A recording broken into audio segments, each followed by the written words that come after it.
The Keeper, written by Boris Bacic and narrated by Danny Marie. The Vanishing of the Lighthouse Keeper.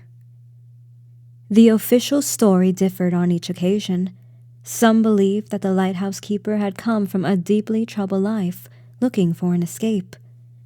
After being unable to cope with the problems that haunted him, he climbed the dome of the lighthouse and threw himself into the ocean. Others believed that he was swallowed by the tall waves on a stormy night. Neither of those theories explained the keeper's disappearance, though. What was even more puzzling was the diary he had left behind. In it, he wrote about a terrible storm and colossal waves that made him pray for his life. The keeper was perfectly safe from the waves inside the lighthouse, and he should have known that. And yet, for some reason, he was terrified. Over the next few days, he wrote about the storm raging and then finally calming down. Eventually, no answers about his whereabouts were ever found, and the suicide story became the widely accepted one, mostly because of the last sentence he had written in his diary. "It's so peaceful out here." After his death, the lighthouse had become known as haunted, but only among the crew working there, in order to prevent prying eyes from visiting. The people stationed there reported witnessing various strange occurrences: footsteps upstairs, whispers in the night, the radio crackling with an unfamiliar voice for split seconds, and on certain nights, and this was the rarest of them all, at exactly 11:30 p.m., visages of a figure standing on the dome as if ready to leap off the lighthouse and into the violent waves below. The lantern would sweep across, clearly illuminating the dead lighthouse keeper, and the next time it rotated, he would be gone, just like that, leaving the witness to decide whether it was real or not. Prologue. Jeremy was awake long before the alarm clock rang. His screaming bladder had woken him up while it was still dark. By the time he was done using the bathroom, he found that keeping his eyes open was easier than closing them. He spent the next few hours tossing and turning. He was in the state of being tired but unable to fall asleep. Eventually, his gaze shifted toward the window as he waited for daylight to chase away the darkness. He'd contemplated getting up before the alarm clock and starting his day early, but ended up trying to get some shut-eye instead. By the time the obnoxious thing started blaring, his eyelids had grown heavy again. That was how things always went. Sleep wouldn't come in the quiet hours of the night. Nope, that was when the thoughts took over. Instead, sleepiness would come just before the alarm was supposed to wake him up. That was when the call of the dreamland was the most alluring, the most potent. Jeremy yanked the covers off and swung his legs off the edge of the bed. The clock's ringing sounded like it came from the inside of his skull. He slammed his palm on top of the thing to shut it up. Its ring let out a final, defiant echo before growing silent. Groaning in annoyance, Jeremy rubbed his eyes and glanced at the window.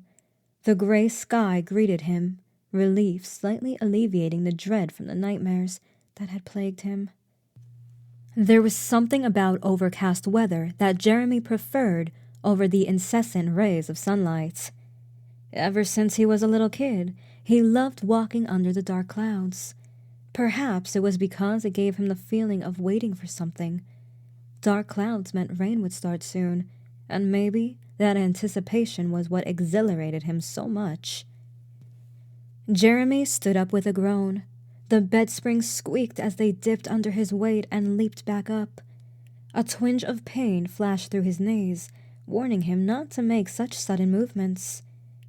He walked up to the chair where the pile of clothes from yesterday awaited him. After sniffing them to make sure they didn't stink too badly, he put on his cargo pants and sweater. It was April, and the cold weather refused to abate, but Jeremy didn't mind. He preferred it over the scalding summers, especially here. He pinched the blue beanie off the mound of clothes and stuffed it inside his pocket, just in case the wind was strong today. After brushing his teeth, he went to the tiny kitchen to make some breakfast. Jeremy always ate eggs for breakfast, but he only had 10 left, enough to last him 3 more meals. There were canned goods in the house, sure, but Jeremy didn't like those much. Not that he ate regularly, but when he did, he at least tried to eat healthy enough to mitigate the adverse effects of his lifestyle. His stomach rumbled when he placed the 2 strips of bacon into the frying pan. The canned beans from last night had left him feeling unsatisfied, like eating half a meal and then having someone snatch the rest away. After having his breakfast of 3 eggs, 2 strips of bacon, 1 piece of buttered toast, and a mug of coffee, he tossed the dirty dishes into the sink and ran some water on top of them to prevent the stains from latching on later. More plates waited to be washed under the newly joined one, but Jeremy couldn't deal with that at the moment. Right now, he had a job to do. He snagged the keys from the rack on the foyer's wall, unlocked the front door, and stepped outside. The cool breeze and the crashing of waves filled his ears the moment the door swung open. No need for the beanie yet. Jeremy stuffed the keys in his pocket, not bothering to lock the door. Not like anyone would traverse this barren strip of land and break into the house while he was gone working. He still locked the door at night just for his own self-assurance, but he reckoned there was no need for that either. In the 5 months that he'd been stationed here, he hadn't seen a single person, not even a ship on the horizon. His eyes flitted toward the thicket far across the grassy lands, and then at the rocky pathway leading to the lighthouse. As he sauntered to the lighthouse, he took a mental note of what he needed to do for the day. A day in the life of a lighthouse keeper was not very adventurous. Jeremy could finish his work in a matter of hours, and then he'd be free for the rest of the day. That's why he often took his time doing checkups and repairs, savoring every moment, getting lost in it. This isolated place was one of the last remaining lighthouses in the world that wasn't automated. It wouldn't be long until it too was stripped of its human guardians in place of machinery.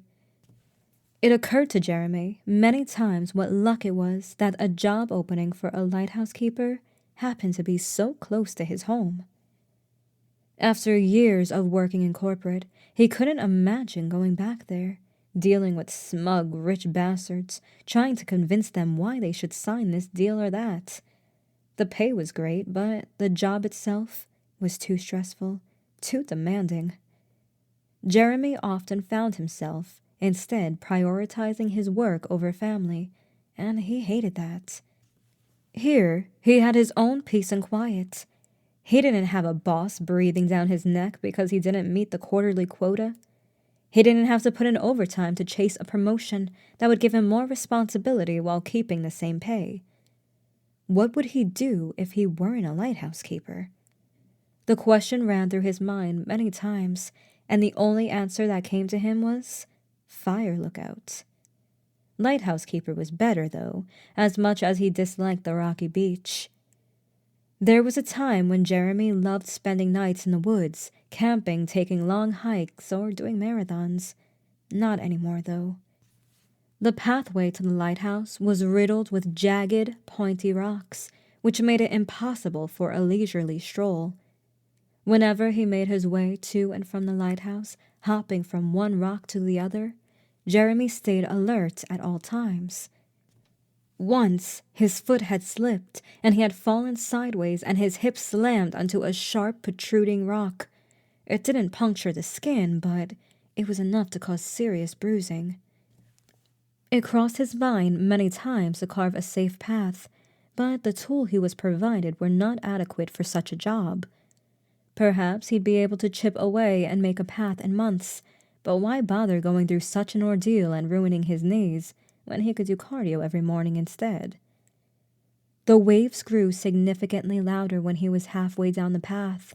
They lapped against the cliffside with a fierce intensity this morning, splashing the pathway. Jeremy knew that by the time he was back in the house, his sneakers and socks would be completely wet. Sometimes, the ocean was so loud that Jeremy heard it reverberating all the way through the window of his bedroom at night. The noise had been annoying for the first few nights, like a dripping tap, but then the waves became his lullaby.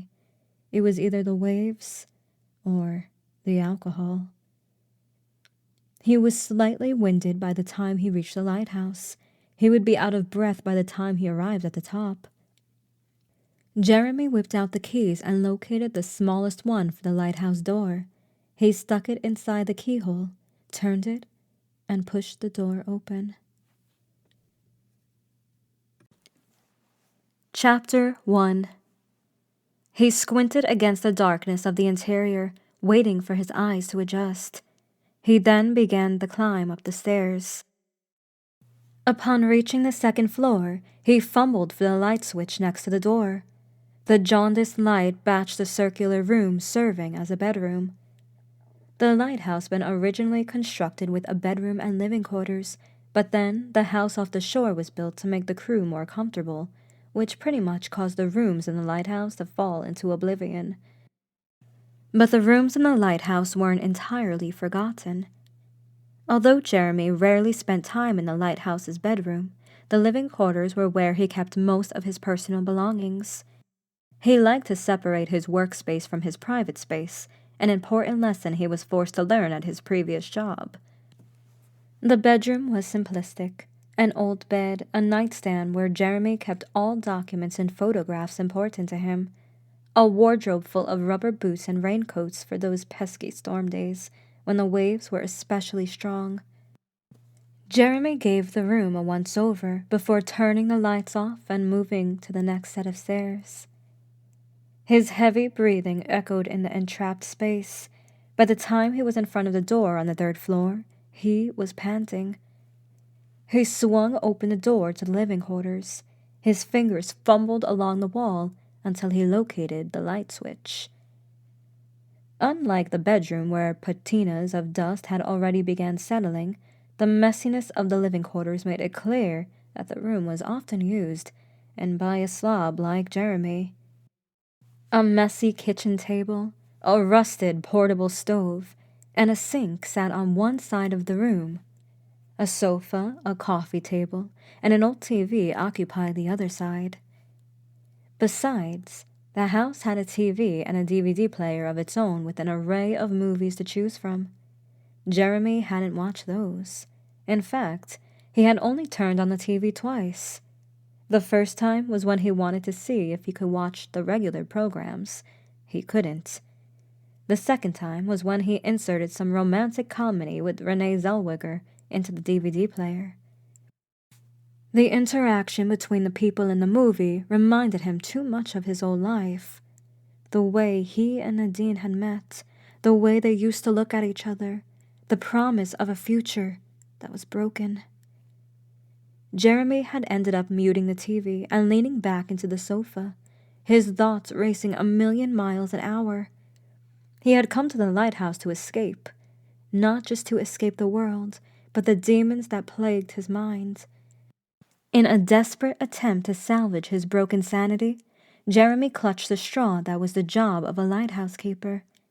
He would be away from everything that caused him pain, everything that reminded him what a failure he was. And it worked. But watching the movie had only triggered painful memories. That was the first time he had fallen asleep to the crashing waves outside. The living quarters were stuffy. Jeremy hadn't noticed it until he tried to inhale and his throat constricted like being in a room full of smoke. He cranked open the window to feel a fresh whiff of air pleasant on his face. He then looked around the room. His eyes fell on the stacks of papers on the coffee table and the empty, overturned bottle of whiskey next to them.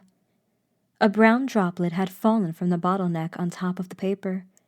Jeremy squinted hard, trying to remember when he had drunk the bottle and how much he had actually drunk.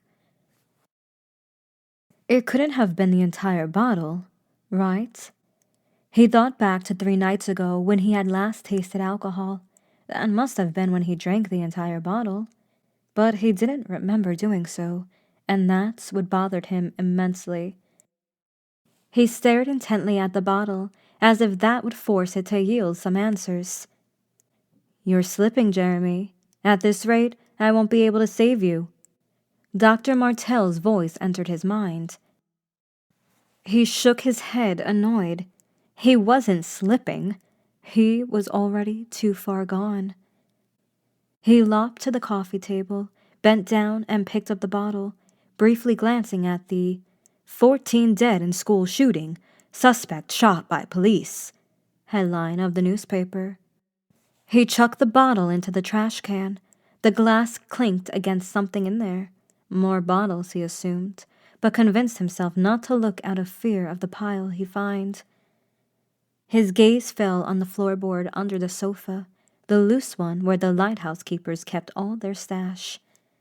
6 months ago, when Jeremy first arrived here, he was given a tour by his co-worker Matthew, and that included showing him the secret booze stash.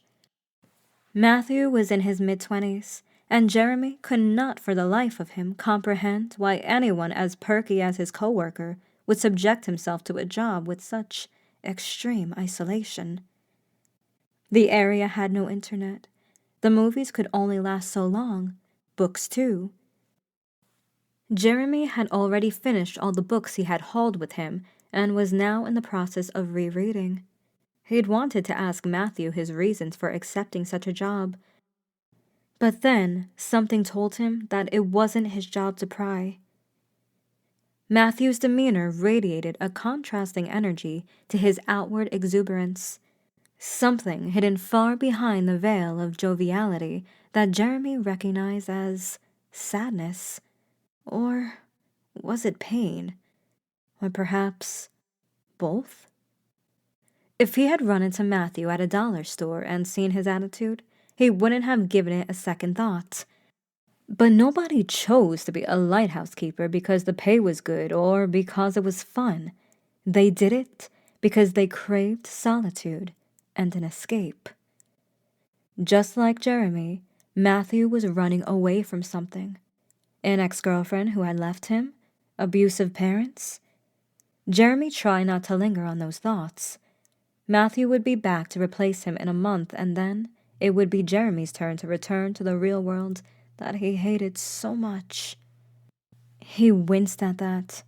He'd gotten too used to the comfort and the serenity of the lighthouse, so much that he started seeing the place as his home. He hated the thought of being forced out of it for another lighthouse keeper to take over. Normally, lighthouse keepers spent 3 months on each rotation, but Jeremy signed up for 6, and with some tugging, he managed to convince the boss to allow him to stay for 2 rotations instead of 1. But 5 months had already passed, and they passed so quickly. "Maybe if you spent less time sobering up, you wouldn't feel like you fast-traveled through time," he reprimanded himself. It was true. No matter how tranquil the lighthouse was, the quiet was exactly what he didn't need sometimes. In the darkness of the night, staring at the ceiling was when his brain would become the most active. It was when he would remember the most. It was when the urge to take a swig from the bottle was the strongest. The more he ignored that thirst, the more it bothered him, like an itch just begging to be scratched. Most of the nights he'd indulge it. Not a lot, just enough to help him fall asleep. But the problem was that the threshold kept moving. 1 drink turned into 2, and when that wasn't enough, the quantity further increased until he began waking up with splitting headaches. Maybe some time back in civilization will do me good. Maybe it'll help take my mind off things. But even as he stared at the liquor stash, he didn't believe his own words. Jeremy forced himself to pry his gaze away from the booze stash under the sofa. He swung the door open and began ascending the spiral staircase toward the control room. Chapter 2. The control room was where the communications devices were. It was where he informed the control tower once a day that everything was okay or asked for help if something went wrong. In the 5 months that he'd worked as a lighthouse keeper, his entire conversation with the control tower guy was whittled down to "Control, everything in check," and "Roger that, lighthouse." One would think that two people isolated in a lighthouse and a control tower would spend more time talking to each other to kill the boredom. But throughout his stay in the lighthouse, Jeremy had never heard the radio crackling to life unless it was to say, "Roger that, lighthouse." That was why he stopped carrying the portable radio with him 10 days after starting the job, even though the rules stated that he should always have it with him. If an emergency arose, and Jeremy couldn't think of a single emergency except for an impending hurricane, which was unlikely, then they could call him on his cell phone. Jeremy pivoted around the control room, searching for any irregularities, and once he was sure that everything was in order, not counting the mess cluttering the room, he proceeded up the final set of stairs. By then, his lungs and thighs were burning from the exertion. He had thought it would be difficult climbing the stairs only for the first month or so. In fact, he was sure that going up and down the 86 steps once a day would be more than sufficient to mitigate the negative effects of bad eating and sleeping habits and a sedentary lifestyle. Boy, was he wrong. Climbing had become significantly easier since his arrival at the lighthouse, but it was nowhere close to what he thought it would be, effortlessly sprinting all the way up to the dome at the top in a single breath. Jeremy was forgetting a very important thing. He was no longer in his 20s. The days when he could sprint across the entire football field without so much as raising his heart rate had long since passed. Now, even sitting for too long caused a pain to shoot through his lumbar back. Jumping off things made his knees scream in protest, and he felt like a nap was constantly a blink away. The dome of the lighthouse was, without a doubt, the most mesmerizing and terrifying sight in the entire area. Being so high up, Jeremy was able to overlook the thicket and the grasslands leading up to the lighthouse, and the ocean that stretched over the horizon. The waves that weaved across the vast surface of the water looked calm from here, deceivingly so. He couldn't see it from here, but one glance down at the foaming water lapping against the rock formation that served as the foundation for the lighthouse would be enough to break that illusion.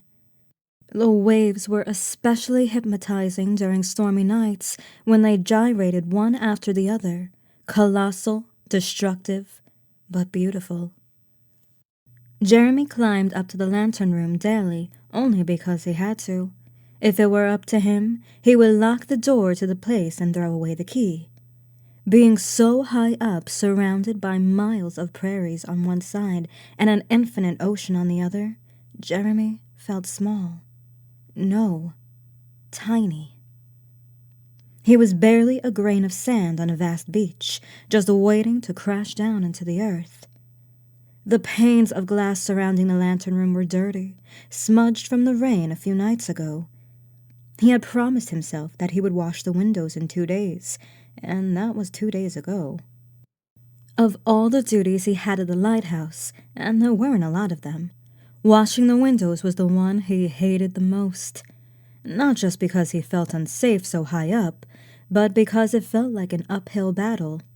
He would clean the windows, admire how sparkly they were, and then the droplets of rain would ruin his hard work. The same went with washing the dishes. He'd rid the sink of the dirty plates that had been sitting in it for days, make a meal, and the sink would magically fill up with more dirty dishes. He could finally understand why Nadine insisted so much on getting a dishwasher. "I didn't even realize how much time I spent cleaning the dishes every day until we got one of these," she had said a while after getting a dishwasher. "Dishwashers, robot vacuum cleaners, robot window cleaners, who knows?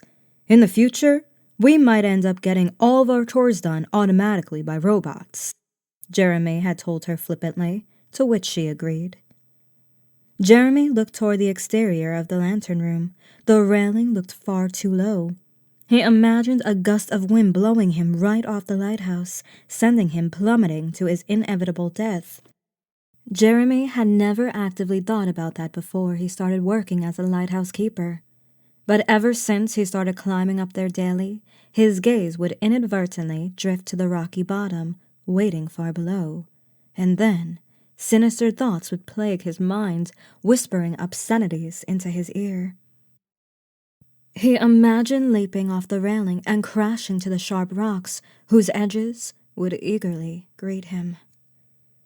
He wondered what it was like to commit suicide by jumping, and not just commit suicide, but accidentally fall to one's death.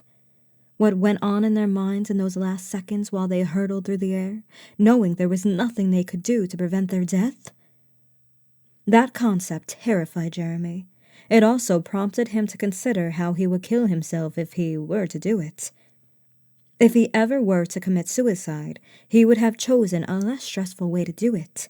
Swallow some pills, blow his brains out with a gun, hell, maybe even hang himself. But jumping off a high place? No way in hell. Those thoughts shouldn't even be in his mind.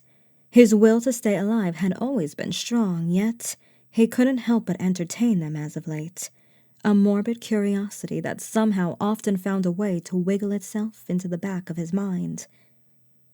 "Well, let's get you washed up," Jeremy said, his voice croaky. His voice sounded strange even to him because it's been so long since he'd said anything aloud aside from, "Control, everything in check." He used to talk to himself all the time whenever he was home alone. Whether it be cutting up some vegetables or repairing something, he would talk to the inanimate objects as if they were real. "Well, time to cut you up, Broccoli. You're a stubborn door handle, aren't you?" He picked up the bucket full of dirty water from the last time he carried it all the way downstairs to the basement, where the bathroom was. He emptied the bucket and rinsed it a few times before filling it with warm water. He huffed at the 102 steps, awaiting his climb to the dome. Jeremy's shoulder was killing him by the time he reached the top floor again. Lugging a bucket full of water was difficult enough, but carrying one to the top of the lighthouse was far more challenging. He ended up sitting on the stairs twice to regain his breath before he reached the top. Once there, he lowered the bucket onto the ground and wiped the sweat off his brow. "Yeah, now I remember why I hate doing this damn chore." But as much as he hated it, the exertion also made him feel good. His body was warmed up, so his knees had stopped yelping, and the physical exercise made him feel like he was doing something productive. The same could not be said for window washing. Jeremy picked up some detergent from the floor and squeezed it into the bucket of water. He soaked the mop in the water and got to work. A few swipes down the glass were enough to determine that the windows were pretty much clean on the inside. It was the exterior that needed cleaning. Shit. That was what he was afraid of. A creak ripped through the top of the lighthouse. Jeremy gulped. Just the wind. His eyes shifted to the walkway outside. He licked his dry lips. His throat was constricted. He hadn't realized how clammy his hand was until he wiped it on his sweater. "You know well why you're afraid to go out there, Jer," a jeering voice snickered at him. But then, Dr. Martell's words invaded his mind. "It's perfectly normal to develop phobias throughout adulthood, Jeremy. In fact, there are things that we are sure don't scare us until we come face to face with them. But differentiating rational fears from the irrational ones is what will help you deal with your phobias." Rational versus irrational fear. Right. Easy. Okay. Irrational thoughts would be him slipping and somehow plummeting over the railing to his death. What about rational? Also, slipping and falling over the railing to his death. Coming to the decision to wash the window was easy. Climbing the lighthouse with the bucket in hand was also easy. But standing in front of the glass, contemplating going outside, suddenly felt like a Herculean task. For a moment, He wondered if it was even worth it to come out here. The windows weren't that dirty, were they? Why not leave it for Matthew to clean up? The kid would probably finish the job in a matter of minutes without giving it a second thought. Jeremy could imagine him whistling and humming while cleaning the windows, as if it was no challenging task. No, the windows had to be cleaned, and Jeremy had to be the one to clean them. When he'd applied for the job, the person interviewing him, if talking to someone while they're welding a piece of metal in a junkyard can even be considered an interview, had asked him if he had the fear of heights. Jeremy had brusquely shaken his head, and he'd meant it. Back then, acrophobia meant nothing to him. It was just a word in the dictionary, no more powerful than imaginary monsters that he'd spent nights chasing out of Ray's closet. No scarier than the story of the ghost haunting the lighthouse. But that was back then. Children were always brave during the daytime, but when night fell, they called to their parents to make sure there were no monsters around. For Jeremy, the lantern room was stuck in perpetual nighttime, and the monsters he feared were real. The windows had to be cleaned. It was his duty as the lighthouse keeper. Maybe he didn't need to wash all the windows, just the dirty ones. Jeremy shook his head, reprimanding himself for being such a scaredy cat. He picked up the bucket and mop, approached the door leading to the walkway outside, and squeezed the knob. With one slick twist, he swung the door open inward.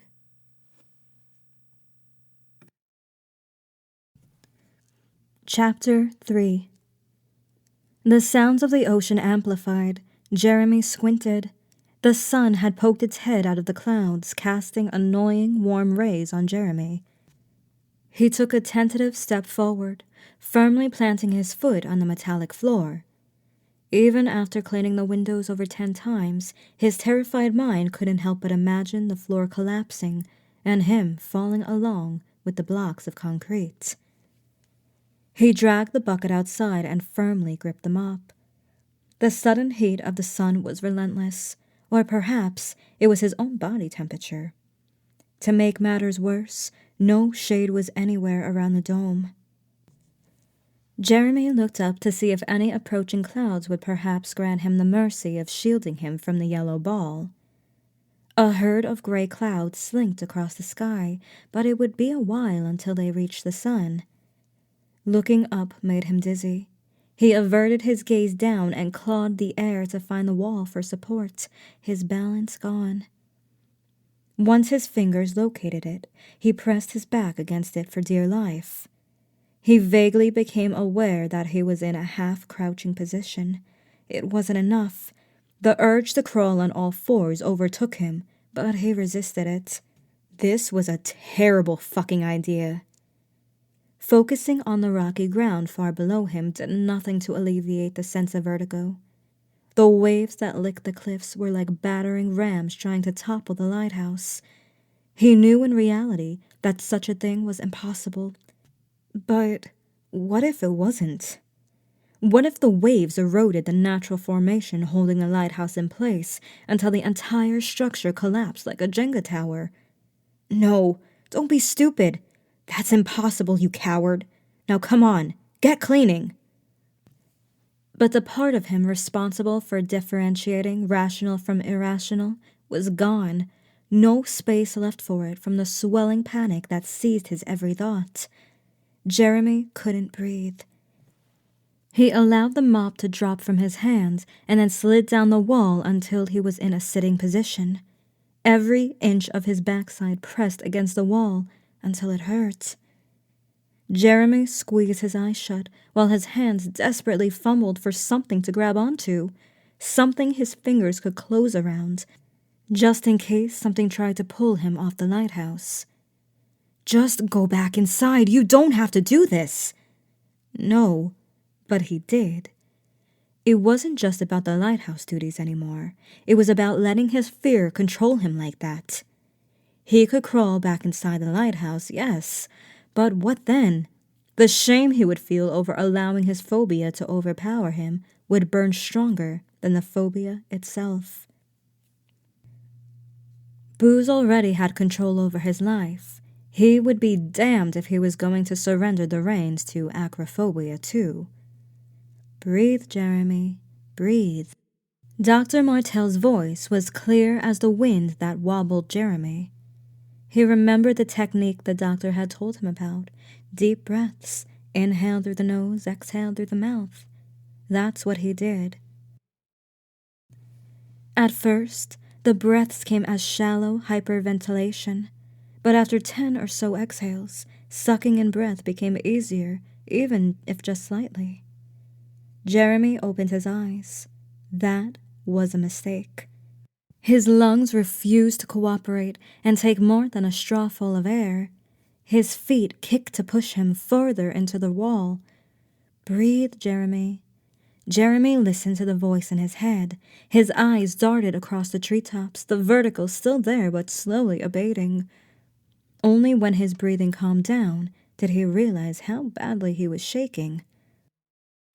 His eyes flitted toward the mop, soaking the floor. His fingers closed around the handle. He brought one knee closer and then the other. Planting a palm for support, he slowly began raising himself into a standing position.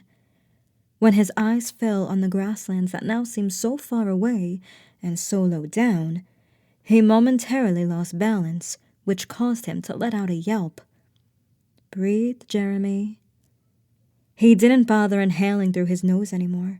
His breaths came out as erratic huffs like someone lifting a heavy object, and that was exactly what this ordeal felt like to him. Slowly, he straightened his legs until he was standing. His knees didn't like that, but their agony was only a distant whisper. Come on, come on, come on! Jeremy chanted, chiding himself for being such a coward. It wasn't like he was standing on a tightrope suspended 100 feet above the ground. He was on a walkway surrounded by a railing. Yes, but it's at the top of a lighthouse. Jeremy swung from one foot over the other and then rotated until he was facing the lantern room windows. He resisted the urge to look at the clouds on the other side of the lighthouse. If he did so, he would realize how high he was and would lose his balance again. Acrophobia? He'd asked Dr. Martell once. Yes, the fear of heights. Ever wonder why we get so dizzy when we're so high up, Jeremy? Jeremy had shaken his head, waiting for an answer. It's because when we're standing on ground that's so high, but our eyes see another ground that's so low, the brain has trouble figuring out what information to trust. As a result, we may feel lightheaded or disoriented. It's like being seasick. You're inside a ship on firm ground, and the water outside is moving, and as a result, the overload of such information causes us to feel sick. Cool, but how do you expect me to beat my phobias if even my brain can't process them properly? Jeremy had asked Dr. Martell. The doctor had simply given him a courteous smile. Okay, come on, Jeremy said as he placed a palm on the glass and brought the mop as high as he could.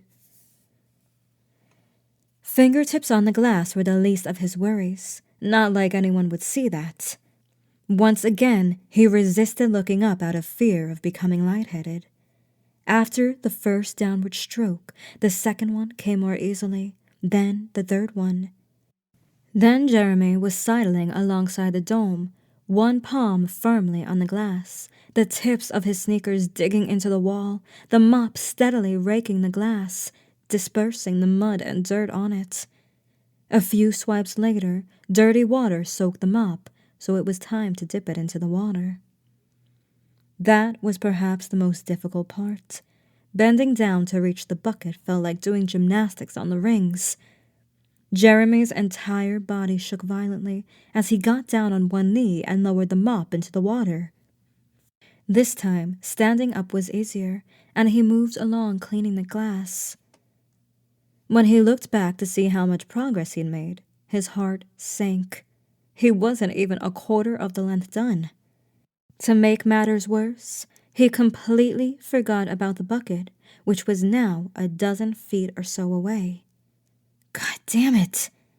He sidestepped back toward the bucket, grabbed the handle, and standing up with it was not a good idea. As soon as the metallic container lifted off the floor, the world around Jeremy began spinning. He pressed his chest and face against the glass to stop himself from stumbling. When the image before him stopped wobbling, he dragged the bucket toward the dirty windows. He sighed at the thought of how much more he had ahead of him. The muscles in his legs and arms burned. That reminded him to release his feverish grip on the glass, even if just a little. But as Jeremy continued cleaning the glass, the job became easier. Despite that, he transfixed his eyes on the lantern occupying the safety of the interior, not daring to look anywhere else. "See, Doc? I'm working on eliminating my fears," he thought to himself through clenched teeth. Some of the mud clung persistently to the glass. Jeremy scrubbed hard, determined not to let a stupid lighthouse defeat him. How long had he been out there, wiping the windows? It felt like hours. The heat of the sun that only exacerbated his already profuse sweating told him that it couldn't have been more than 10, maybe 15 minutes. The relief that washed over him when he made it full circle back to the door was one he hadn't felt in a long time. He gave the windows one final half-assed swipe and collapsed through the door. His back hitting the hard floor was the most beautiful thing in that moment. The mop squeezed in his hand, reminding him that the bucket was still outside. He didn't want to give himself too much time to breathe a sigh of relief. If he got cocooned in the overwhelming comfort that swaddled him, retrieving the bucket would become difficult. He propped himself up into a sitting position, scooted toward the door, and outstretched a hand toward the bucket. His fingers brushed the metallic object, pushing it further away. Damn it! Jeremy crawled closer to the threshold, closer to the edge that begged him to leap off, and his fingers closed around the rim of the bucket. He reeled it in, causing the water inside to slosh and drip onto the floor. He couldn't get the thing inside fast enough, and once he did, he slammed the door shut so hard that the windows rattled.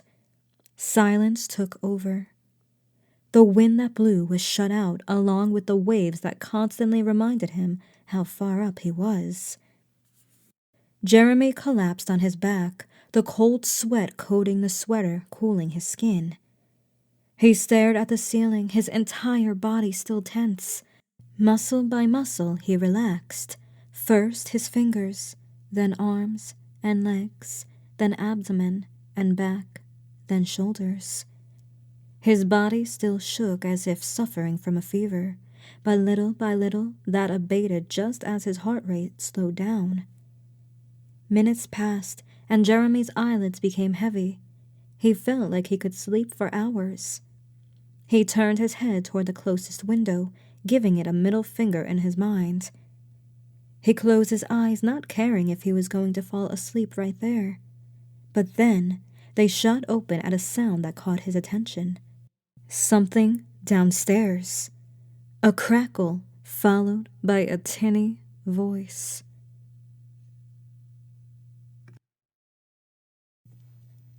Chapter 4. Jeremy couldn't tell what the voice on the radio was saying. The few words that came through were punctuated by ensuing silence. Jeremy frowned, his gaze fixed on the ceiling, the pulsating of his heart reverberating in his ears. He pushed himself into a standing position, a groan escaping his mouth. He blinked a few times, his head turning in the direction of the stairs. Another distinct cackle glided upstairs, followed by a murmur. Jeremy rubbed his eyes to stave off the sleepiness. He clambered up to his feet with great effort and lumbered toward the stairs. His body felt like it weighed a ton, and all he wanted was to collapse in a soft bed and take a nap. As he descended the stairs, the radio fizzed to life again, the voice echoing inside the control room. Jeremy's steps slowed. The voice that came through was feminine. The person who said, Roger that, lighthouse. Every day for the past 5 months was a male voice, so to suddenly hear someone else over the radio struck Jeremy as odd. He tried not to think anything of it as he descended into the control room. He tiptoed down the final few steps, stopping on the last one, craning his neck to peek at the comms devices. The distinct came from the communications desk, and then Jeremy heard the words of the voice clearly for the first time. "Hello? Anybody there?" Another clipped sounded as the transmission ended. Jeremy held his breath. He knew full well that the person on the other side wouldn't be able to hear anything until he pressed the PTT button, but for some reason, he suddenly felt exposed. It wasn't just that either. It was the fact that something akin to dread clutched his chest. Ever since the fateful call he'd received 5 years ago, Jeremy dreaded receiving phone calls. Even hearing the doorbell ringing when he expected no guest was enough to send his panic skyrocketing. "Whoever's in there, I need you to respond." The voice startled him, interrupting his train of thoughts. Jeremy swallowed through a dry throat. His eyes fell on the window. He half expected a face to stare back at him from there. Just the blue sky. "Pull yourself together, Jeremy." He looked back at the radio. The feeling of being watched intensified. The timbre of the voice communicated urgency, and everything inside Jeremy told him to run up to the radio and ask what was going on. But his mind reeled to find a logical explanation for the reason as to why the person on the other end, and a different person than the "Roger that, lighthouse" guy at that, would be looking for the lighthouse keeper. The first thought that came to his anxiety-riddled mind was emergency. Something had happened, and they urgently needed him to respond. His brain just as quickly searched for all possible scenarios in which Jeremy would be needed for an emergency. Maybe something about Nadine? No, probably not. So then, perhaps something about the lighthouse. Something important he had forgotten to take care of?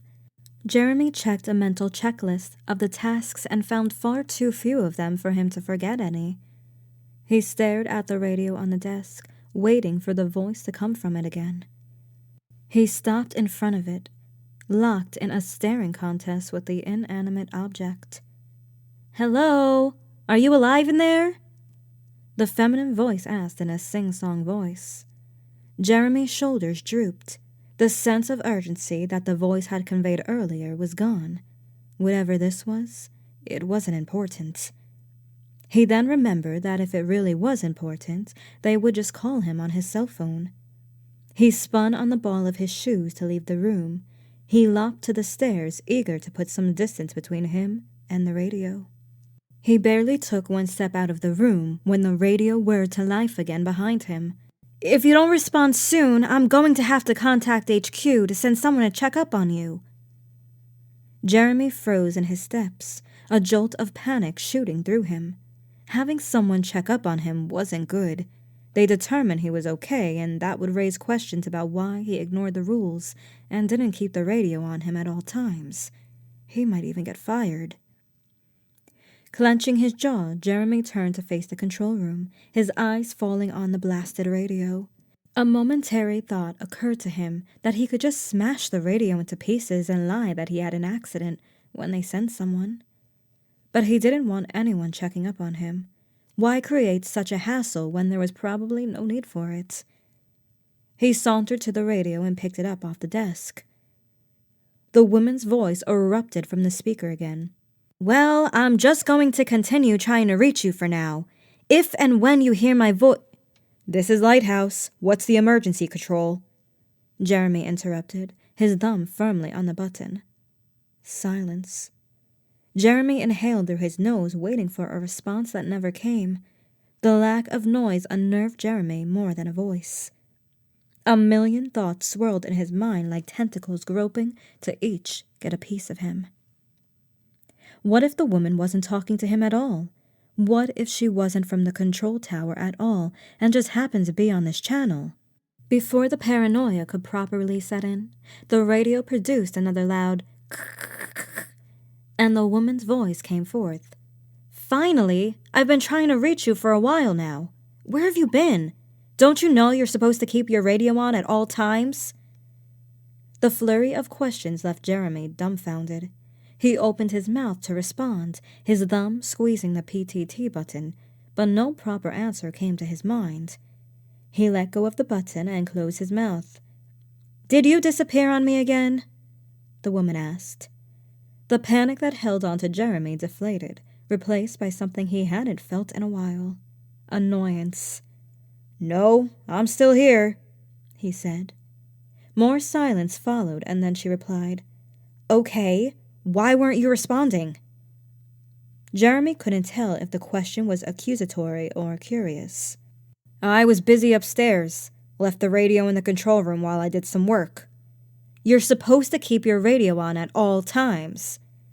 This time, the woman's tone sounded like an underpaid part-time worker quoting the rules she learned from her 30-minute-long orientation.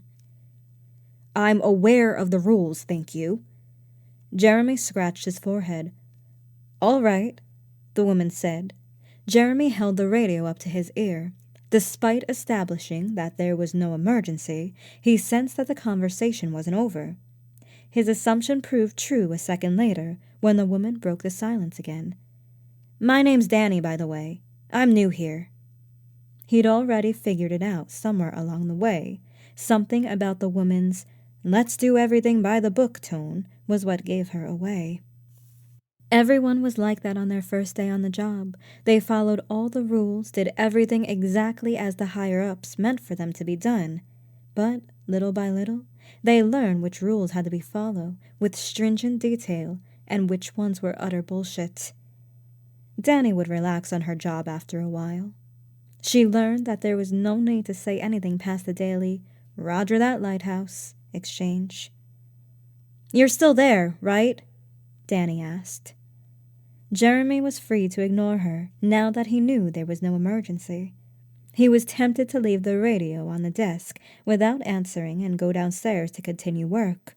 He didn't know what compelled him to press the button on the radio and speak into it instead. "Yeah." "So, want to tell me your name?" Danny asked. Jeremy hesitated for a moment. After deducing in his mind that there was no reason not to give this stranger his name, he said, "Jeremy." "Jeremy," Danny repeated, as if testing the name on her tongue. "Well, nice to meet you, Jeremy." Jeremy didn't respond. He didn't want to give her a reason to continue speaking. He just wanted the conversation over so that he could go back to work. "So, how long have you been at the lighthouse, Jeremy?" Jeremy gritted his teeth. He could already tell that Danny was a talkative person, one who led the conversation most of the time, even when the other person gave one-word responses, one who continued talking when the person was late for their bus. 5 months, Jeremy offered in a curt response. His foot tapped on the floor as he waited for Danny to say what she wanted to say so that he could drop the radio and leave. The communication strangely brought him back to the days when he used social media. Jeremy never was a patient enough person to stare at the screen while waiting for the 3 little dots hovering at the bottom of the chat to turn into a sentence from the other person. Oftentimes, he ended up disappearing mid-conversation. He wondered if he could do the same with the radio. "Did you say 5 months?" Danny asked. "Yeah." "I thought lighthouse keepers were supposed to be stationed for 3 months only." "Yeah, they are." He didn't know why he thought he could end the conversation with such a terse answer. "You're quite talkative, aren't you?" Danny's voice was laced with a hint of amusement. When he didn't respond, she spoke up again. "So, I guess you're replacing someone? That's quite a favor to do for someone, isn't it?" "Yeah, listen, I have to get back to work." The words that came out of his mouth sounded a little too aloof, but it was too late to take them back. Besides, if having Danny think he's an asshole would keep her from contacting him, then so be it. "Right, I understand," she said. Jeremy held onto the radio, expecting a follow-up to that. When the silence that draped the air went undisturbed for a while, he placed the radio back down, relieved that the interaction was over. He spun around when his exit was interrupted once again. "Aren't you forgetting something, though?" Danny's tinny voice came from the communication desk. Jeremy turned around, his face contorting into a grimace. He raised a hand to his head, his nails raking in his hair. He snatched the radio off the desk and pressed the button hard. "What?" "You're supposed to keep the radio with you at all times." Chapter 5. Jeremy wasn't happy about this new rule. He had spent 5 months in the lighthouse away from the radio, and all of a sudden, this lady was telling him that he needed to keep it with him the entire time. He didn't like the idea of someone being able to reach him at all times. That was why he'd ended up deleting his social media accounts in the first place. He ran a hand down his face, thinking hard of a proper response to Danny. Something that would convince her that there was no need for such extreme measures. "Are you still there, Jeremy? You're not ghosting me again, are you?" she asked. The irritation that simmered in Jeremy's skull was reaching a crescendo. He clenched his jaw tightly to stave off the need to hurl the radio across the room. He took a deep breath to compose himself. "Yeah, I'm still here. Listen, there's no need for that. The guy who worked there before you, he and I only spoke once a day to break radio silence. There's nothing you need to worry about." A smile tugged at the corners of his lips. The muscles in his cheeks hurt from the gesture, which prompted him to consider when the last time was that he'd smiled. It was his well-rehearsed PR grin, the same one he'd flashed to new clients day after day while working in the corporate industry. The simplicity at which his muscle memory took over surprised him. It was as if the last time he'd brokered a deal was yesterday, and not 2 years ago. The minuscule surge of confidence for thinking he still had it popped like a balloon at Danny's next sentence. "Sorry, Jeremy. I've been given a list of strict rules, and they're right here in front of me on the wall. Here's what it says. If the lighthouse keeper fails to respond to your contact for more than 6 hours, inform HQ." Jeremy let the air out of his lungs. He scratched the top of his head, the anger in his chest begging to be let out. A little devil sitting on his shoulder urged him to tell Danny to fuck off with her rules and stomp the radio into smithereens. But the voice of reason disagreed with that. Breaking the radio would only get Danny to mount a rescue mission for Jeremy. When they arrived, they'd find him safe and sound. He'd explain that the radio was broken in an accident, and they would give him a new one. He wouldn't be able to get rid of the second one without the same results. The fact that he was so powerless to stop this woman from dictating how he was going to spend his remaining time in the lighthouse made him want to ransack the entire room. Like it or not, she was in control, and if he wanted to keep his job, he would need to do exactly as she told him. It was like opening the front door to find a stranger with packed suitcases proclaiming, "Guess what? I live here now." And there was nothing Jeremy could do about it. "Okay, calm down. It's not so bad," he told himself. He was right. It wasn't so bad. All he needed to do was keep the radio on him at all times. He would still only use it to inform Control that he was okay, and then clip it back on his belt and let it sit there silently. Was he happy about Danny being able to speak to him anytime she wanted? Absolutely not.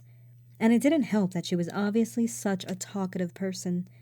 But Jeremy had a plan for that too. Keep giving curt responses, and eventually she would become bored and stop talking to him. Jeremy stared at the radio in his hand. Although Danny went quiet after citing the rules, he knew she was listening intently, waiting for his response. If he ignored her for long enough, she would realize that talking to him was like talking to a wall, and would shut up. "Okay," he simply said. "You'll take the radio with you?" Danny asked. The silence between his final response and hers was brief, which confirmed that she had been waiting for him to acknowledge the rules. "Yep, I'll clip it on. But if I don't respond right away, it means I have my hands full, so don't go panicking and calling HQ." "I won't go panicking. I worked as an EMT before this. I'm pretty level-headed, you know?" EMT? Interesting. Jeremy wondered what an EMT was doing working in a control tower, relaying information from a lighthouse. Danny didn't sound old enough to be retired. Perhaps she too was fed up with the shit she'd seen and needed some time away from the world. "Right," Jeremy said. He felt like he should have said something else, but nothing came to his mind, so he let his finger slip off the button. He stared at the communications device, waiting for Danny to say something else, but it didn't happen. Jeremy let out a shaky breath, tentative relief enveloping him. Maybe having the radio on him at all times wouldn't be as bad as he made it out to be in his own head. "Irrational fears, Jeremy," Dr. Martell snickered. Sometime later, Jeremy was back in the lantern room. It had taken him a while to go all the way to the basement, empty the bucket of water, and then climb back up. He could have just emptied the dirty water into the ocean, but that would require going out onto the walkway around the dome and leaning over the railing, and he wasn't in the mood to brave his fears once more. After setting the cleaning items aside, he turned the lantern on and tested whether the mechanisms worked properly. The blinding light forced his gaze to gravitate to the floor. The rotations worked perfectly, so he turned everything off. The lantern was automated, but it was imperative to perform regular checkups from time to time. That meant changing the bad bulbs, oiling the hydraulics, and double-checking whether the automated devices located in the service room inside the house worked properly. Although Jeremy wasn't an engineer, the boss was generous enough to leave him with the manual that he could follow if anything went wrong. Operating the complex machinery in charge of automating the lighthouse didn't seem too complicated, since there weren't all that many buttons to play around with. But Jeremy was wary of touching anything electrical. During his 5 months staying there, the lighthouse had only malfunctioned once when the rotating system from the lantern stopped working. Following the step-by-step guide outlined in the tattered manual, Jeremy was able to restart it by flipping a switch off and on a few times. Prior to arriving, he had been worried about not being able to fix things, especially since he was stranded in the middle of a deserted shore. But then, the boss told him that he could contact control at any time he was having issues. And in the worst-case scenario, they would send a maintenance guy out to assist him. Luckily, there had been no need for such a thing. After making sure that the lantern functioned properly, Jeremy exited the lighthouse and closed the door. His eyes fell on the convergence of black clouds far off in the distance above the ocean. A storm was approaching. He plodded across the rocky pathway leading back to the house, listening as the waves grew louder and more vicious, a warning from the upcoming storm. Jeremy liked storms. There was something mesmerizing about being in a quiet house on a rainy night, listening to the tapping of the droplets hitting the roof. During such nights, Jeremy liked to dive into a book or stare out the window, pelleted by the droplets of rain, until he became sleepy. Add a little thunder into the mix, and it would make him feel better than any alcohol. As he skipped from rock to rock, he couldn't help but become aware of the dead weight of the radio in his pockets. A part of him hoped that the thing would slip out and be swallowed by the water, until he remembered that Danny would contact HQ then. Upon his return to the house, he entered the service room and began the weekly checkup of the machinery, meticulously following the manual. There were no strict rules on what days the checkup needed to be performed. It just needed to be done once a week. Matthew had told Jeremy that there was no need to stress so much over those things because they never caused any problems. When Jeremy told him he would rather be safe than sorry, Matthew suggested he do it on Sunday or Monday because then he'd have 12 days off. Jeremy offered a phantom smile and nodded his head, deciding on the spot that he would not do as Matthew suggested. He was by no means a person who did everything to the letter as instructed. Some rules at a job could be ignored. But those were the minor rules, like submitting a formal report to a 20-year-old client who wasn't going to read it, or showing up in the office on the day when there were no scheduled meetings, or eating lunch at 12:30 instead of 1 p.m. But checking on electronics that the entire lighthouse and the living quarters of the keeper depended on, that was a must-do in Jeremy's book. "Hey, are you still there?" The radio spoke from the workbench behind Jeremy. His fingers were squeezing the manual in one hand. The other hand hovered above the green and red buttons and switches. When Danny spoke up, she broke his focus. But he was determined to resume work. His eyes intermittently darted from the book to the buttons. "Okay, press this button here, and then this one, then flip this up. Hello, Jeremy!" Then this one here, and then... Jeremy stalled, making sure that he got the order right. "And then this big one here." His thumb sank into the big button on the side of the panel. Nothing happened. "Shit!" he cursed. He must have gotten the sequence wrong. Now he would need to do the whole thing from scratch. Jeremy ran a hand through his hair. "Jeremy, hello?" Jeremy plopped the manual on the workbench and brought the radio to his mouth. "What do you want? I'm working. I don't have time to entertain you if you're bored." "Someone's a little snappy." "I'm not snappy." Jeremy bit down on his anger, realizing that the words came out too loud. "I'm not snappy. Look, don't you have work to do over there?" "Nope, it's a quiet day." "Okay, well, I have a lot of work to do, so if you don't mind..." He waited for Danny to get the hint. "Oh, right, no, I totally understand." "Thank God." "Just put me somewhere close, and I'll do the talking instead," Danny finished. Jeremy's radio hand drooped. He pressed his lips together in frustration and raised the radio back to his mouth, his finger hovering over the PTT button. He then decided not to say anything at all and, instead, hooked the radio to his pants before returning to the board. If Danny talked, he would ignore her. He stared at the page of the manual, his hand tracing the buttons. "So, what's wrong with you?" Danny's question came so abruptly that Jeremy's gaze inadvertently wandered down to the radio. The question was enigmatic, enough to intrigue him, and he wondered if it was Danny's intention all along. Jeremy was too focused on the board in front of him to give an apt response. He had made it too far into the button sequence to stop now. He flipped a switch up and down to reset the board. He pressed the first button, then glanced back down at the manual to make sure he got the right one. He expected a wave of more questions on Danny's end, but the only sound that accompanied him instead was the clacking of buttons that he pushed, one after another. His focus was elsewhere.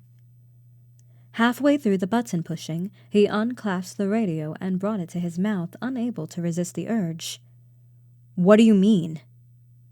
Danny's response came immediately, which told Jeremy that she'd been waiting like a predator ready to pounce its prey. "Come on, you know what I mean." "What, because I work in this lighthouse?" A huff escaped Jeremy's mouth. "Not only that, but you've been here for 5 months. So? So, I worked as dispatch for Concordia Station." Jeremy frowned. "Where's that?" "Concordia Station, you know, White Mars."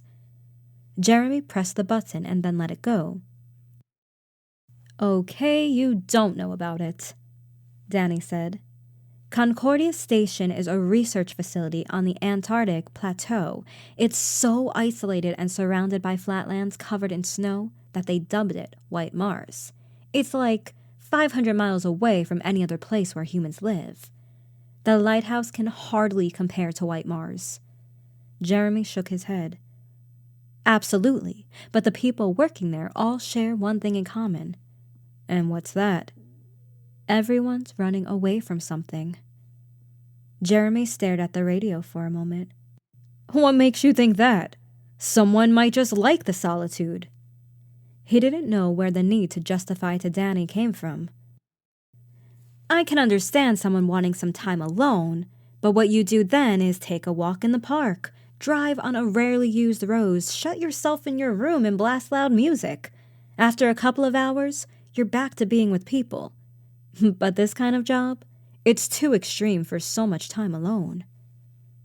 Jeremy clipped the radio back to his pants and continued pushing the buttons as instructed in the manual. His lack of response didn't stop Danny from talking. Look, I worked as an EMT for 10 years. Let me tell you something. Nights can get really boring there, but there's always someone to talk to, always something to do. At the end of the day, you get to go home. And then there's the anticipation of the call, never knowing when you'll need to rush out there to save someone's life. That exhilaration makes up for the hours of yawning in the ambulance. EMTs are sort of adrenaline junkies. We love the rush, even though no one's going to admit it. Jeremy pressed the big button to finish resetting the lighthouse automation systems. The top button blinked with a green color to indicate everything was in working order. Finally. He snatched the radio off his pants and said, "What's the point you're getting at?" The point I'm getting at is, EMTs and all those jobs where you're waiting for something to happen have something to look forward to, something to expect. But you, me, and the crew at Concordia Station, there's nothing for us. We're shutting ourselves away from the world in hopes of escaping our own demons. Well, that's a very optimistic way to look at it. Jeremy sauntered out to the service room. I know, but it's the truth. Danny was right, but Jeremy didn't want to give her the satisfaction of admitting that her theory was correct. It didn't take a psychologist to understand that only the most broken people took up these kinds of jobs. Jeremy had seen it in Matthew's eyes. No matter how hard he smiled, he couldn't hide the pain behind his eyes. Just like Danny, beneath that perky voice were layers and layers of traumatic past experiences that shaped her into what she was today. The jovial attitude was her defense mechanism. It was there to take the attention away from the darkness that plagued her. I'm just a lighthouse keeper. No deeper secret to it, he finally said. The lie sounded anything but convincing, even to him. Right. Danny's dry response came moments later. He couldn't tell if she was being sarcastic, playing along, or if she actually bought his lie. Either way, he didn't care enough to ask her. He didn't feel like discussing such gloomy topics. He opened the front door and stepped outside. The wind was much stronger now. With the sun gone behind the clouds once more, the cold started to take over. Jeremy hated how extreme the weather always got at the lighthouse. Either it was insistent rays of sunlight that burned him like a vampire, or icy winds that flayed him from all sides. Hey, what kind of food do you guys have over there? Danny asked, a bright contrast to the previous topic. Because we mostly have non-perishable stuff here, like... But Jeremy wasn't listening. His eyes fell on the door of the lighthouse. It was open. Jeremy squinted against the wind at the gaping, rectangular maw at the bottom of the lighthouse. The wind was really strong today. Hold on. Jeremy interrupted the woman's food listing. I need to check something. Oh, okay, Danny said, then added something else. But Jeremy couldn't hear her over the gust of wind that crashed into him. He put the radio into his pocket and hopped over the craggy pathway, his eyes flittering from the open door to the rocks he was stepping on. The radio crackled, Danny's voice an imperceptible murmur. Whatever she wanted to say, it could wait. The smell of the salt in the air was intense. Jeremy had been acutely aware of it during the first few days of living at the lighthouse. Even after going back inside for the night, the salty redolence would cling to his lips and tongue. After a while, the smell just disappeared. It was probably still there, he figured, but his nostrils have grown accustomed to it. Now that the approaching storm was splashing the waves around, the smell was more prominent. Jeremy's eyes sprang to the sky. The dark clouds on the horizon were moving fast, shrouding much of the previously celeste sky in a plethora of black and gray hues. Jeremy hopped through the door of the lighthouse for shelter from the wind. From the inside, it whistled past the lighthouse and made the old structure groan. Something faintly clacked upstairs, and it wasn't until then that Jeremy remembered leaving a window open. Shit! He shut the door behind him, just barely silencing the raging winds. Jeremy, you're starting to worry me. Is everything okay? Danny's mechanical voice bounced off the walls. Jeremy raced up the stairs. Something creaked somewhere. It gave him an uneasy feeling that the whole lighthouse was going to be blown out of the ground. He didn't let that dissuade him from doing his job as the keeper. He reached the bedroom, hearing the croaking and clacking on the floor above him louder now. Jeremy! Danny's voice persistently called to him. He resisted the urge to chuck the radio across the room. He cursed himself for giving Danny his name. Now he would need to suffer hearing it whenever he didn't respond for longer than a minute. Serves you right for being a dumbass. When he reached the living quarters, he stopped at the entrance, his eyes scanning the room. Papers flew all over the room. The window that he'd opened earlier swung up and then slammed shut with a loud bang. Jeremy winced at the house, hoping it didn't cause any damage to the glass. Ignoring the bevy of papers scattered on the floor, he slogged across the room just as the wind blew the window open again. Jeremy's fingers took hold of the edge of the frame. He gently closed the window. The breeze outside slammed into the glass with a tap and whistles as if angry that the lighthouse keeper had stopped from wreaking havoc. His gaze fell to the scattered papers on the floor. Jeremy picked them up one by one and stacked them together. His eyes lingered on the last paper he picked up.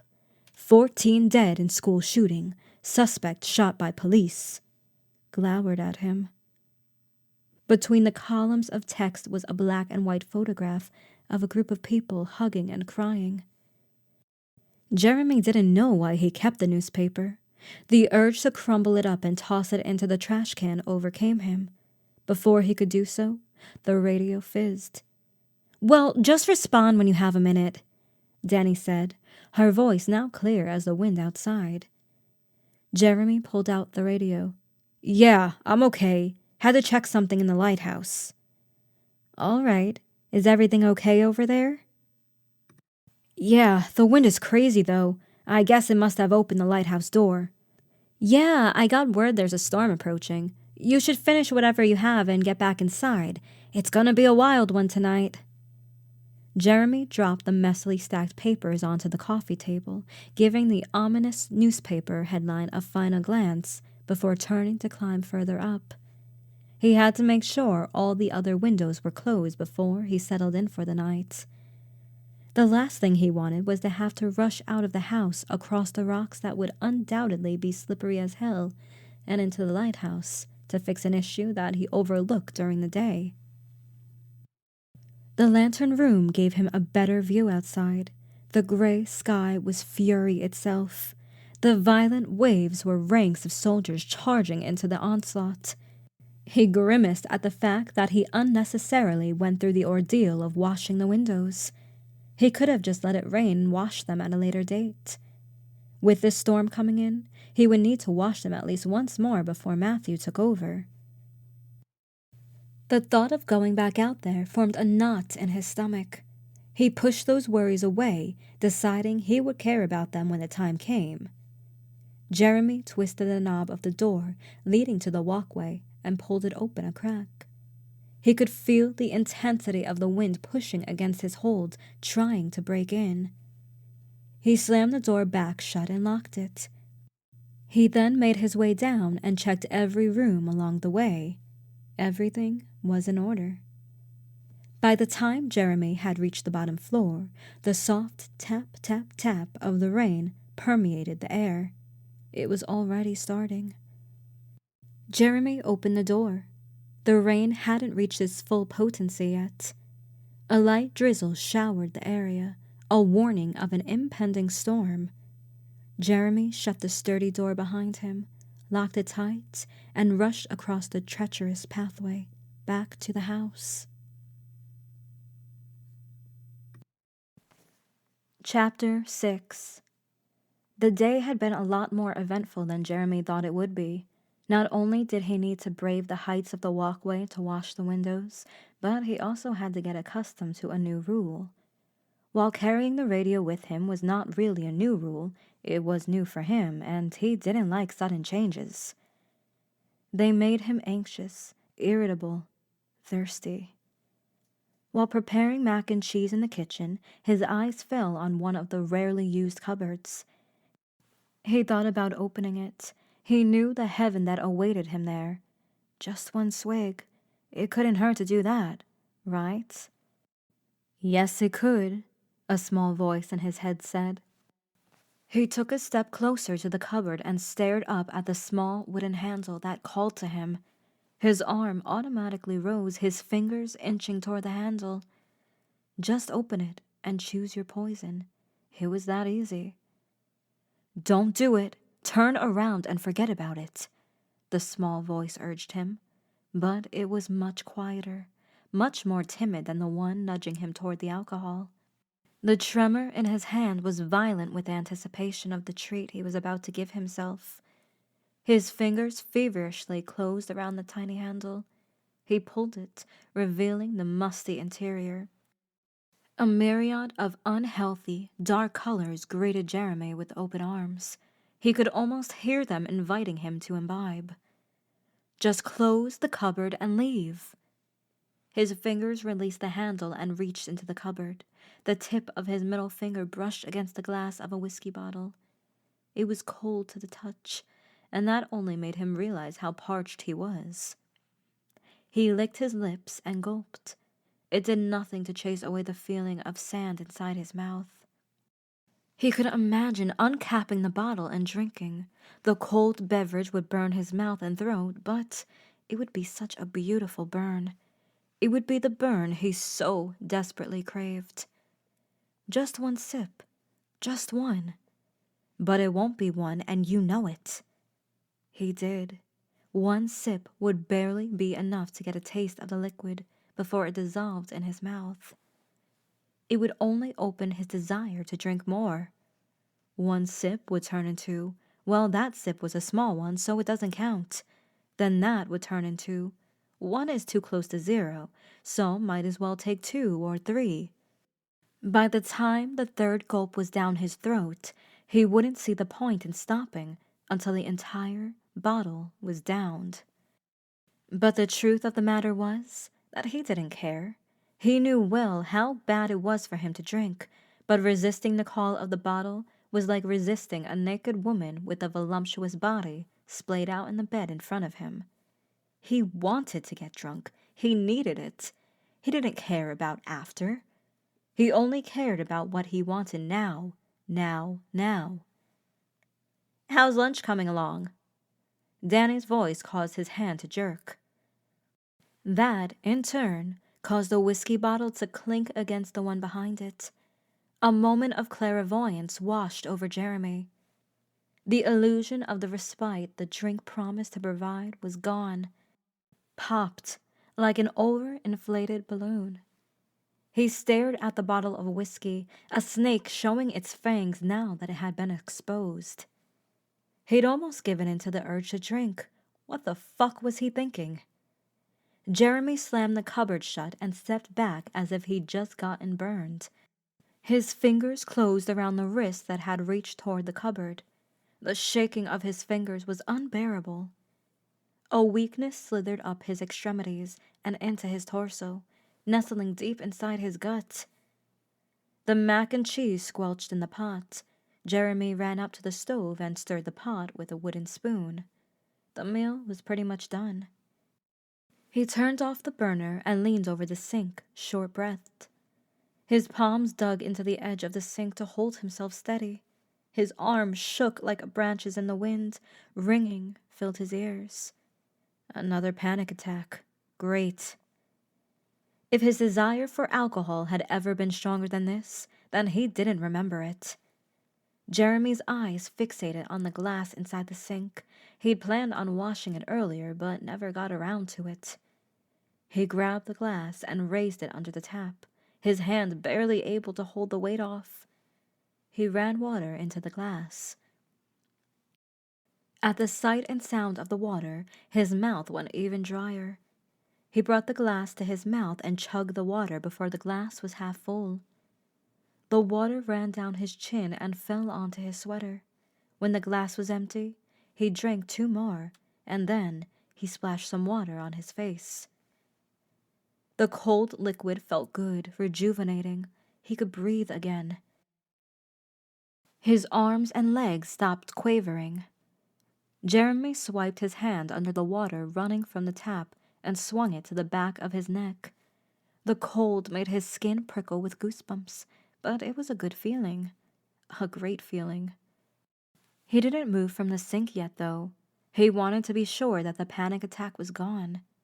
In the past, he'd gotten cocky a few times and thought it was over, but then it came back with a blinding force. Jeremy knew he couldn't beat this thing with brute strength, just like a good swimmer couldn't outswim the waves during a storm. He had to bide his time and wait for it to pass before resuming his regular activities. It was still there, in the vicinity, waiting for him to let his guard down so it could flank him. Jeremy closed his eyes and took deep breaths just like he was taught. "I'm eating a burger, by the way," Danny said. The sentence sounded like she had her mouth full. "How did I get a burger? Well, glad you asked.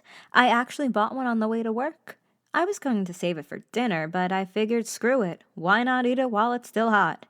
I'll be eating plenty of cold food for the next 2 months, so I might as well savor this." "Please stop talking." Jeremy stared at the dirty dishes in the sink, focusing on his breathing. It wasn't becoming any easier. "Now, I'm not usually a burger person, but there's this place on the way out of the city called Bentley's Barbecue. It's a small place, a dump, really.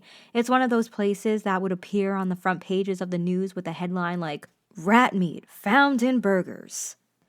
A short pause ensued. Jeremy imagined Danny chewing her bite. "Anyway, I've seen Bentley's Barbecue on the way to the beach many times, but I never stopped there because, who would stop at a small burger place in the middle of nowhere when you have so many good hot dog and burger stands at the beach, right?" More silence. Breathing was slightly easier. "But then I remembered when I was a kid and my mom used to take me to this one diner off I-295 whenever we visited Grandma. It was called Mike's Bridge Diner. It was one of those places where you would expect to get the kind of food you need to poke with your fork to make sure it was dead." A sigh that was supposed to be laughter left Jeremy's mouth. The gesture surprised him. "And my mom didn't have money back then. My dad was unemployed and the job market was hard. I remember us sitting at that diner and her going through her wallet, digging out the few remaining $5 bills, and I still remember the sour look on her face. I was 8 back then, but I knew what that look meant." Jeremy sucked in a breath of air and nodded. He was well acquainted with financial struggles. "So, when the waitress arrived and my mom asked me what I wanted to eat, I said I wasn't hungry, even though I was starving. My mom said I had to eat, but I just shook my head. Eventually, after not being able to get an answer out of me, she ordered me a burger. The waitress was getting impatient, so I guess she just wanted her to stop breathing down our necks and for me to eat something." Jeremy felt his strength returning sufficiently enough to straighten his back. He wiped his sleeve across his forehead and grabbed onto the pot full of mac and cheese. Carefully, he transferred a portion that would serve as his lunch onto a plate. The cheesy smell that invaded his nostrils made his stomach rumble. The talk of Bentley's burgers must have contributed to that too. I asked why she didn't order anything for herself, and she used the same excuse I'd given her. Anyway, it was the best burger I'd had in forever. It was so greasy you could squeeze the oil out of it, and the buns and fries were dry, but it was the best thing ever. "But I felt guilty about eating the burger all by myself, so I slid the remaining half to my mom and told her I was full. Jeremy let out a hearty chuckle. The sound was foreign to him. Children somehow had good intuition when it came to noticing a change in their parents' behavior. She told me to take at least a few more bites, but I grabbed my stomach and faked being full. I could have eaten the whole thing right there, but I wanted my mom to have it. I could tell she was hungry too. She hadn't eaten anything since the cheese crackers that morning. She ate the other half, and seeing her wolf down that meal felt as good as eating it. Jeremy lowered the plate on the table and slid into the chair. His legs cried out in relief. He hated admitting it, but Danny's story interested him. We went to Mike's Bridge Diner many more times on our visits to Grandma. That's even where I spent my first paycheck. Can you imagine that? Such a dump being a host to so many fond memories. Those places, those kind of dumps, they usually are the ones we get the most emotionally attached to, Jeremy said. He didn't know what compelled him to respond to Danny. Perhaps he thought she needed some words of assurance. Yeah, Danny said. Jeremy stabbed a piece of macaroni onto his fork. It was steaming, so he decided not to stuff it in his mouth just yet, no matter how hungry he was. He glanced at the radio, waiting for Danny to add something to her story. When that didn't happen, he asked, "Do you still go to Mike's Bridge Diner?" "No, I stopped going when I was 22. "Why?" Jeremy blew on the impaled macaroni and put it into his mouth. The panic attack was all but gone now, but he was still weary. "Because that's when my mom died." Shit. Jeremy's jaw worked rapidly to grind the pasta enough for him to swallow it. He held the radio up to his face, his finger lingering gently on the button, but not pushing it.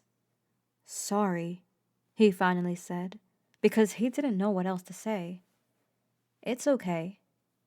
Jeremy was on the verge of asking Danny how her mom had died, but he didn't want to be rude. It was obviously a painful topic. As if reading his mind, Danny's response came seconds later. "Cancer." The clipped word cut through the air. By the time the doctors found it, it was too late.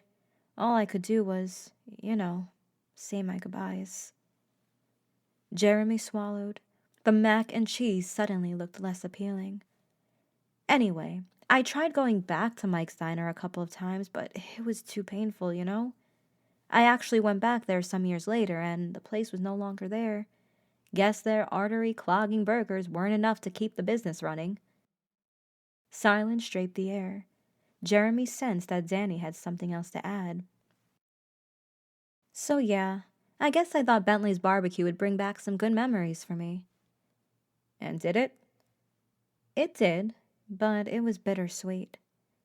"Anyway, yeah, when you go home, stop by over there. He's on Forest Avenue. Get the bacon cheeseburger. It's out of this world." Danny's tone closed the topic. Jeremy knew better than to pry with some more questions. Everyone's running. He wondered if that was what Danny was running from. Something told him her mother's death was only a drop in the ocean. "Well, it'll be at least another month before I can taste a burger," he said as he stabbed another handful of pasta onto the fork. He tried to remember when the last time he ate a burger was. He couldn't recall. Burgers from a place close to his apartment were his go-to meal whenever his body warned him that he wasn't taking in enough proteins.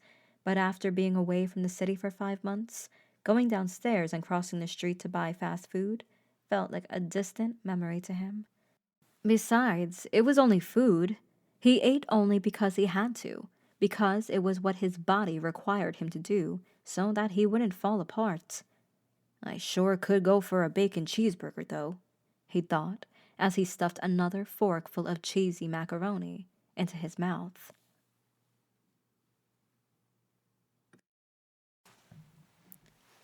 Chapter 7.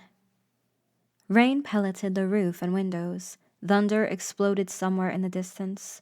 Jeremy glanced out the window in the direction of the lighthouse where the dark clouds had flocked towering above the structure, obscuring the meager rays of the setting sun. The waves violently crashed against the cliffside, splashing ocean water everywhere. Some of them went as high as the second floor of the lighthouse. Despite the battering of the waves, the lighthouse stood firm, an impregnable bulwark against the relentless onslaught. "They said this'll be the worst storm in years," Danny said. "Communication with headquarters might get scrambled." "Not like anything ever happens here anyway." Jeremy stepped away from the window and plopped onto the couch, the radio still clutched in his hand. With the tasks done for the day, he thought about what to do until bedtime, which would be in a few hours. Back in the city, Jeremy couldn't fall asleep before 4 a.m. The lighthouse seemed to work as a different dimension. Despite having a messed up sleeping pattern, he was able to fall asleep by midnight on his first night on the job. "What do you do on nights like these?" Danny asked. "I don't know. Nothing, I guess." "Nothing?" "Yeah." Pause. "Okay, but you have to do something, even when you're not doing anything. Like, are you staring at the ceiling or what?" More pause. Jeremy sensed confusion on Danny's end. It amused him. "I just listen to the rain until I fall asleep." Jeremy shrugged. A flash illuminated the window for a second. A crack of thunder followed.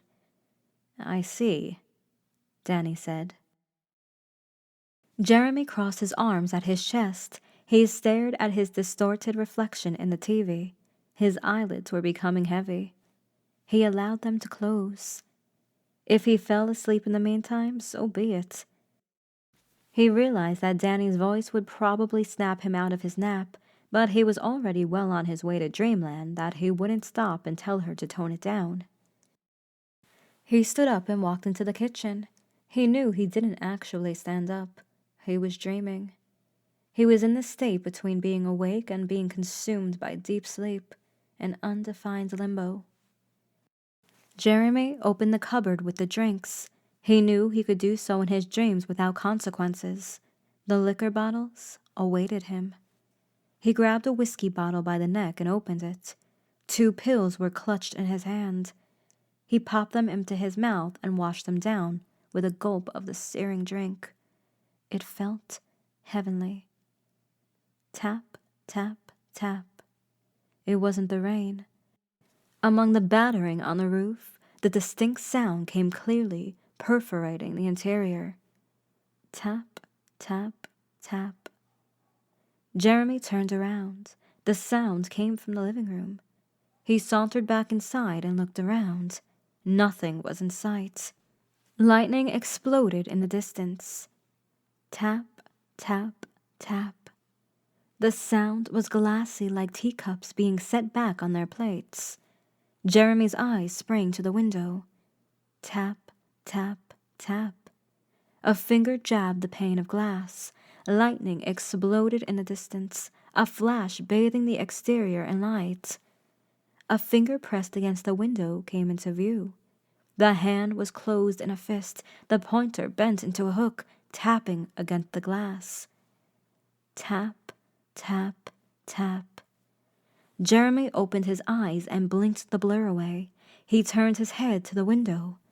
Nothing but droplets of rain trickling down the glass. He swallowed. He swore that he could taste whiskey on his tongue from the vivid dream. He stood up and sauntered to the window, peeking outside. It was getting dark, fast. The rain showered the outside in heavy quantities. Jeremy craned his neck to look as far right and left as he could. His eyes then fell on the window itself.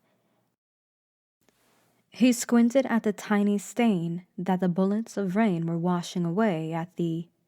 A loud, staticky sound exploded in the room. Jeremy jerked around, his heart plummeting into his gut. "Called it. Comms with headquarters aren't working," Danny said. Jeremy's shoulders drooped. Jesus fucking Christ! It felt so good to say that aloud. No cussing felt as good as religious cussing. It was like Jeremy's defiance to the God he hated so much. He sat back on the couch, ignoring the radio. It couldn't have been more than a few minutes since he closed his eyes, and yet it felt like hours had gone by. He was irritable, just like he was after every nap he took. More than that, a hankering harpooned him. Back when he was younger, his body demanded something packed with sugar whenever he woke up from his midday nap. Later on, that sugar craving was replaced by a darker desire, something that had horrible taste but muted all his issues after just a few sips. Jeremy had always liked imbibing here and there, but in permissible quantities. At every family reunion on Nadine's side, drinking was the only thing that helped him stay sane until the get-together was over. He had dealt with all sorts of crazy, demanding, and unreasonable clients during his career, but his wife's family was a whole different story. The constant yelling, the mandatory annual arguments between Nadine's grandpa and uncle that often ended up with one of them storming out, the racist and sexual jokes, all of it was excuse enough for Jeremy to drink during reunions. Nadine's prying family didn't really like that. On one occasion, her grandpa pulled Jeremy aside to talk to him. He hugged him and told him everything would be okay and that he was here for him if he needed help with his struggles. He got teary-eyed when he spoke about his father, who had been consumed by alcoholism and had lost his job and family. Jeremy had found the situation too amusing to try to justify himself. Instead, he smiled, nodded, and thanked Nadine's grandpa for his support during such a difficult time. Slowly, the drinking did become heavier, even if it happened only at the reunions. But then, the call that changed Jeremy's life catapulted him into binge drinking, and this time, there was nothing amusing about it. "How's it looking over there, Jer?" Danny asked. Jeremy's cheek twitched at the nickname. He grimaced at the radio before taking it into his hand. "What do you think?" "Thinking of going on a little surf?" "No, I'm a terrible surfer." "Still, it might be nice waking up next to the beach every day."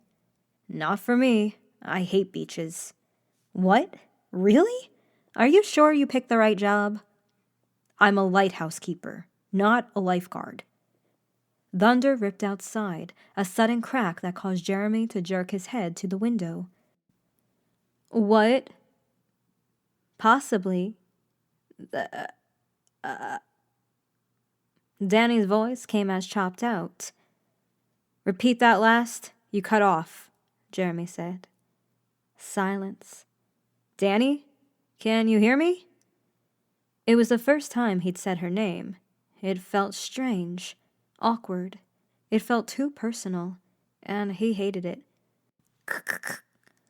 "The weather must be messing with our radios, huh?" This time her voice came through clearly. "Yeah." "Hey, are we sure using them now is safe? Like, what if the device is like Lure and Thunder? We could get killed." A lopsided smile curved the corner of Jeremy's lip. He was tempted to tell her as a joke that it was, indeed, dangerous to use radios now, and that she should put it as far away as possible and not speak. It occurred to him that he had spent almost the entire day talking to Danny on the radio. It was so out of his character. At the same time, he had to admit that talking to her was not as annoying as he initially thought it'd be.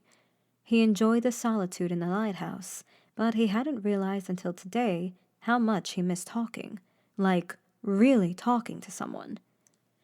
Earlier, when he'd had a panic attack, Danny's voice soothed him. The story about her mom and Mike's Bridge Diner were enough to take Jeremy's mind off things, and that, in turn, helped calm him down.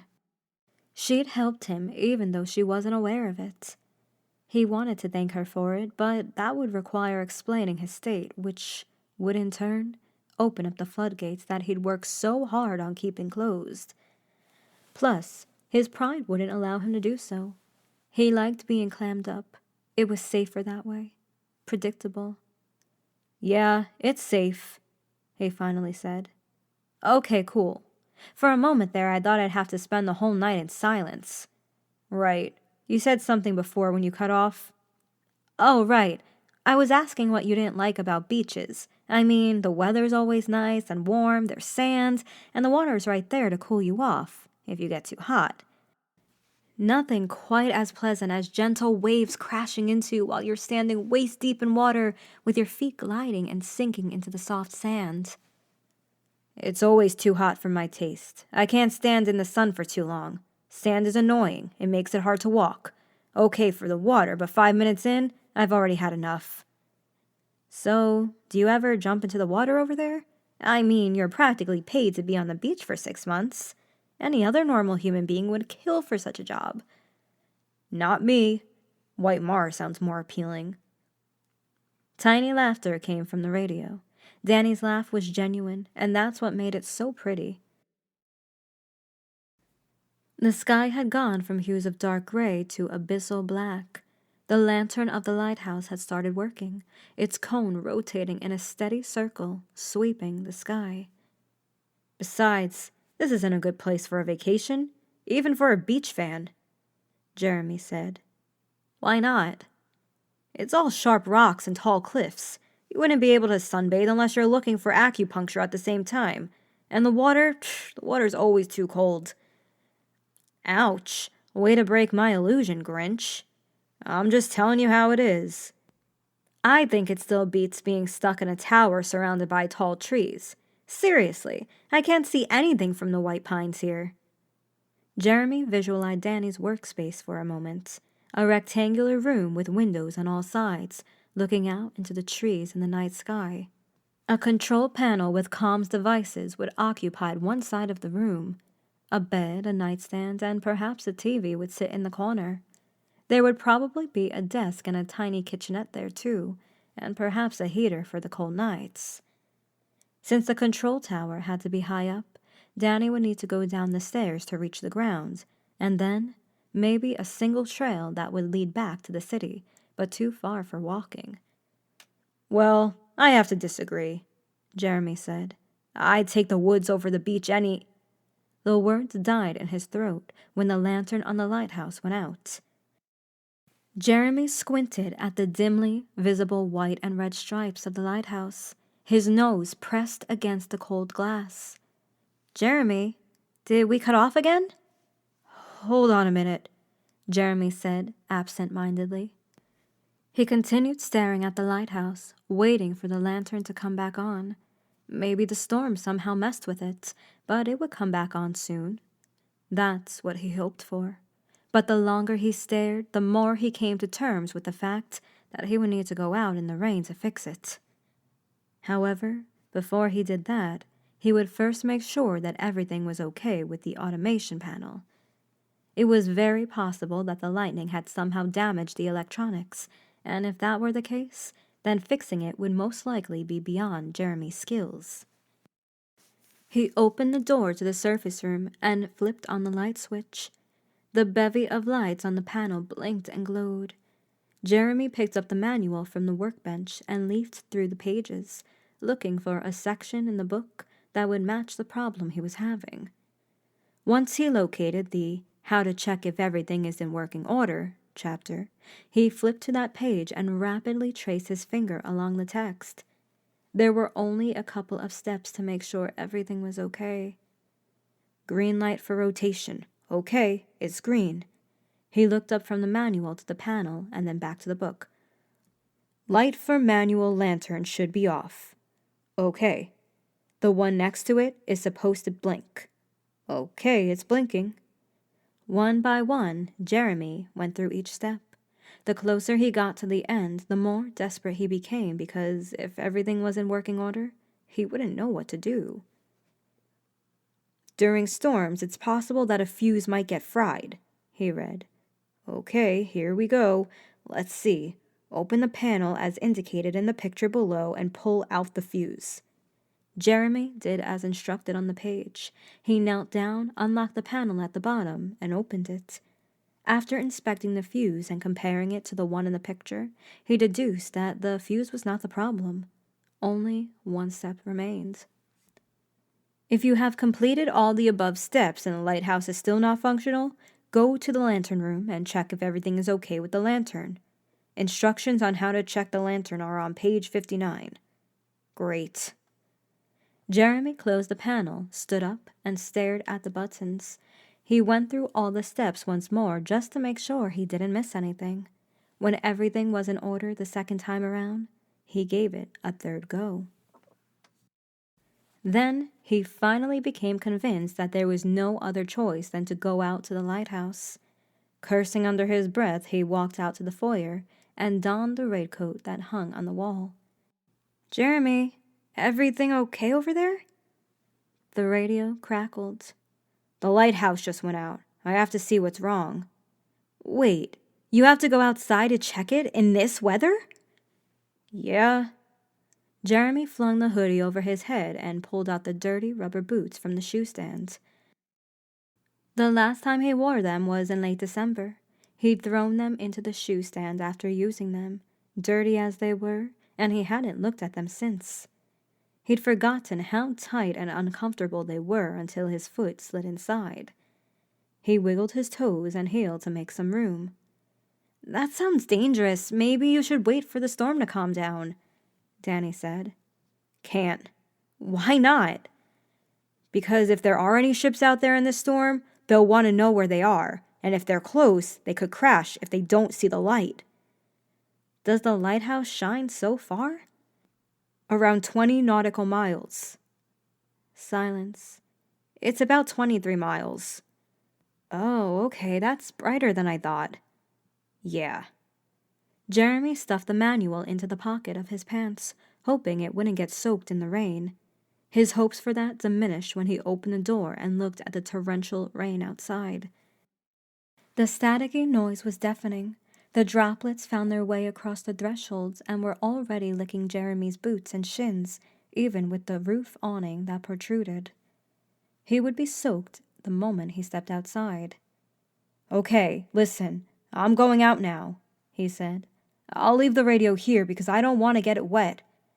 "Just hurry back, all right?" "Yeah." Jeremy placed the radio on the shoe stand, cinched his hoodie, and stepped out into the rain.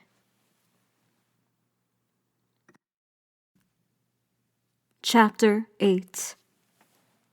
The moment he had no roof for protection over his head was the moment the external noises grew in intensity.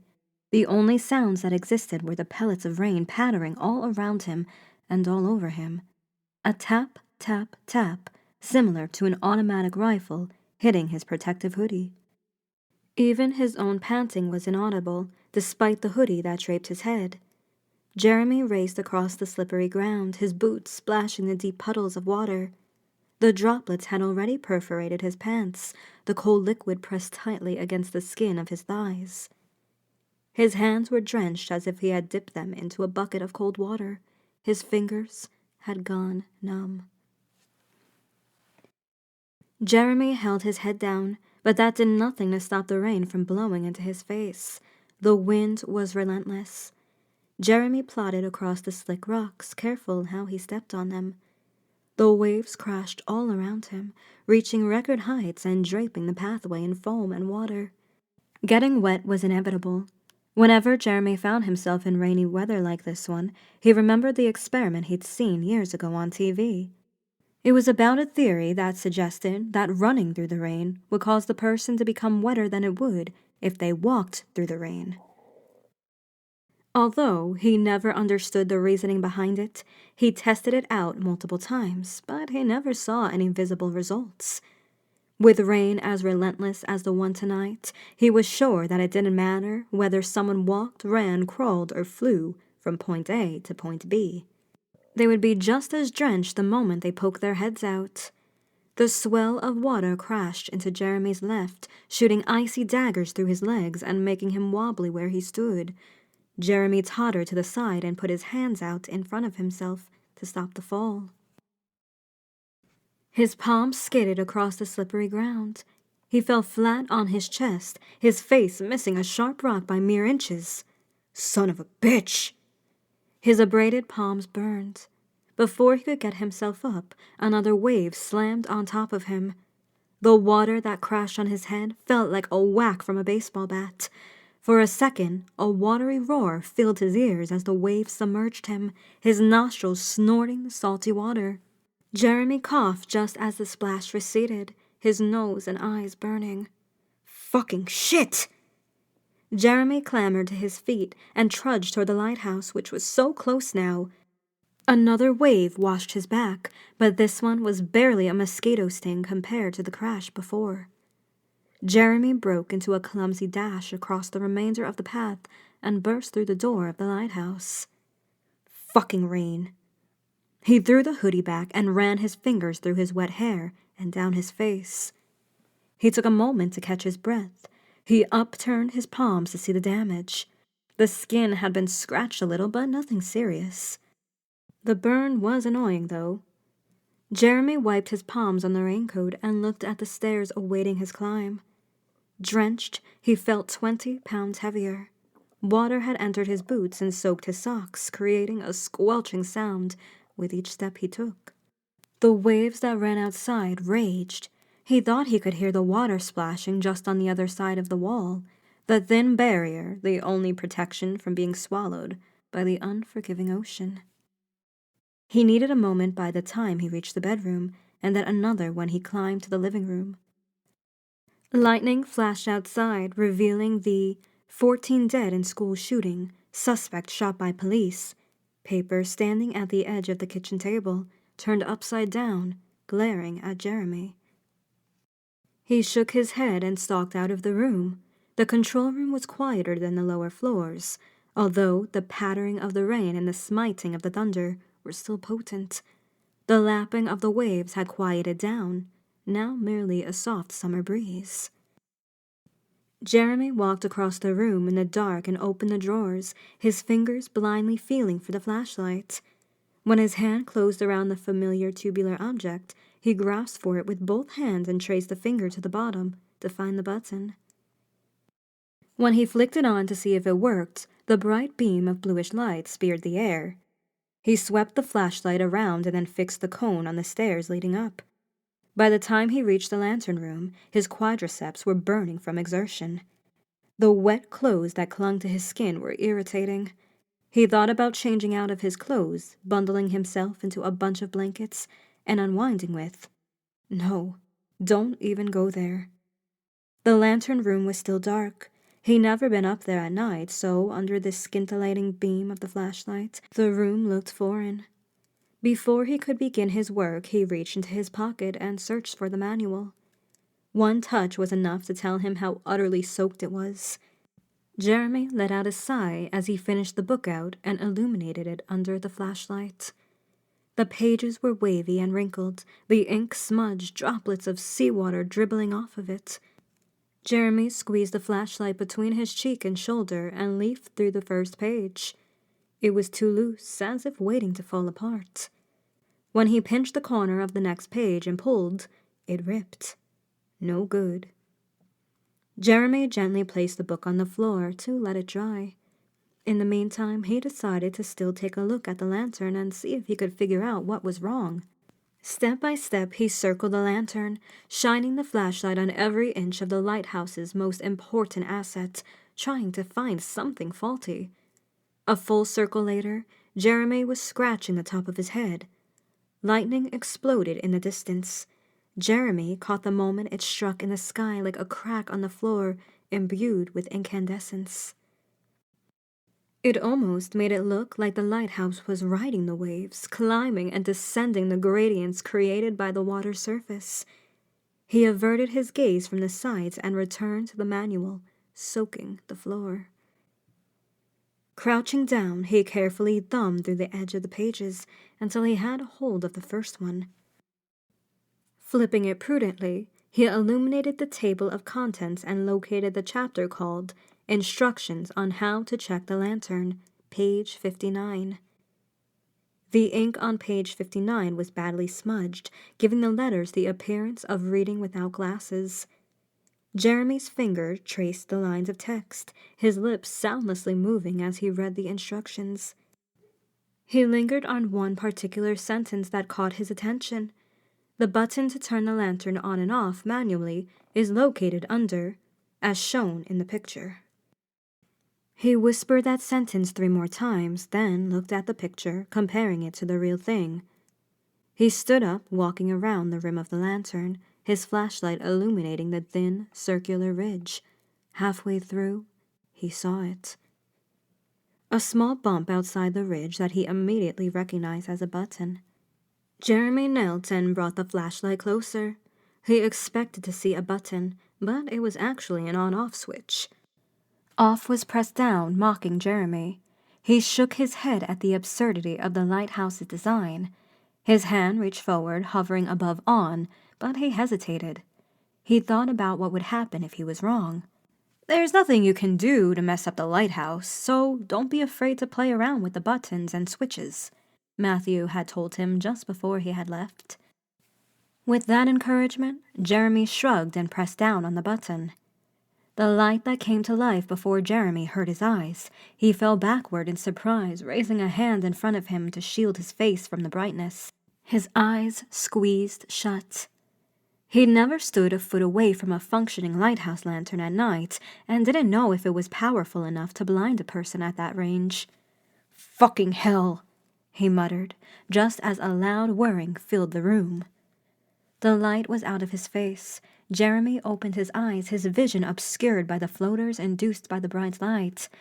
They looked like splotches of paint on a canvas. Before he could react properly, the lantern had rotated full circle and swept above Jeremy once more. The whirring grew louder and louder, like a car's engine trying to pull out max speed. It made Jeremy uneasy. It gave him the impression that the lantern would explode when the whirring reached a certain level. Not waiting to see what would happen, Jeremy crawled on his hands and knees toward the exit. The whirring became muffled the moment he slammed the lantern room shut behind him. He slid his palm across the wall as he made his way down the stairs, the floaters in his vision slowly fading. He blinked hard in hopes of chasing them away, but they refused to leave. He looked toward the corners of his eyeballs, but the floaters annoyingly followed him wherever his pupils went. By the time he made it back downstairs, his vision was clear, but then another problem awaited him: running back to the house. He stared through the open door at the narrow pathway and the house that offered sanctuary. Dry clothes awaited him there. He could brew some hot tea. He was hungry too. He still had mac and cheese from lunch. He licked his lips, leaving a salty taste lingering on his tongue. A tall wave loudly crashed into the pathway, as if to disperse Jeremy's hopes of making it back without trouble. Jeremy sighed, pulled the hoodie over his head, and braced himself for another volley. He tucked the flashlight under his raincoat, hoping to keep it safe until he was back under the roof. He jackknifed like a sprinter getting ready to race and propelled himself from his heel forward into the belly of the beast. "God damn it," he said when he reached the roof awning. He was out of breath. His lungs burned. Most of all, he was wet and it annoyed the hell out of him. Jeremy opened the door and stumbled inside before slamming it shut, significantly decreasing the volume of the outside noise. He slithered out of the raincoat and let it plop to the ground, not giving a shit. He kicked the rubber boots off. Water slid off of them and poured out of them. A large puddle covered the foyer. Jeremy took his clothes off and threw them on the floor where the raincoat was. His skin was cold to the touch, and he was starting to sniffle. "Jeremy, hello?" The radio next to him spoke, giving him a momentary fright. "Can you repeat what you just said?" When Jeremy was in his underwear, he picked up the radio and walked into the bedroom. I didn't say anything." "No, I heard you pushing the button to talk, but no voice came through." "You must have heard wrong. I just stepped inside the house a second ago." "No, the radio definitely buzzed." Jeremy opened the drawers and pulled out a fresh pair of pants, a t-shirt, underwear, socks, and a towel.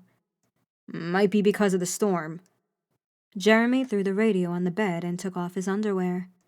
I guess you're right. Was everything okay at the lighthouse? Jeremy wiped his hair with a towel, hung it around his neck, and picked up the radio to respond. Yeah, the manual switch was on. Must have been something the weather caused. How bad is it out there? Pretty fucking bad. I almost broke my neck on the way there. What? Really? Are you okay? Yeah, just drenched. Had to change out of my clothes. I hope the lighthouse doesn't malfunction again tonight. He dried off his body and put on the clean set of clothes. He already felt so much better without the weight of the soggy fabric clinging to his skin. He felt like he still needed food. And a drink. Not an alcoholic one, but something warm to get rid of the iciness that had nestled in his body. More than anything, he needed rest. Today was pretty exhausting, and he felt that he'd earned a long break. Jeremy walked out into the living room and approached the window. Hey, I just got a message from headquarters, Danny said. It says they sent this 2 hours ago, but it just now got through. What does it say? Lock the doors and stay inside. Cryptic. I guess they expect the storm to last for a while, huh? Maybe. Some silence lingered in the air. Hey, you're not going to bed yet, are you? Danny asked. Maybe. Why? Because I'm not sleepy yet, and I'll get bored if you leave. Jeremy didn't feel sleepy either. His body was heavy with exhaustion, but it was one of those feelings of tiredness where he would be too sluggish to do something productive and too active to fall asleep. He hated that feeling. I guess I won't be going to bed yet, he said. Nice! Excitement coated Danny's voice. We can play some games. How about trivia? Jeremy nodded, but he wasn't listening. Nodding his head was a muscle memory that he'd carried from his old job. Even when he was on a call with a client, he would nod until he remembered that the client couldn't see his face. Yeah, sure, he said belatedly. His eyes were fixed on the rotating beam on top of the lighthouse's dome.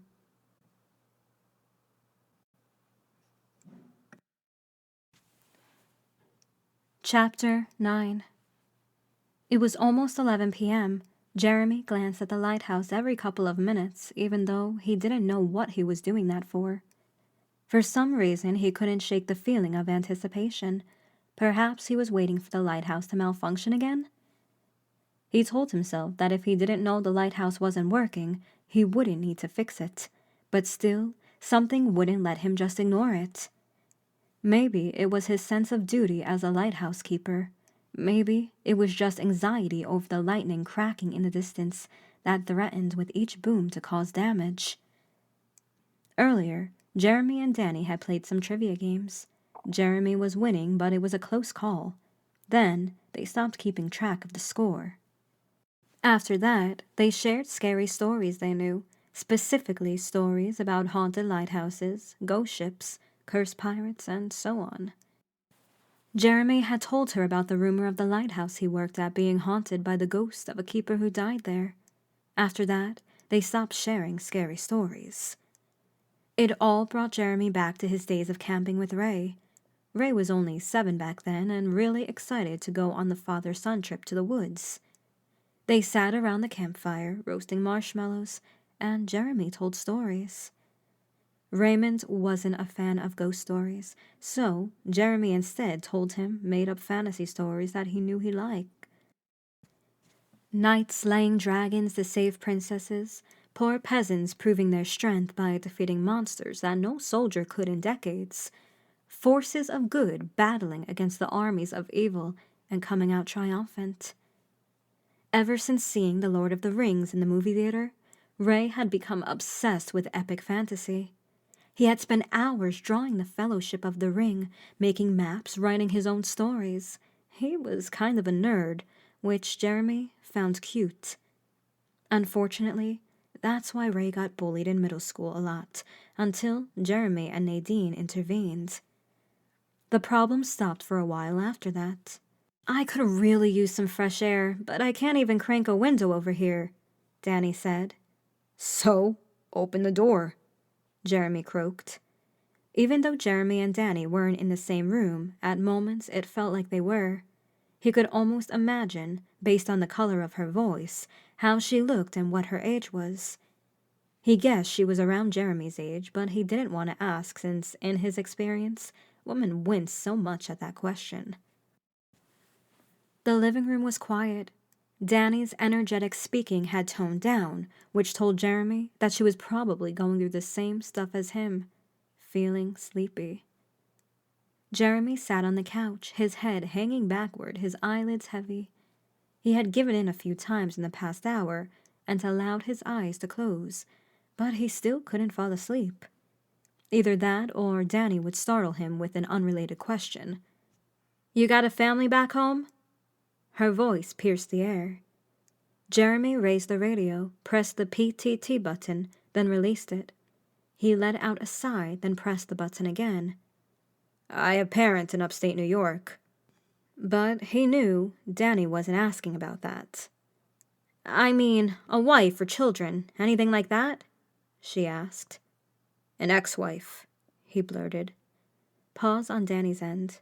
Perhaps she'd realized that the topic was sensitive. "How long were you guys married?" she asked. 16 years and 4 months. Jeremy refrained from adding because he didn't want Danny to know he paid attention to such details. He didn't want her to know he still lingered on his former marriage and the broken future that could have been. 16 years? Wow! Why separate after such a long time? Jeremy could tell her all the details. He could talk for hours about how he and Nadine had drifted apart, how they never talked unless it was to give a cold greeting or goodbye. How, when they looked into each other's eyes, they saw strangers and not the spouses they'd built their lives with. It was just the unfamiliarity that had formed between them. There was a profound animosity, and Jeremy couldn't shake. Whenever he looked at Nadine, uncontrolled anger took him over. He had to clench his jaw to stop himself from raising his voice at her or smashing something in the house. She was the same. He could see it in her eyes, that look that hadn't been there in the past 16 years. When she didn't pity him, she blamed him. She hated him. She didn't need to say anything for him to know it. Jeremy stayed later and later in the office just to avoid that gaze. When he did return home, he'd find the house quiet, Nadine sleeping upstairs, and he would quietly slither into the living room couch, where he would pass out from worry and exhaustion. Then one morning, Nadine was no longer in the house, her things gone, leaving only the empty drawers and wardrobes. Did it come as a surprise to Jeremy? Absolutely not.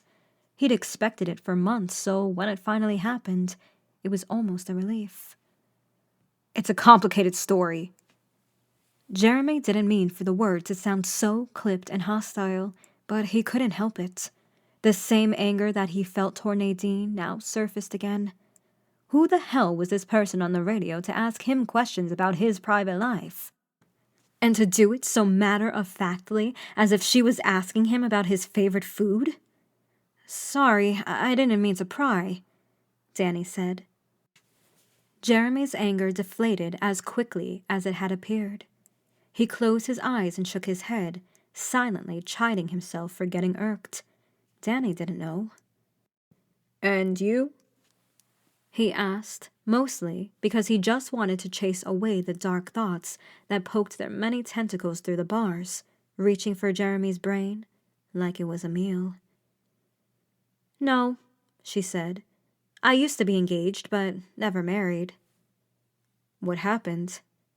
He realized the irony of him asking the same question that would have angered him, but the dark tentacles were creeping closer, and he desperately needed something to take his mind off things. "David and I met at work. He was a doctor who worked at a hospital. He and I used to talk during those slow nights. One thing led to another, and we started dating. You know how when you meet someone, you just click right away, and you're just talking over each other because you share so much in common?" Jeremy knew. That was exactly what it was like for him and Nadine when they met in college. David and I dated for a year before he proposed. We moved in together, and that's where things pretty much stopped. What do you mean? We both agreed that there was no need to rush with marriage. We were still young, and we just wanted to take it slow and enjoy, you know? So, we never really agreed on a wedding date. As time went on, whenever I asked David about it, he always found an excuse why it wasn't a good time. Then, we talked about having a child. For a while, it all revolved around, I'm not ready yet, to, I might be ready someday.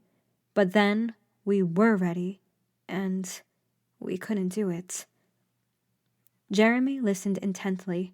He already knew that the outcome of Danny's story would be a sad one, but he was interested in knowing what led to such an ending. Danny's speaking speed had become significantly slower at that point. She might have been looking for the right words, or maybe it was difficult to talk about. Either way, Jeremy didn't interrupt her. We went to various doctors to see what was wrong. We had all sorts of, tests done. David's results came out okay. Mine didn't. A long silence ensued. Jeremy felt like he should say something, even something as simple as, sorry, but whenever he opened his mouth, he closed it instead. There was nothing he could say that Danny probably hadn't already heard a million times over from friends and family.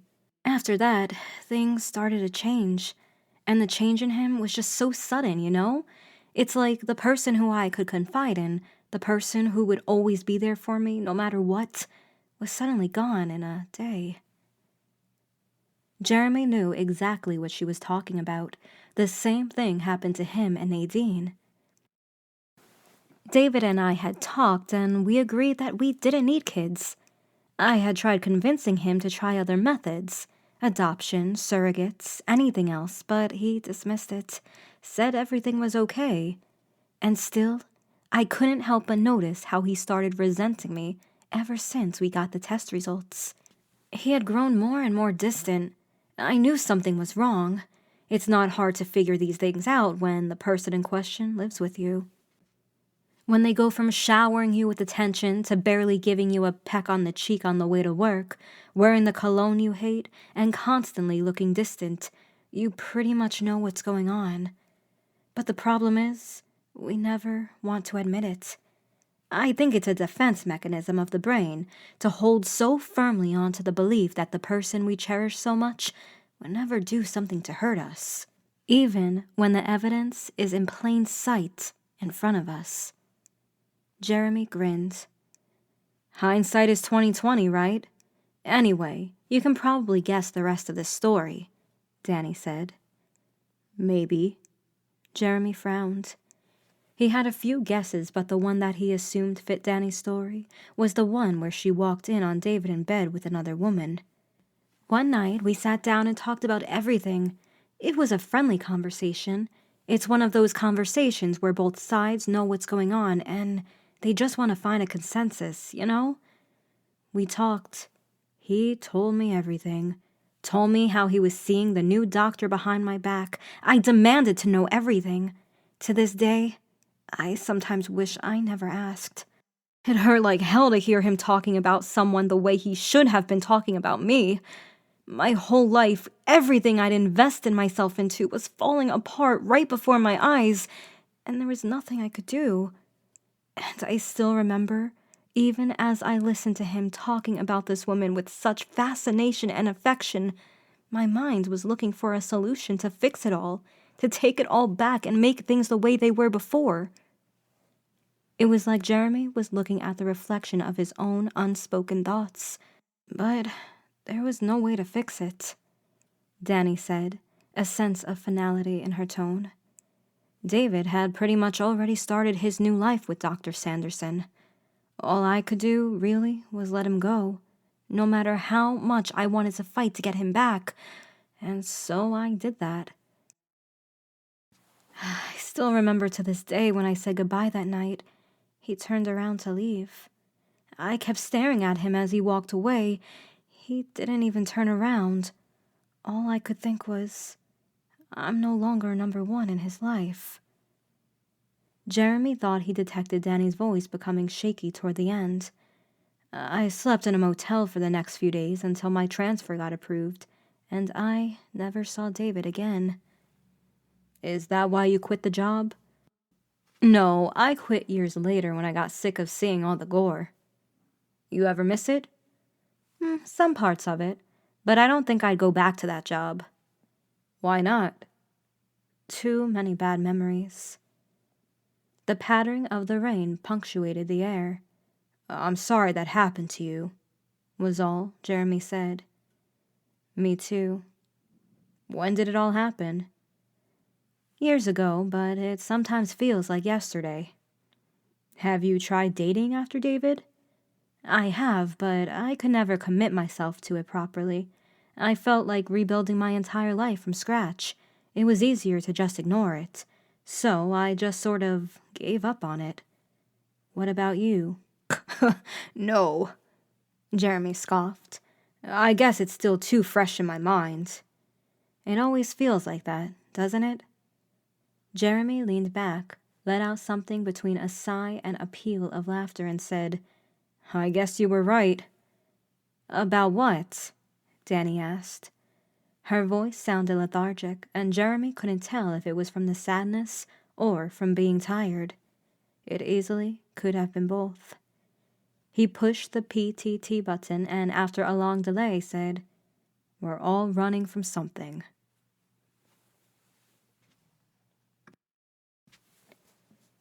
Chapter 10. Jeremy closed his eyes and relaxed his body as best he could. One thing he realized helped him fall asleep faster was actually holding his eyes closed. That was easier said than done, because the thoughts that often invaded his mind in the unholy hours of the night made it effortless to keep his eyes open and stare at the ceiling.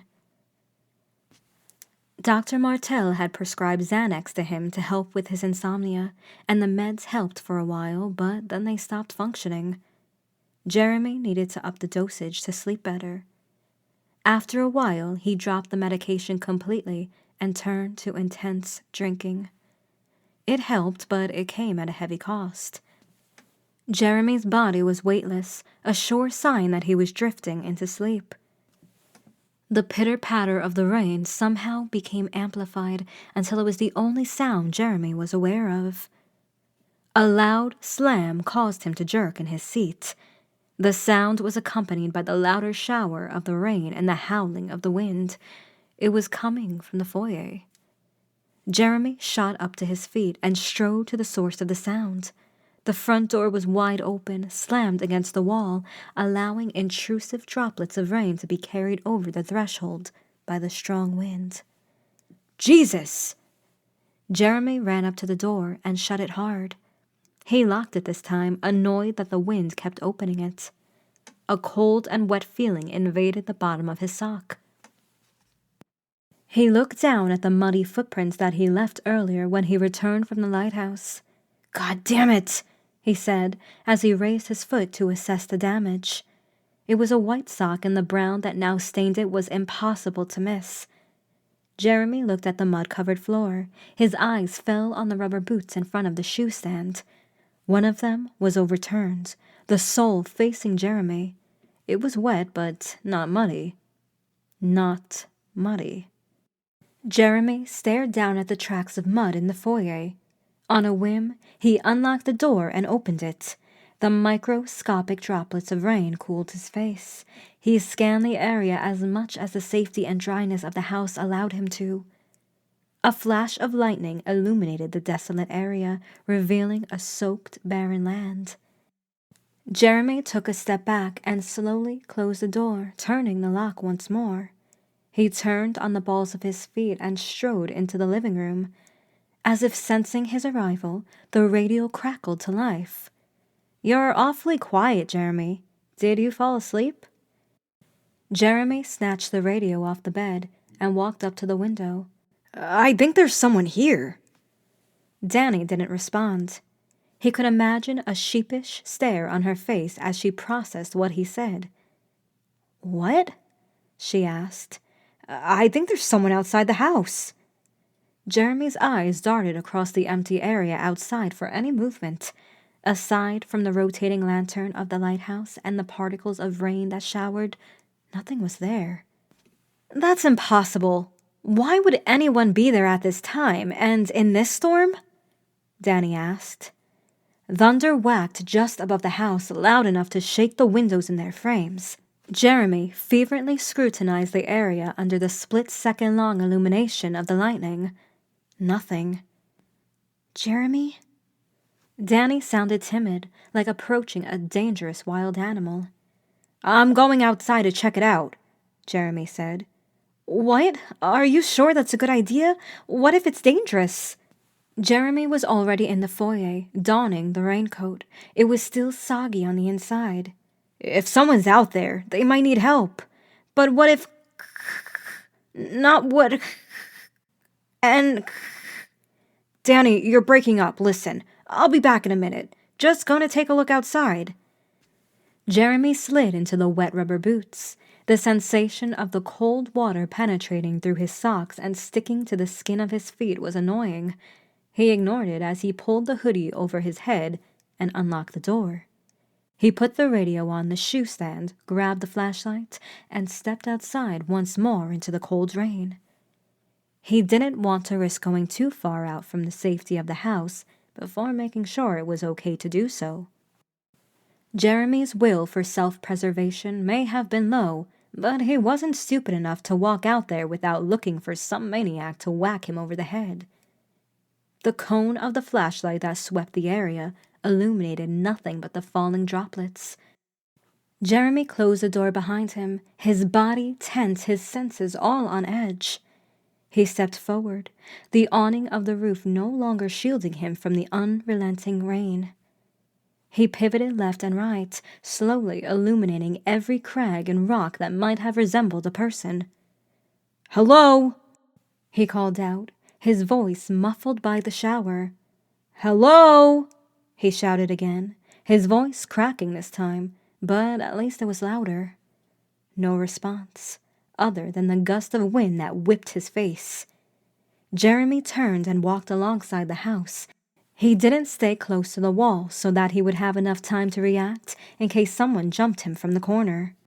The beam of the flashlight controlled by his hand became jittery every time he illuminated the corner of the house, fully expecting a ragged, dirty man with an unkempt beard and long hair to come into view. He also kept an eye out on the surrounding area.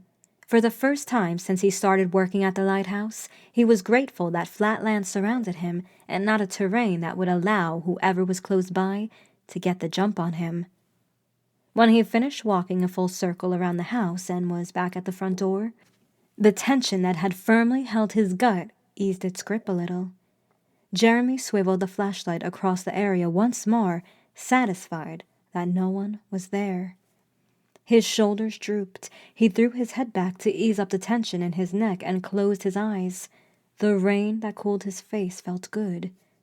He opened his eyes, ready to go inside, and then his eyes fell on the silhouette standing against the lantern on top of the lighthouse.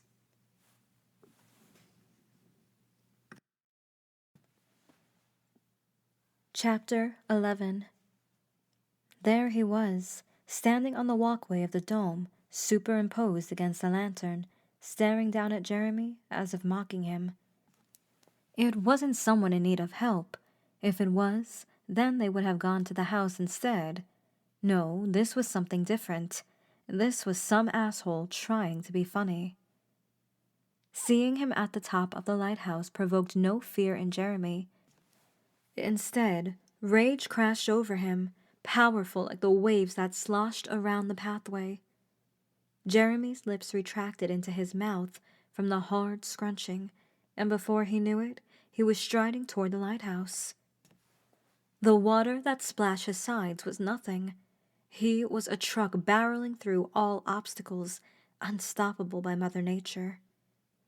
As much as he wanted to fix his eyes on the figure above, the craggy ground made it impossible, no matter how much fury fueled him. His eyes were trained on the lighthouse door. He couldn't reach it fast enough. When he did, he shoved the door open so hard it slammed against the wall. He wanted the stalker to know he was coming. He wanted him to know he was messing with the wrong person.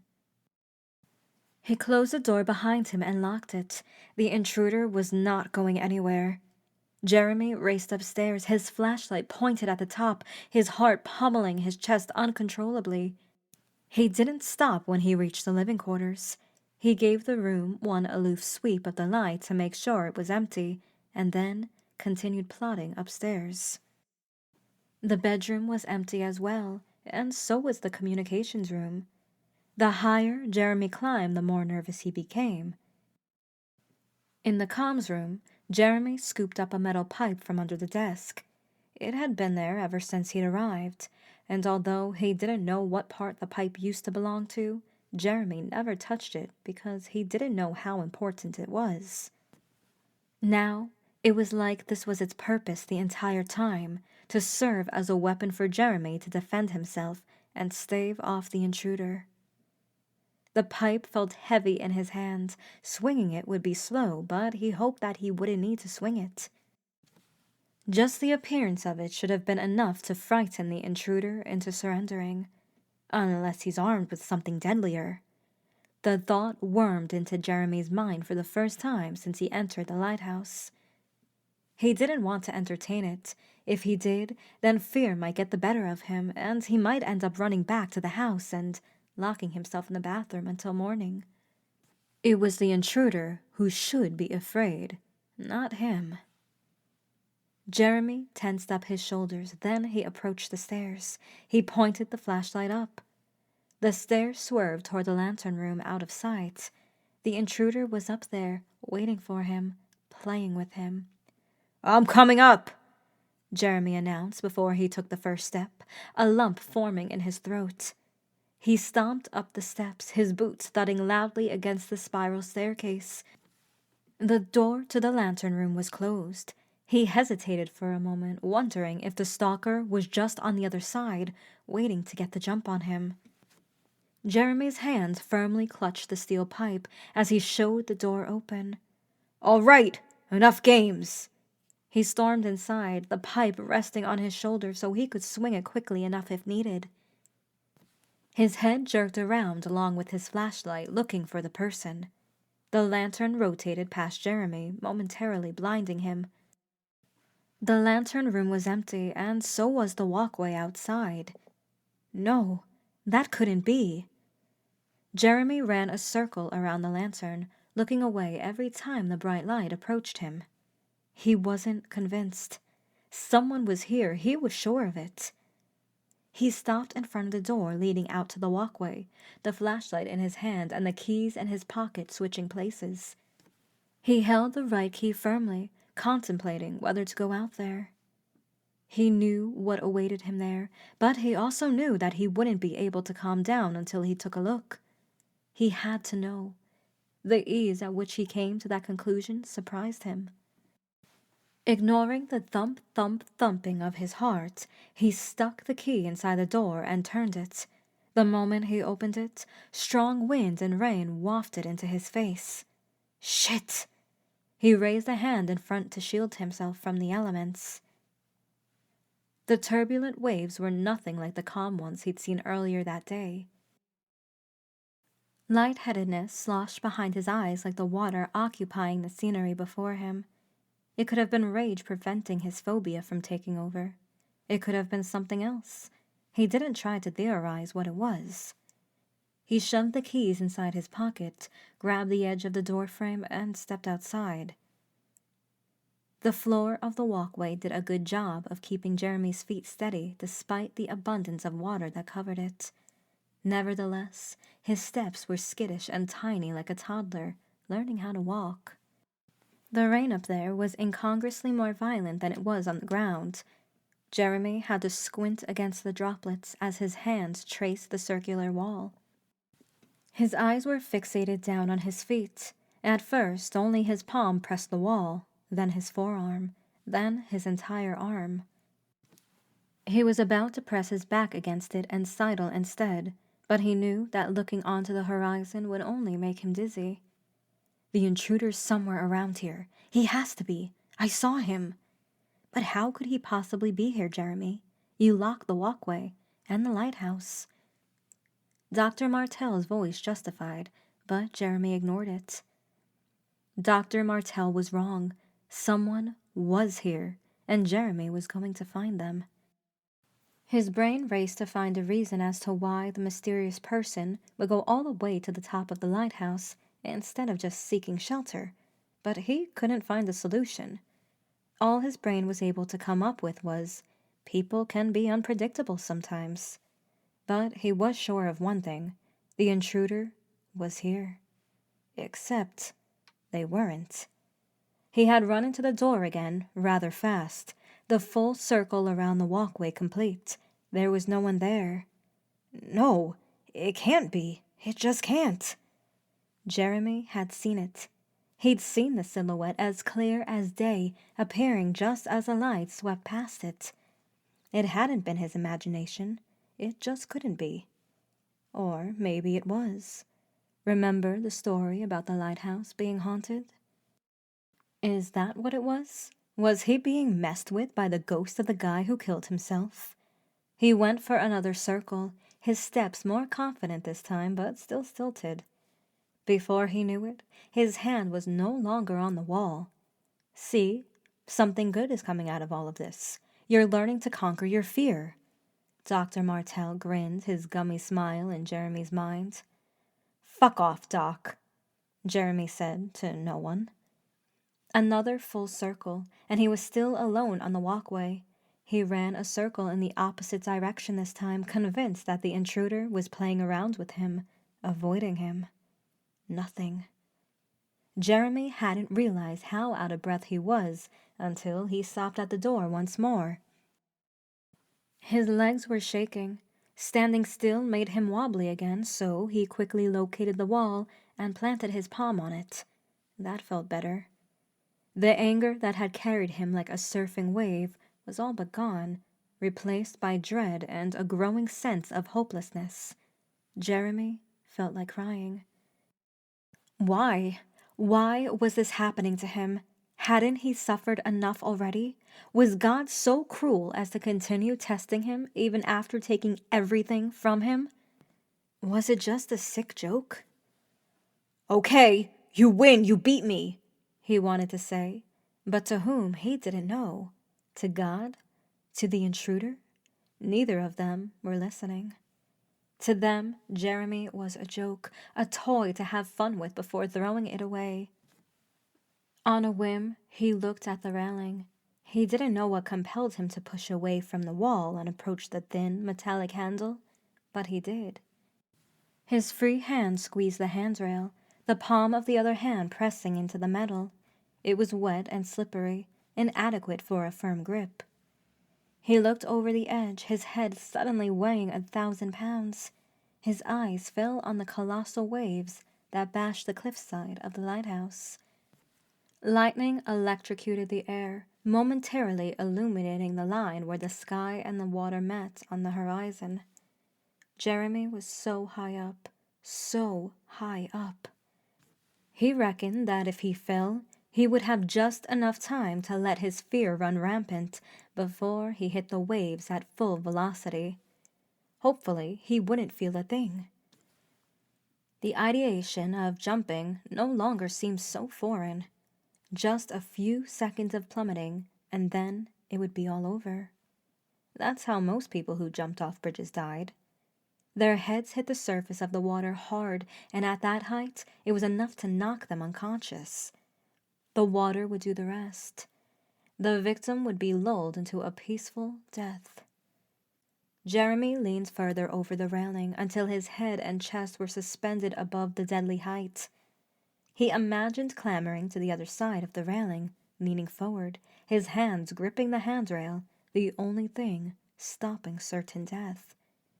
He could simply let go. Then it would no longer be in his hands. Everything would be gone. The pain, the stress, the drinking, the nightmares, it would no longer be his responsibility.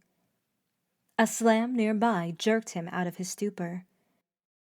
He looked toward the door of the lantern room that had shut from the wind. The door represented something higher, something more important than just an entrance to the lantern room. It was like the door represented the threshold that led back to the world of the living. Jeremy turned to face the vast ocean in front of him. The suicidal ideation was gone. What the hell was he thinking? He wouldn't have jumped, no, but just the fact that he had entertained those thoughts even for a moment was terrifying. With the moment of clarity came the phobia, more powerful than ever, slamming into Jeremy like a train, like painkillers whose effects had worn off. He felt like puking when his eyes fixed on the waves far below. He pushed himself away from the railing and his foot slipped, sending him flying sideways. His shoulder hit the metallic floor hard, knocking the wind out of him. The steel pipe dropped out of his hand. It clattered on the walkway before falling over the edge. Jeremy's head hung over the edge. He watched helplessly as the steel pipe flew toward the water, growing smaller and smaller in size. He was wrong. It wasn't high up. It was extremely high up. The waves didn't swallow the pipe until it was merely a toothpick in the distance, and then it was gone, forever lost out of sight in the infinite depths of the ocean. Jeremy let out a yip as he scrambled away from the edge, his hands slipping on the watery surface. His eyes fell on the door, which bolstered him. He crawled to it, frenetically fumbled with the knob until it was open, and fell through the entrance before scooting backward until his back hit the lantern casing. He was breathless. His heart threatened to explode from the beating, and his entire body felt brittle. This was a stupid idea. He shouldn't have come here at all. The anger that boiled in his skull made him want to cry out. He redirected it on the door by slamming it shut and locking it, telling himself he would never go out there again, no matter what kind of emergency it was. Even the lantern room no longer felt safe in terms of height. Jeremy crawled to the stairs, and only then did he remember the intruder. The problem was far at the back of his mind, barely a minor concern now. There was no way some hobo could do to Jeremy what his acrophobia did. Right now, he only cared about one thing: getting the fuck out of the lighthouse. His feet clobbered down the steps, echoing in the emptiness of the stairwell. He was at the bottom of the lighthouse before he knew it. He burst through the door and was back outside. The cold rain that trickled onto him felt so good. The solid ground under his feet felt even better. The waves that lapped the pathway roared every time they crashed over the rocky surface, but the danger they posed was insignificant compared to the walkway above the lighthouse. It was like switching from an Olympic pool to a kiddie pool. Jeremy shut the lighthouse door, locked it this time, and booked it down the path leading to the house. While skipping from rock to rock, his mind replayed the scene in which he'd seen the person on top of the lighthouse. Now that he thought about it, maybe it was just all in his imagination. It easily could have been a trick of the light.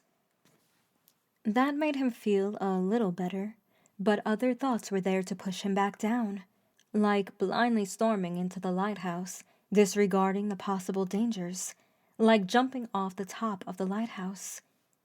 He didn't want to think about those things because he felt like his sanity was draining with each passing second. The ocean wave that licked his legs and sent icy daggers through his shins sobered him up. He dashed the remaining distance to the house and crashed through the door. Tentative serenity lulled his body. He was away from the lighthouse, away from the blasted heights, away from the bad weather outside, and that was enough for the moment. Just as his fingers gripped the hoodie to throw it back, the familiar k-k-k of the radio filled the room. But it wasn't coming from the shoe stand where he'd left it. It was coming from the kitchen, where the muddy tracks led.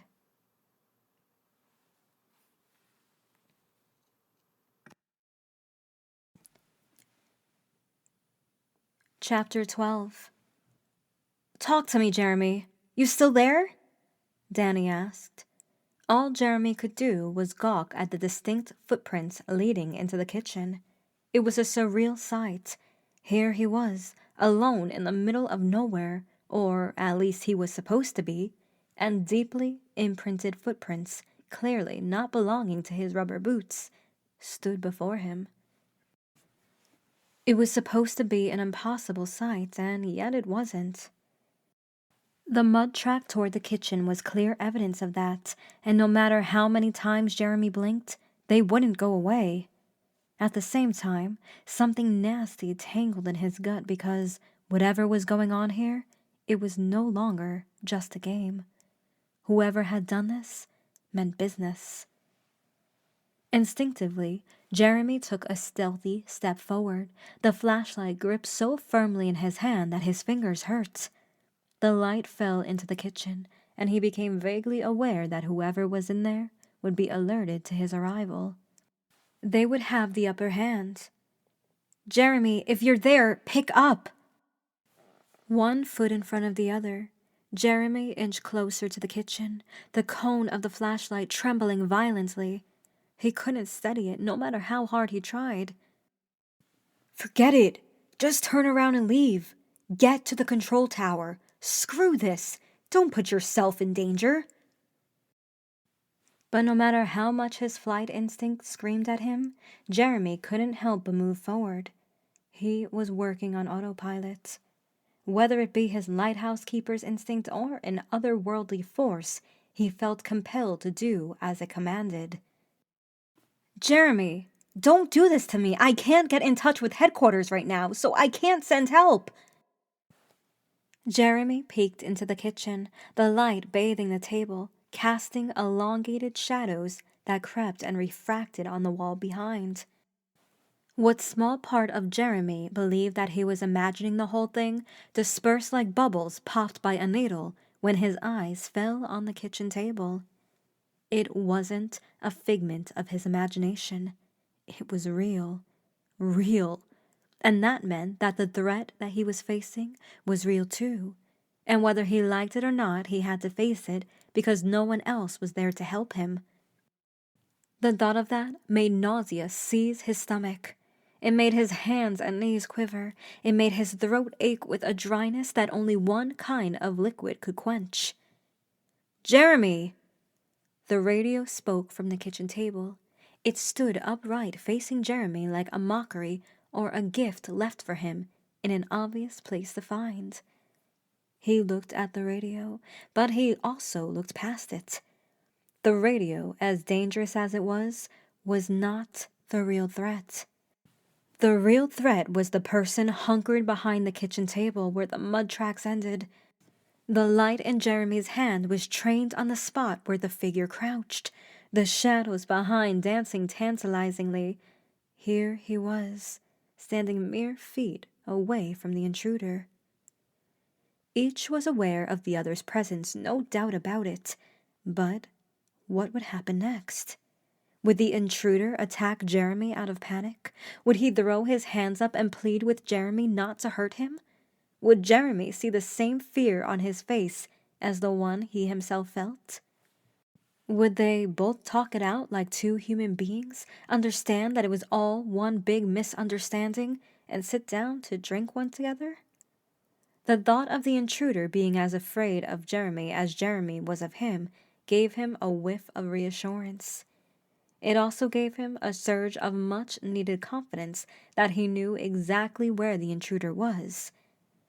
As long as he had his eyes on him, the person wouldn't be able to get the drop on him. "Jer!"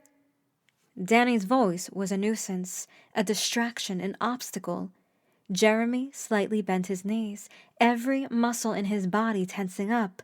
He dropped into a crouching position, the light of his torch bathing the underside of the table and revealing nothing. No one stood there. No ragged, gaunt figures crouching with their heads hanging down.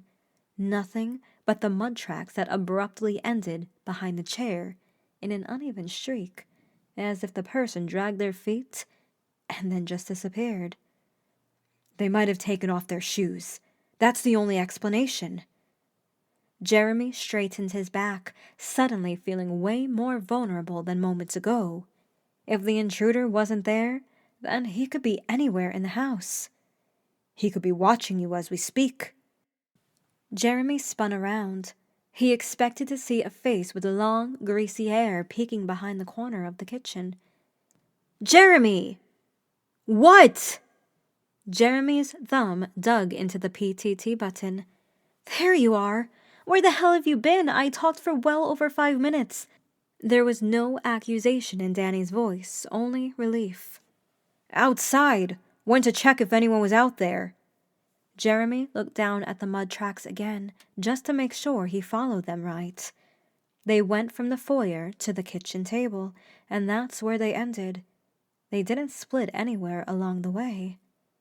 And was there? Danny asked. Jeremy poked his head toward the living room. What? The living room was empty at first glance. He checked behind every piece of furniture. Was there anyone out there? No, Jeremy said after a moment of hesitation. But someone's inside with me, he wanted to say, but the only thing that stopped him from doing so was the fact that he didn't know if the intruder was listening. He wanted him to think that Jeremy was oblivious to him. He wanted him to let his guard down. See, there's no way anyone would be out during this storm, Danny said, a pang of I told you so in her timbre. Yeah. Jeremy peeked into the bedroom. Nothing. He got on all fours and illuminated the space under the bed. Just prominent specks of dust. He yanked open the wardrobe and stepped back. The clothes strung on hangers stood motionless. The scowling Red Bull at the front of the sweater that stood atop the neatly folded pile silently asked, What the fuck is wrong with you? With its glower. Just my luck that the first night on the job gets this packed with action. But I have to say, this is kind of exciting, isn't it? It kind of reminds me of my first day as an EMT. It was a night shift and... But Jeremy stopped listening. He stood in front of the service room door, staring at the doorknob, glistening from the water. Looking further down, he noticed droplets drying on the floor. This was it. The fucker was in here. And I had no idea what I was supposed to do, you know, but luckily James was there to assist me and... Jeremy retreated into the foyer, his eyes fixed on the service room door. He put the radio on the shoe stand and let Danny do her talking. He then tiptoed to the door, the beam of the flashlight pressed against his stomach to muffle the light. Jeremy stopped in front of the door, his free hand gently closing around the knob. It was slick and wet to the touch. He squeezed the knob harder. Danny's receded speaking perforated the air from the foyer. Jeremy scrunched his lips. The intruder wouldn't know what hit him. Jeremy twisted the knob and shoved the door open, his flashlight penetrating the darkness of the room and swiveling spastically in every direction. Empty. No, that couldn't be right. Jeremy flipped the light switch on, his eyes darting around every corner of the room. Nothing. And it wasn't like the intruder had anywhere to hide in there. Aside from the panels on the wall, a single workbench occupied the room, too wide and tall to hide under without being noticed. Jeremy spun in circles, refusing to accept that no one was inside. Someone was inside the house. They had to be. The room buzzed with the electronics occupying it. Only then did Jeremy realize that the radio had gone silent in the foyer. He made a 180 on his heel and lopped out of the room. Dread crept up on him as he approached the radio, thinking he would find it gone again. It was right where he left it this time. "Danny," he called to her. Silence. Why was there silence? Why was she not in... "Still here," she replied after what felt like an eternity. "Someone's definitely here." The words came out as blended, a quick recital. "What?" "Someone's inside the house, I'm sure of it." He turned so that he had a good view of the entrance into the kitchen and the living room.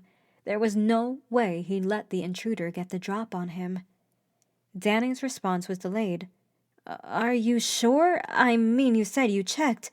I'm sure. Someone's tracks are inside. And when I returned from the lighthouse, the radio was not where I left it. Danny didn't respond. Jeremy held the radio up to his ear, waiting for her to say something. To say what, though? That he was just imagining things and there was no way someone was in there with him? Part of him wanted to hear exactly that, but somehow he knew that it would also anger him. He knew that someone was in the house, and he didn't need anyone to try to convince him he was crazy. But what if Danny confirmed his suspicion? What if she told him not to panic, to get out of there? What if, when she spoke, Jeremy detected genuine concern in her voice for his safety? Safety that she couldn't guarantee, no matter what she said. But Danny didn't reply to Jeremy's last sentence. He knew she was listening. He couldn't tell how, he just knew it. It was like hearing a person holding their breath on the phone, and then he realized she was looking for the right words. You don't believe me, he said dryly. I never said that, Jer. Jer. It was what Nadine used to call him. He used to love that nickname, but only when she called him that. It was a nickname for him used only by her. But then he learned to despise the name. Whenever he was in situations where people aloofly called him Jer, he would correct them by simply saying, Jeremy. Hearing Danny call him that didn't help alleviate the anger that had been building up toward her. He gritted his teeth hard, his jaw muscles aching from the effort. Okay, look, she said. Why don't you check the entire house? I already did, he said in a clipped voice. Let's do it again. Keep the radio on you and inform me as you clear each room, okay? Jeremy sighed, his face somersaulting from grimace to grimace. In the end, he knew that Danny was right. Whether he liked it or not, he had to check the entire house once more. Otherwise, he wouldn't be able to sleep. Jeremy! Jeremy locked the front door and scratched his forehead. He swallowed through a dry throat. He needed a drink so bad. Okay. See anything? Danny asked. Nope, there's no one in the living room. Jeremy peeked behind the couch and then spun in a circle, giving the room another once-over. Okay, you're doing good, Jeremy. Can you move to the next room? Yeah.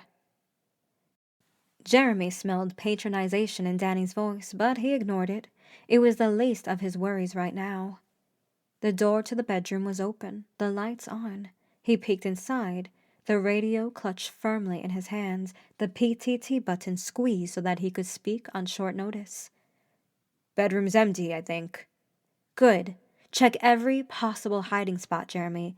Under the bed, in the closet, behind... I know, he interrupted.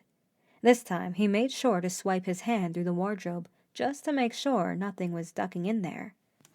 The only thing his fingers came in touch with was the fabric of the hanging clothes. Talk to me, Jeremy. What are you looking at? It's empty. The bedroom is empty. Great. Next up is the bathroom, right? Yeah. The bathroom was empty too, and so was the service room. Something about the service room bothered Jeremy beyond words. He walked around the place, checking every nook and cranny. No one's here. Good, keep going. Unlike the first time around securing the house, Jeremy was a lot calmer this time. Danny's company soothed his nerves effectively, even if she was in reality some distance away and the object in his hand only a tool to transfer her voice and give him a false sense of security. He hated being dependent on someone else. Ever since his divorce, he'd clam up hard. People had tried approaching him, but they ended up giving up after a while. That worked for him. He didn't want anyone getting close. But then there was Danny. He'd known her for less than 24 hours, and she was already making his walls crumble without even trying. Jeremy had built inner walls too, but he didn't like the idea of anyone being able to breach. even the outer ones. "How many rooms are left?" she asked. "Just the kitchen." He stepped out into the hallway and ambled in the direction of the final unchecked room. "Okay, good. Let me know if you see anything. I'm here, okay?" "Yeah." Jeremy knew there was nothing she could do if there really was a threat in the house. She was miles away, and even if she could call for help, which she couldn't because of the raging storm, it would be hours before they'd arrive. Jeremy could be dead 10 times until then. "I'm stepping into the kitchen now," he said into the radio. It was the only room where the lights weren't on. Jeremy relied on his flashlight instead. He took a step inside and slowly pivoted the flashlight from right to left. His gaze briefly fell on the now dry mud tracks that dirtied the kitchen floor. "Do you see anything?" Jeremy's heart hammered in his chest, the pulsating spreading all the way up in his neck and ears.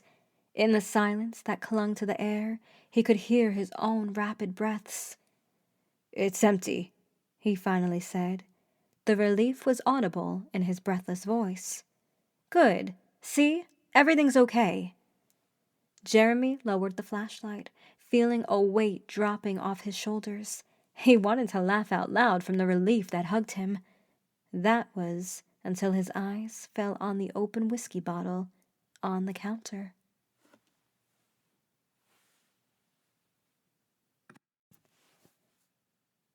Chapter 13. The moment of respite was gone, replaced by a dread stronger than he'd felt that entire night. As he stared at the bottle of brown liquid in front of him, Jeremy felt like a mouse being toyed with. It wasn't just the liquor bottle either. A small bottle of pills lay toppled next to the whiskey. The pills spilled on the counter. The pills he kept in his bedside drawer.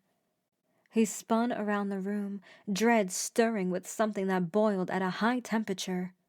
Anger. It took him over without any warning. Jeremy spun around and walked out of the kitchen, his fist clenching and unclenching. "Show yourself, you piece of shit!"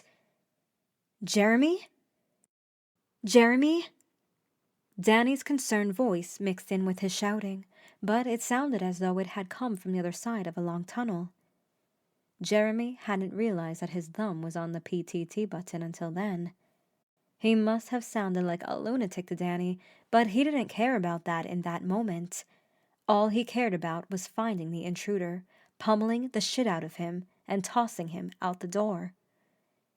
"He's in here, Danny," he said, indignation lacing his voice. "Jeremy, you checked the entire house. You said you checked every room." "Come out, damn you! Because if I find you, I swear to God I'll kill you!" Jeremy stampeded through the living room. Danny's shouts and longings fell on deaf ears. He was unaware of them. She didn't matter. Nothing mattered except finding the scumbag that had invaded the house. His house. He stormed from room to room, looking through every possible hiding spot, shouting at the intruder to show his cowardly face. When he found no traces of anyone inside the house, he unlocked the front door and stepped out into the rain. "I know you're here!" He could hardly hear his own voice over the weather. Thunder was his response to the shouts, along with Danny's voice relentlessly begging him to calm down. With the words yelled out, Jeremy's shoulders drooped. It was as if the shout expelled the rage through his mouth, and without it, sudden vulnerability crept in on him. "Jeremy, please answer me!" Danny pleaded, her voice tenuous. Jeremy just then realized how stupid of him it was to walk out of the house so blindly. He wasn't thinking straight. His anger got the better of him. As he looked down at the murmuring radio in his hand, he realized that he should have listened to Danny from the start. Another crack of lightning. With the rage deflating, the feeling of uncertainty swelled, and the profound need to get inside the house overtook him. He spun and ran back inside, making sure to lock the door tight. The silence of the house made him feel no better. He could no longer tell where he would be safe and where not. The lighthouse. Get to the lighthouse. Jer, please, Danny said. I'm here. I'm fine for now, Jeremy said. His voice sounded out of steam, exasperated. Thank God, Danny sighed in relief. Okay, tell me what's going on, Jeremy. What do you see? Someone's here. Jeremy stopped at the living room entrance and scanned it. Who is? Do you see anyone there? No, not yet. Have you seen anyone? No. Okay, so how do you know there's someone there then? Jeremy knew how this all sounded. To Danny, he must have seemed like a crazy person, a lone lighthouse keeper who finally lost it after months of solitude. But he wasn't crazy. He knew that someone was in there, and he had to prove it. The whiskey, he said to Danny. He ambled into the kitchen, ignoring Danny's confused questions. Only when he saw the open whiskey bottle on the counter, proving that he was right all along, did he reply to Danny. There's a bottle of whiskey on the counter. It's open. Whoever was in here, he drank from the whiskey. Jeremy. Another sigh followed, this one coated with exhaustion. Before Danny could give him a lecture, he interrupted her. I'm not going crazy, okay? I always keep the whiskey inside the cabinet, and now it's here. And the pills, they're always inside my nightstand drawer. I have never once taken them out into the kitchen. He gestured to the bottle as if it would help Danny see it. He turned on the kitchen lights and approached the counter. The cap stood next to the bottle. Jeremy, just think for a moment. Danny's worried tone came through.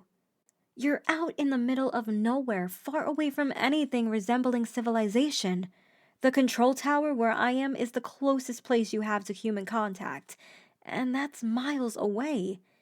There is no way anyone would go all the way out there just to mess with you. It doesn't make any sense. You're wrong. Someone is here. Frustration hammered Jeremy's temples. Why wouldn't Danny listen to him? The urge to close his hand around the neck of the bottle and chug was so strong that Jeremy's hand shook like whenever he didn't eat for the whole day.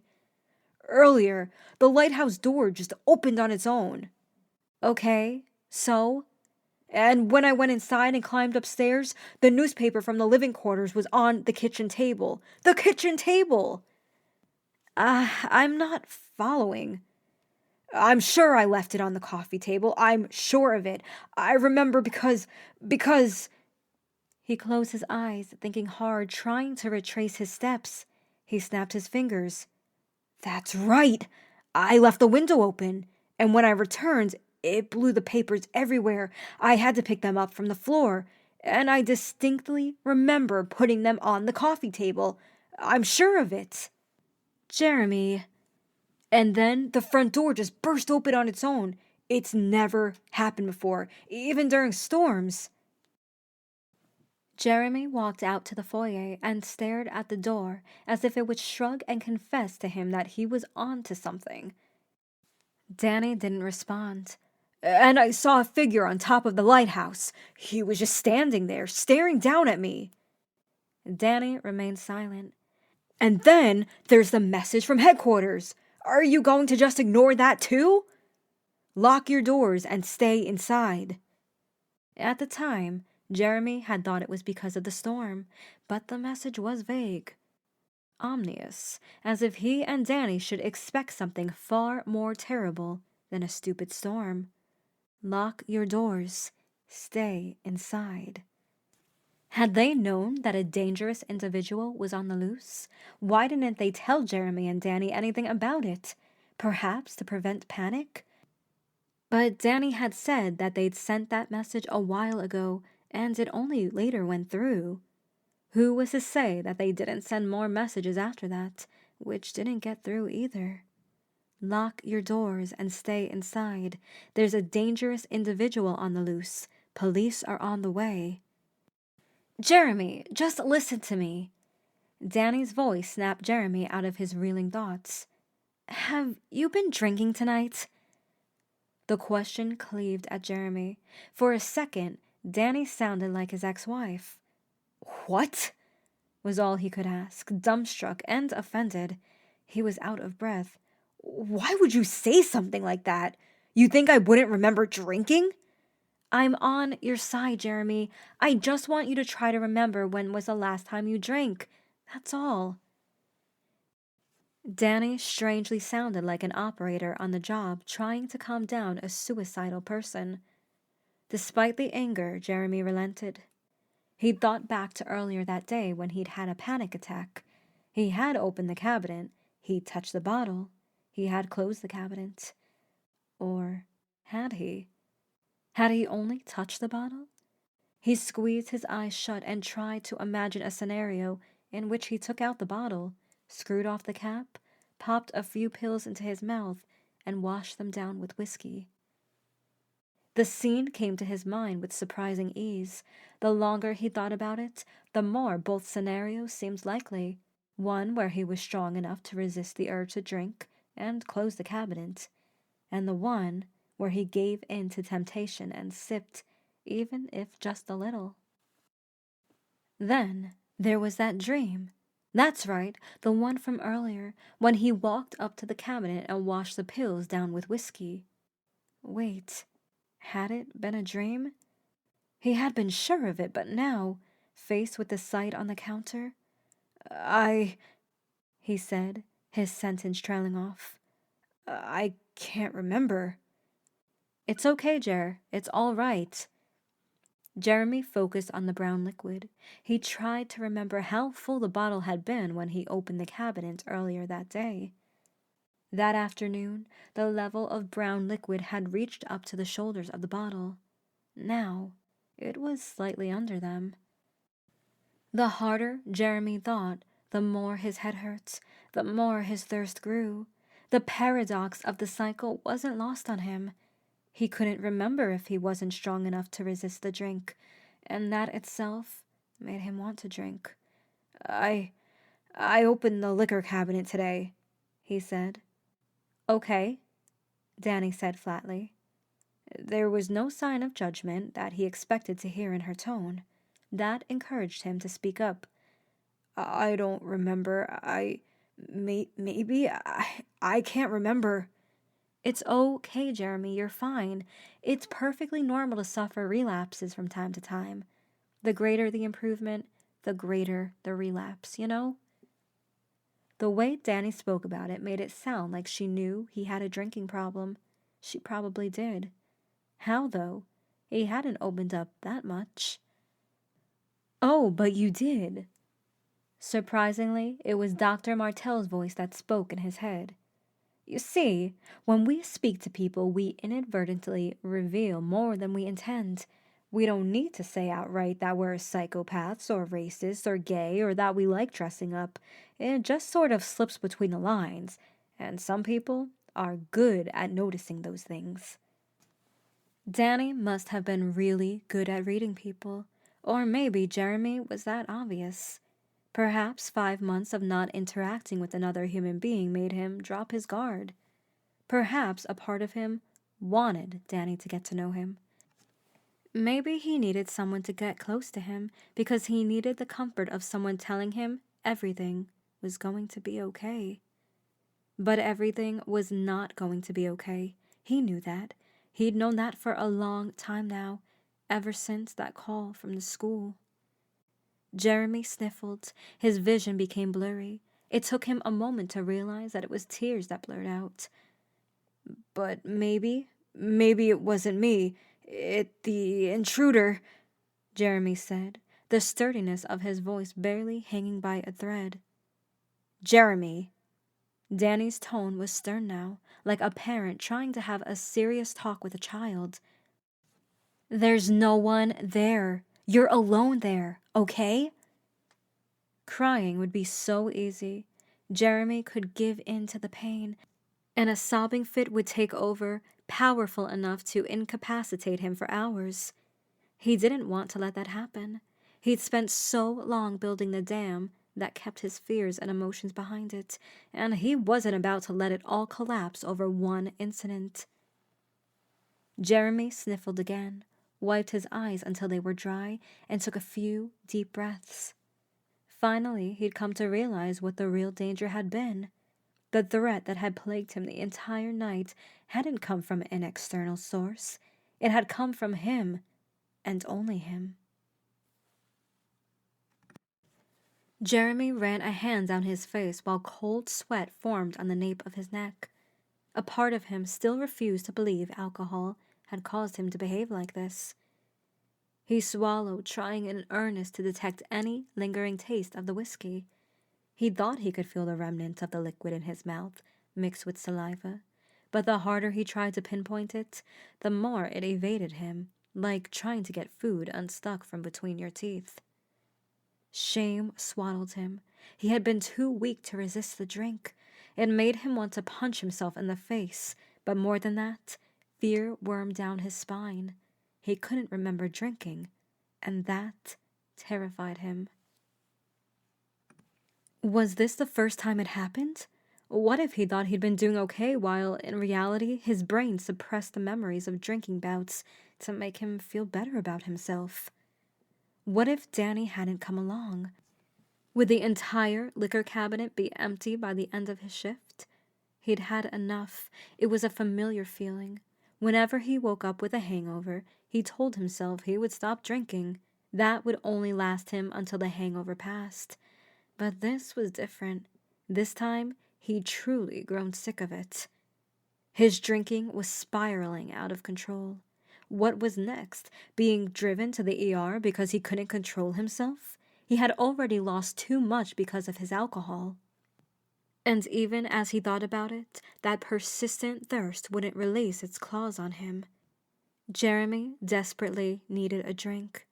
He stared at the whiskey bottle, its promise of oblivion just at the tip of his fingers.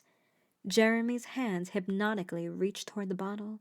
His fingers closed around it, the cold feeling so good. He raised the bottle, feeling its weight in his hands. Then, before he could change his mind, he brought the bottle to sink and turned it upside down. The stream of liquid poured down the drain with a watery gulp, gulp, gulp. The bottle growing more and more transparent. It was draining so painfully slow until the brown substance was completely gone. He dropped the bottle into the sink, opened the liquor cabinet, and then began to uncap the bottles, one by one, with jittery hands emptying them into the sink. "Stop! It's not too late! There's still some left, just stop!" He ignored the voice in his head. Caps flew around the kitchen as he unscrewed them, and they flew off the bottles. Alcohol invaded his nostrils, calling to him, begging him to just take a lick, if not more. When he emptied the final bottle, he dropped it on the pile in the sink and hurried out of the kitchen before he could change his mind and do something humiliating, like salvage the liquid from the sink. He would regret it hard later, he was sure of it. Right now, though, he was clear-headed, somewhat, and he knew this was the right choice. He ran out of the kitchen and stopped in the middle of the living room, dazed and disoriented. Jeremy said to the radio, but then trailed off. "Yes?" Danny asked. I think I fucked up." He had to swallow and take a deep breath to stop his voice from wobbling. "Don't be so hard on yourself. You're only human." "Yeah, but this..." He shook his head, the thought of not remembering drinking surging through him like a sharp pain. "Look, I know what it's like, okay? I know." Something about that sentence bore significance, but Jeremy couldn't yet comprehend why. "What do you mean?" he asked. A deep sigh erupted from the radio. "I haven't been fully honest with you." An anchor tugged at Jeremy's gut. The small amount of heat that remained in his hands and feet drained as he waited for Danny to explain what she meant. A million things raced through his paranoid mind, but before he could properly entertain them, Danny responded. I didn't quit my job as an EMT because I got sick of seeing the gore or because of the thing with David. Jeremy waited with bated breath. I got fired. Jeremy's gelatinous legs could hardly hold the weight of his body. He slumped down on the couch, his entire body weak from the stress. Fired for what? It's a long story. Jeremy looked at his watch, a little past 11:30. The rain outside refused to stop. Lightning bellowed outside. We have a lot of time ahead of us, Jeremy said.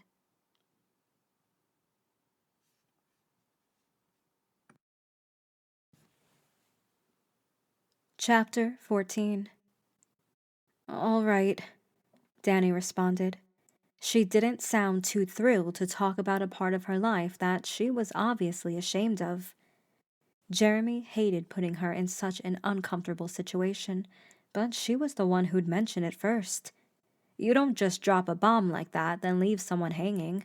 Besides, Jeremy desperately needed a distraction from the swirling emotions that ran like a tornado through a farm. He held the radio close, waiting for Danny's story. After the whole thing happened with David, I got transferred to work in another hospital. I thought a fresh start would help me cope with the depression better. But you were wrong. Very. And things only seemed to get worse every day. I could hardly focus on anything.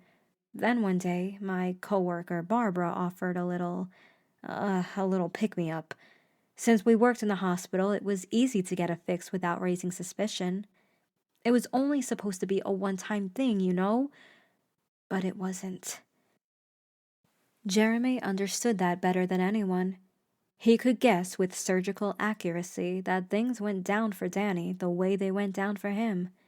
Do it once just to take the edge off, and you feel great. You wonder how you ever worried in life about anything. But then the pain comes back, and it somehow feels stronger. You need more of the magical painkillers to make it go away. By the time you realize it, you're addicted to the thing that takes the pain away.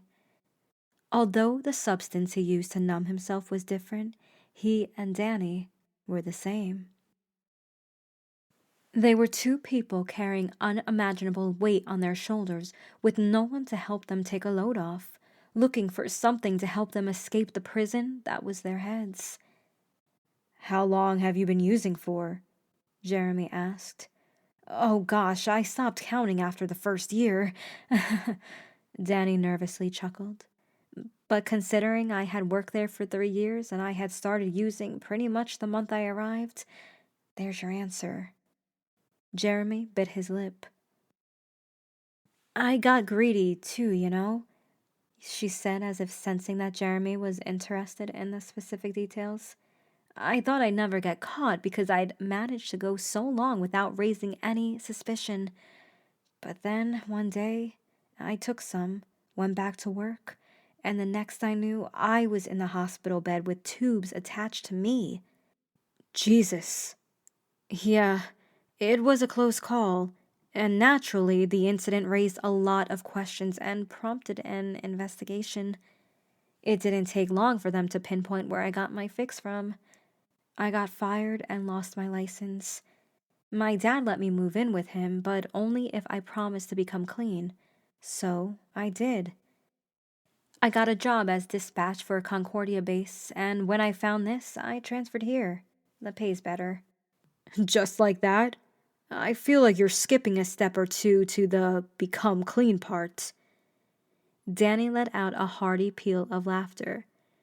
I had almost died when I OD'd. I was okay with dealing the grogginess and the excess amount of sleep, but when my life was on the line, it was like someone had flipped an invisible switch in my head, you know?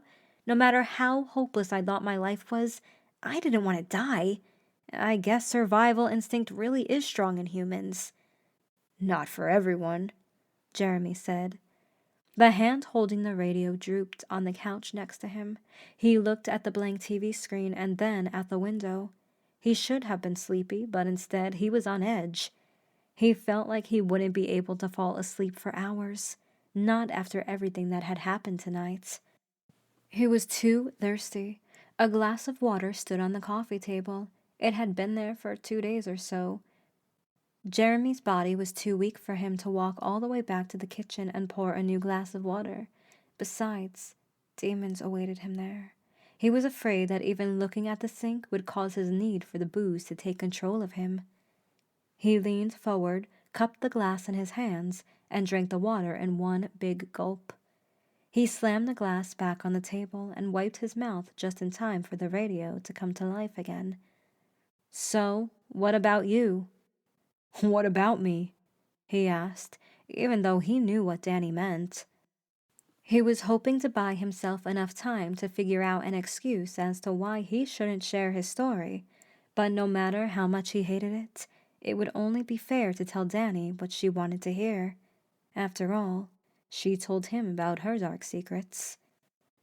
Jeremy wasn't afraid of other people knowing about the skeletons in his closet.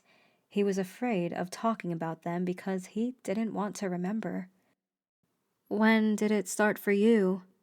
Danny asked in a solicitous inflection. Jeremy let out a deep sigh. He didn't remember when exactly it had started for him. It had happened so gradually that the start was hazy. 2 years ago, I received a call from the school. It was about my son, Raymond." He paused carefully, considering his words. It had been so long since he said his son's name aloud that it felt foreign. "I thought you didn't have any family," Danny asked.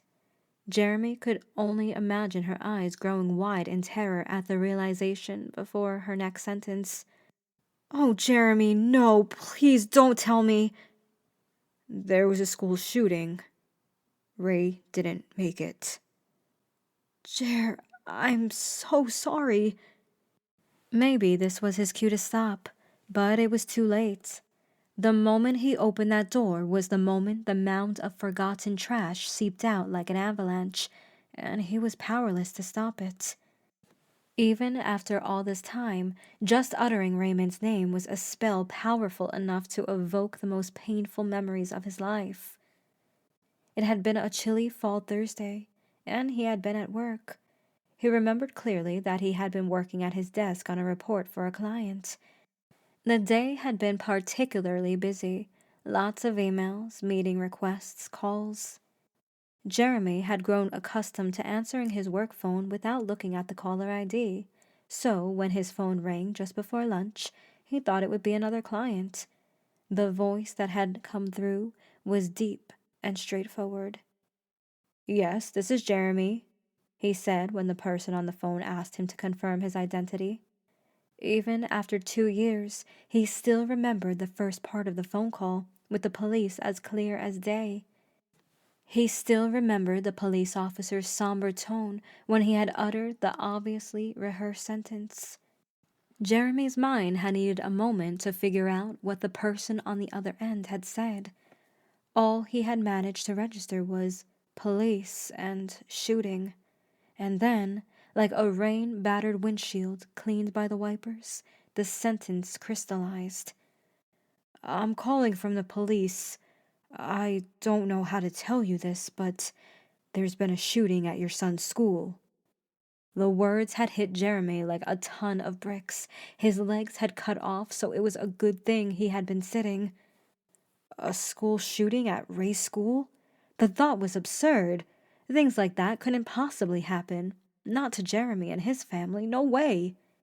And still, even as he conjured those thoughts, he couldn't stop his breath from going shallow, his temperature from dropping by 20 degrees, and the room from spinning.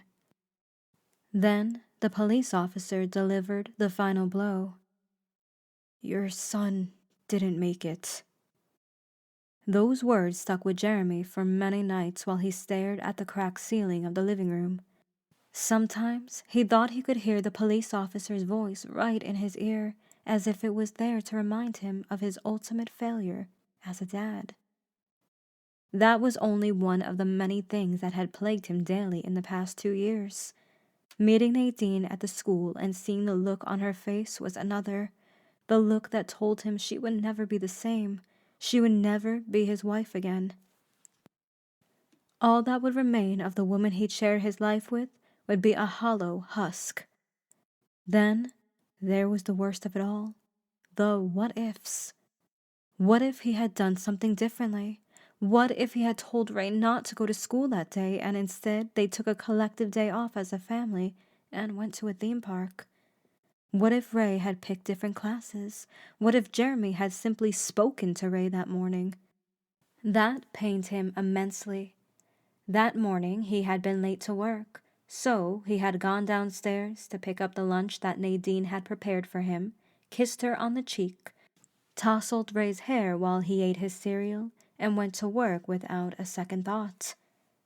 The Jeremy who had left the house that morning had been worried about a stupid promotion. He didn't think in his wildest dreams that it would be the last time he'd see his family together, the last time he would ever be happy in life. "I didn't start drinking right away," Jeremy said to Danny. "I didn't think about anything except the pain. When something like this happens to your child, you blame yourself. You wonder what you could have done differently to change the outcome. You wonder too late. So all that's left to do is blame yourself." He took a moment to compose himself. He let out a trembling breath before continuing. "Drinking came spontaneously. Nadine and I had grown apart quickly. We had become strangers. I needed something.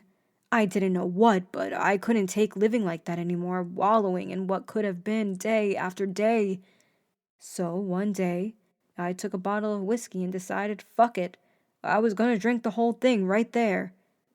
It had been some time since I'd gotten drunk, but I'd never gotten blackout drunk before. When I woke up in the morning with a splitting headache, Nadine was there. She gave me this look, a look that said I was at the bottom, and I still managed to sink lower. I didn't care. I just wanted the pain to end just for a moment so I could take a break. I was tired. Raymond's death haunted me all day long, every day. I took sleeping pills to escape the reality. But whenever I slept, I had nightmares. I wanted it all to end. So I drank." Jeremy was shaking. He hadn't realized it until he felt how much his thumb wobbled on the PTT button. He let it go, leaned forward, and rubbed his face to chase the heat from it.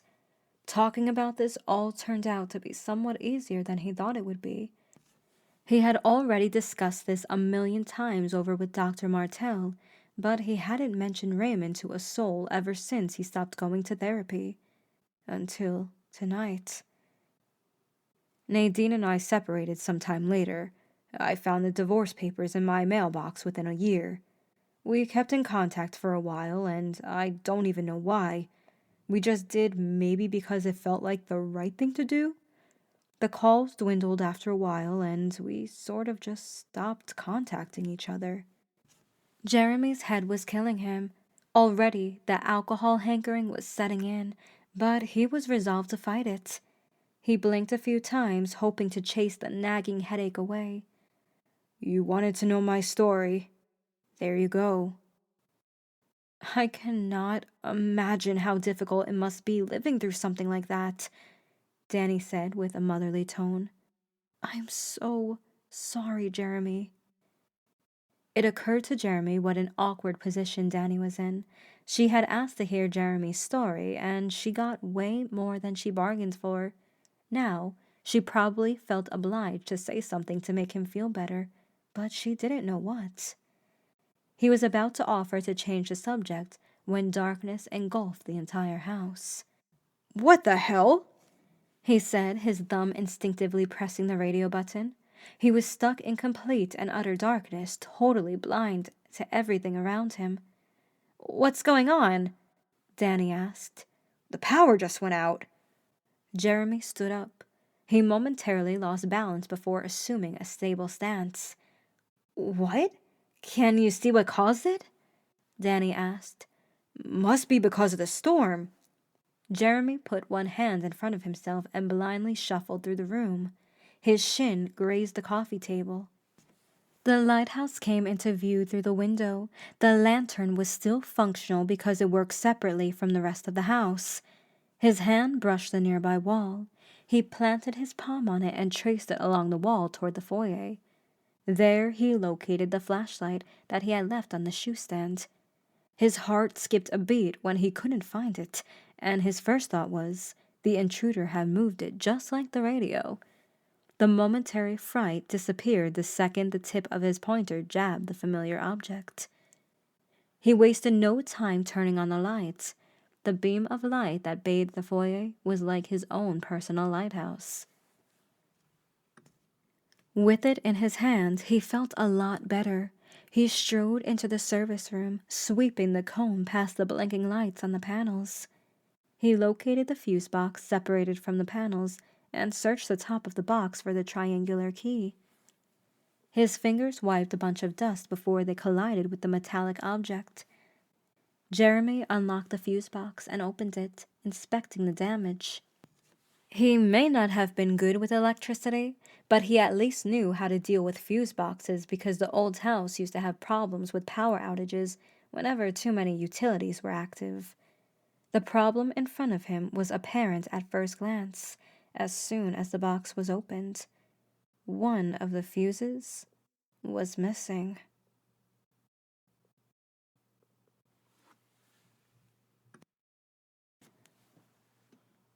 Chapter 15. All he could do was stare at the hollow socket where the fuse should have been inserted. He was met with another dose of surrealism, like when he saw the radio on the kitchen table. Just like it, the socket in front of him shouldn't have been empty. But it was, and no matter how many times he blinked, the sight didn't change. The fuse was still missing. His first instinct was to report the situation. "It's not the storm," he said curtly. "How do you know?" The relaxed manner in which Danny asked told Jeremy she didn't understand the severity of the situation. "Because one of the fuses is missing." Jeremy closed the fuse box and turned around. The entire night was a mess. The roller coaster of dread, fear, and anxiety was unending. He couldn't take it anymore. He felt like he was going crazy. "It's missing?" Danny asked. "Yeah." "Here it comes," he thought to himself. "She's going to try to convince you that it's all in your head, that you're the one who took out the fuse." Jeremy braced himself for a rebuttal, but Danny's response was worse than he expected because it didn't make him angry. It sent a cold, unadulterated fear sparking through his torso. "Jeremy, I want you to find a safe room to lock yourself inside." That confirmed it. It was real. The entire thing had been real the whole time, but now that another living human had confirmed it, he knew just how real it was. And then a follow-up thought told him, "You're in danger." As if on cue, as if realizing that Jeremy had become aware of another person's presence in the house, a crash exploded in the kitchen. Something shattered into pieces and was then preceded by silence. Even the sound of rain seemed to retreat, making room for the unnerving quiet. Jeremy's flashlight was pointed at the door, a faint light cast on the hallway outside. "Jeremy, can you hear me?" Jeremy brought the radio to his face, but then paused. A muffled thud, thud, thud, thud reverberated in the walls as footsteps traveled through the house. Jeremy held his breath at the ensuing silence. "Yeah, I hear you," he whispered. "Do you have a place where you can hide?" Danny's voice was too loud, too obtrusive against the silence that draped the house. He muttered something that was supposed to sound like, "I think so," but was barely audible, even to him. "Okay, can you go there now?" Danny asked. "Yeah, I'll do it." "Okay, stay on the radio, okay? I'm going to try to contact the police, okay?" Despite the calmness of Danny's tone, that sentence sent a cold wave down Jeremy's spine. If the police had to be involved, then it really was a serious issue. At the back of his mind, he'd known that all along, but something had been stopping the full realization of it from surfacing. Defense mechanism. You're already losing your mind and your brain is trying to protect you. Jeremy swallowed. His mind reeled as he tried to think of a safe place where he could hide. His first thought was the bathroom. He nodded in silent agreement and then focused on the hallway outside. He had to go out there in order to reach the bathroom. That meant that he might run into the intruder on the way there. Jeremy's foot moved automatically. He took one step forward, then another, until he was steadily inching toward the door. The torch in his hand trembled so badly that the beam looked like it was held by someone having a seizure. He didn't want to prolong the suspense. The intruder probably already knew where he was, so why stall it? Jeremy strode the rest of the steps to the door and, before he could chicken out, poked his head out into the hallway toward the kitchen. The trembling of his hands grew stronger. His desire for something to calm down the tremor, say a bottle of whiskey, was powerful. A clatter from the living room caught his attention. He couldn't see the living room from here, but the loud shuffling and scraping noises that came from it had Jeremy imagining the intruder dragging something heavy across the ground. The noise came at a clip skirp, skirp, skirp before stopping entirely. Then something else clanged on the floor. Jeremy tiptoed down the hallway. His brain raced to scenarios and solutions on how to reach the bathroom safely. The entrance to the living room was directly across from the bathroom, so he would need to be fast. Silence engulfed the house once more. As unnerving as the noise was, the silence was worse. It was like waiting for something horrible to happen, perhaps a loud, startling sound. He stopped at the edge of the entrance to the living room, his flashlight pointed down, his breath shallow and suppressed. 3 heavy footsteps stamped in the living room. Then some rustling took over. What the hell was the intruder doing? Jeremy's eyes were fixed on the bathroom door. It was right there, just a few feet away from him. He bent his knees, his entire body tense and ready for a sprint. Then the silence was broken by an obnoxiously loud noise. A noise that didn't come from the living room. A noise that put Jeremy on the radar of whoever was in there with him. The radio produced a loud k-k-k before Danny spoke up, but Jeremy didn't listen to what she said because it was drowned out by the sound of glass shattering in the living room. Jeremy bolted to the bathroom. The footsteps from the living room came after him heavier than before. "I'm going to murder you," their aggressive stampeding said. Jeremy barreled through the bathroom door with his shoulder and backhanded it with the side of his fist. The door slammed shut and he propelled himself into it, his heels digging into the floor as he fumbled for the lock. His fingers pinched and swiftly turned the lock with ease, just in time for something to slam against the other side. It wasn't a powerful whack, just enough to let Jeremy know that something real was on the other side of the door. The doorknob rattled. Jeremy reflexively stepped away from the door, his eyes fixed on the jangling knob. Just as quickly as it started, the effort of trying to get in was over, leaving the bathroom in complete silence. Jeremy's flashlight gravitated to the crack beneath the door and the shadow that occupied it. Slowly, the silhouette shifted and then slinked out of view, followed by receding footsteps. Only then did Jeremy allow himself to suck in a breath that his brain begged him for. His chest hurt from the adrenaline that seized him, and his legs felt like they were made of pudding. He collapsed onto the floor and leaned his shoulder against the wall, exhaustion enveloping him, his head throbbing. He heaved in heavy breaths of air, allowing himself a moment to rest. Sweat coated his forehead. He wiped his forearm across it.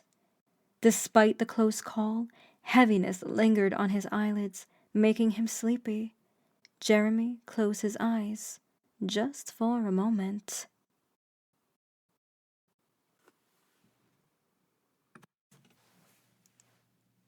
Chapter 16. Danny's incoherent voice startled him. He looked at the door, somehow expecting it to be open, the intruder standing above Jeremy with a machete in his hand.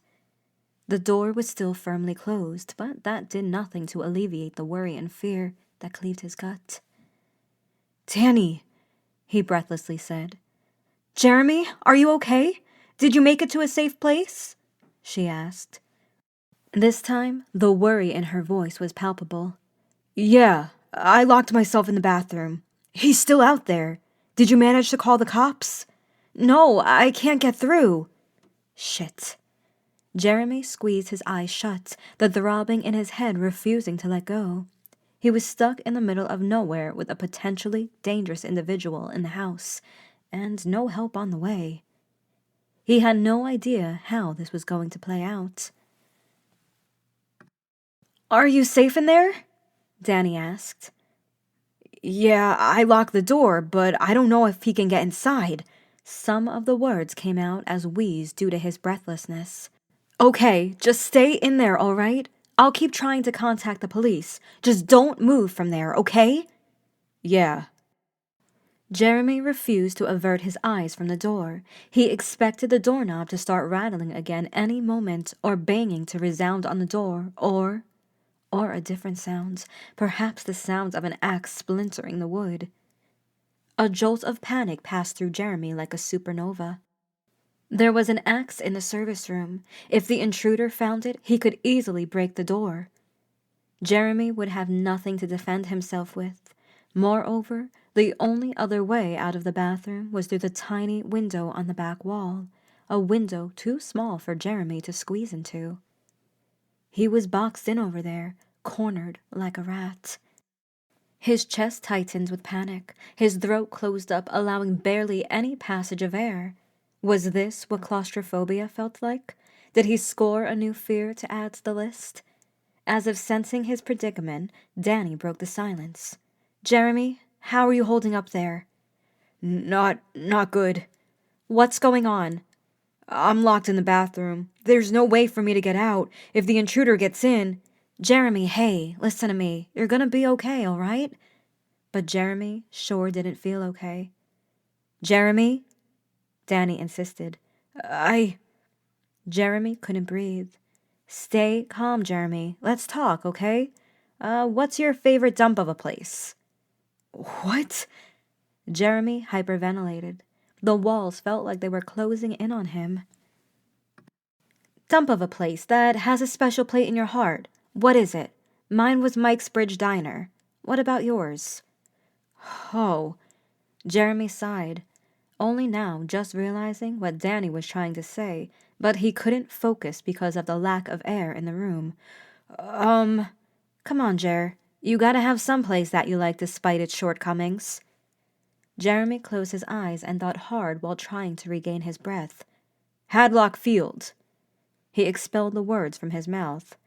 "Hadlock Field, okay," Danny echoed. "Why Hadlock Field?" "Ray and I, we used to go there to watch the Portland Sea Dogs games." "Ray must have had fun." "Yeah." Jeremy was able to heave in more air without having to strain so hard. "His mom wasn't a baseball fan, so it was just the two of us. It became a regular routine for us after a while. Just the two of us, eating hot dogs, watching the game, yelling at the players for not knowing how to play." "It doesn't sound like the place was a dump, though." "It was," Jeremy chortled. "The field was unkempt. The seats were broken and dirty, bubble gum left over, food, spilled drinks. You could even see an occasional critter running between the seats. I even witnessed once a guy stabbing his arm with a sharp piece of a broken seat." "Yikes." "Yeah, they'd stop investing in the field after a while, but Ray and I still loved it, so we were able to look past the mess." "I don't need to ask if you still go there, right?" "No, you don't." Jeremy felt a little better after the talk. He no longer felt like he was suffocating. "Jer, you're going to be okay, I promise." Jeremy knew she couldn't make such a promise, but he fervently nodded nonetheless. even though Danny couldn't see him. "What I want you to do is look for something in there to defend yourself, okay? Can you do that?" "Yeah, hold on. Let me look." Jeremy used the supporting wall to clamber up to his feet. The reflection in the medicine cabinet mirror that stared back at him was ghastly. His hair was a disheveled mess, his cheeks sunken, his skin pallid, his eyes wide with fear. Unable to bear the sight of the phantom he'd become, Jeremy opened the medicine cabinet and rummaged through the items, not caring that he was swiping half of them into the sink on the floor. "I can use scissors. I have a pair of scissors in here," he said. "Good. Anything else?" Jeremy put the flashlight on the sink and gripped the scissors firmly in his hand, trying to feel the handle on them. He grasped for the object firmly and gave it a test thrust. He tried to imagine what it would be like for the pointy ends to sink into human skin. Would they be sharp enough to hurt them? They sure looked deadly enough. And if he managed to strike a sensitive spot, say an eye? The scissors in Jeremy's hand made him feel a lot safer. At least he was armed with something. He remembered the guns he used to have back at home, and he thought about how he should have at least brought a revolver to this place, exactly for this kind of situation. No, I would never use guns again. Not after. "There's nothing else I can use, just the scissors," he said. "Okay, it'll have to do. How are you feeling?" "What do you think?" "Sorry." The apology prompted Jeremy to consider something. It was Danny's fault that he was in this mess. She was the one who'd convinced him that it was all in his head. If she'd just let him find the intruder in time and deal with him, he probably wouldn't have been stuck in the bathroom now, a pair of scissors painfully clutched in his hand, his eyes fixed on the door in anticipation of when it would start rattling again. The indignation toward Danny that simmered in his gut was unbearable. He wanted to yell at her, tell her how it was all her fault, how he wouldn't be in this mess if she'd allow him to do this thing. But then, a rational part of him prevailed. He couldn't possibly blame Danny. This was all the intruder's doing. Besides, Danny probably knew better than anyone how unreliable alcoholics and drug abusers were. She had first-hand experience. Jeremy slid to the ground into a sitting position and ran a hand down his face. He was so tired all of a sudden. He just wanted morning to arrive. "Jeremy?" Danny called to him, but he didn't feel like talking. The residual anger still clung to him like a persistent stain. "I'm sorry," she said. Jeremy frowned at the radio in his lap. "I should have believed you." Danny's voice came out as a mournful, "I'm sorry." He wanted to continue feeling angry, but he couldn't. He detected genuine regret in Danny's words, and that was enough to disperse his anger. "It's fine," he said. "I probably wouldn't have believed a washed-out alcoholic either." "You're being too hard on yourself. This is not an everyday scenario." "Maybe, but it still feels like all the odds are against me tonight." "At least it's not your first day on the job. If you die, it's probably going to look really bad on my resume," which is already pretty colorful from past experiences, I'm sure. A smile crept up on Jeremy's lips. Danny let out a peal of laughter. "Really, though, you'll be okay, Jer." He found it strange how he got accustomed so quickly to Danny calling him by that nickname. "No one can guarantee that," he said. "Well, my mom always said that things should be looked at from a positive perspective, not a negative one, especially when you're in a tough situation. The glass is half full kind of thing, you know?" "And how exactly do you do that?" Jeremy scoffed. There was a delay before Danny answered. "My mom always made milestones, something to motivate her to get out of the dregs. Like when she got interviewed for a new job, she said she'd take the whole family to Disneyland if she got the position." "And did she?" "No, but she got a different one, and we did go to Disneyland." "Sounds like a fond memory." Jeremy smiled. He thought back to the time he took his own family to Disneyland, back when Raymond was 6.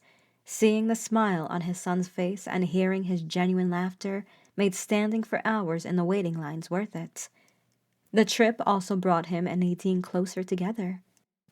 He remembered thinking back then that Ray was going to grow up someday and move out, and he dreaded that time coming so soon. At the same time, he was also committed to enjoying his time watching his son grow and become his own person. It never occurred to him that Ray and Ray's parents would be robbed of that future. "Anyway, we need to give you an incentive to make it out alive," Danny said. "Okay, what?" Danny said. "If you survive, I'm buying burgers at Bentley's." "Either you're setting the bar too low or those burgers really mean a lot to you."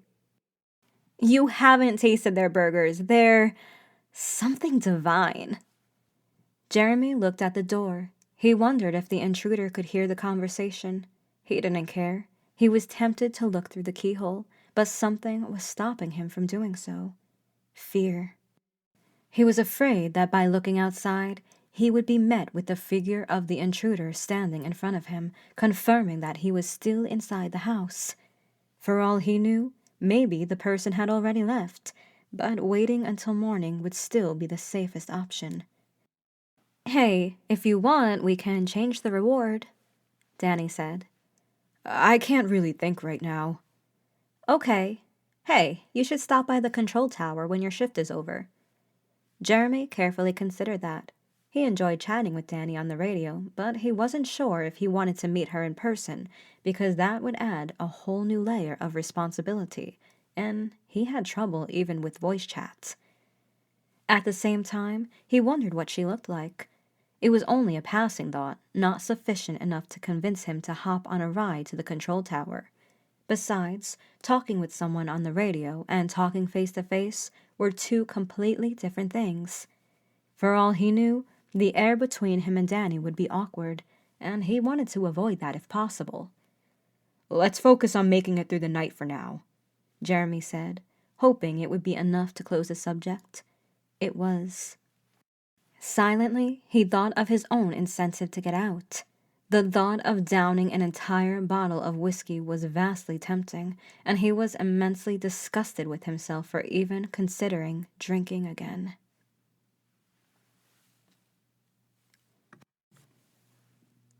Chapter 17. For a while, silence loomed in the bathroom. Danny was the one who broke that silence. "You doing okay, Jer? You're awfully quiet in there." "Oh, you know, just worried that an axe murderer is right outside the door." "We don't know if he's an axe murderer. Could just be a homeless person looking for some food." "Maybe." Jeremy didn't want to speculate anymore. It would only further drive him insane. He tried to think about living to see the next day. For a split second, he felt hopeful, but that hopefulness evaporated like water on a hot day. The following day would be the same, and the one after that, and all the other days until the day he died. The truth was, he died the day he received that phone call from the police. The realization had been in front of him this entire time, and for some reason, Jeremy hadn't seen it. Perhaps he was clinging on to something, some kind of hope that he would find something to pull him up from the muck and give him a reason to live. So far, nothing like that came. Living day by day was like constantly being tired, but never able to fall asleep. And still, suicide was not an option. He didn't know why, it just wasn't. Perhaps it was the fear of eternal hell that held him back from it. No, there was no worse hell than the one he was living on this earth. Jeremy had been raised as a Catholic, albeit not an overly religious one. He went to church with his family on Sundays from time to time. He tried to stick to the rules written in the Bible, but that was pretty much it. After the incident that changed his life, he remained a believer for a while. He questioned God over why things had to be the way they were, but then that morphed into anger and hate. He needed someone to blame, and he could blame himself only for so long. So He blamed God. There was no way that a deity powerful enough to take an innocent child's life, and in such a cruel manner, could be good. For all Jeremy knew, it was all just a game for the big guy above, and the people living on the planet were expendable figures. "We should talk to get your mind off things," Danny said. "Okay, about what?"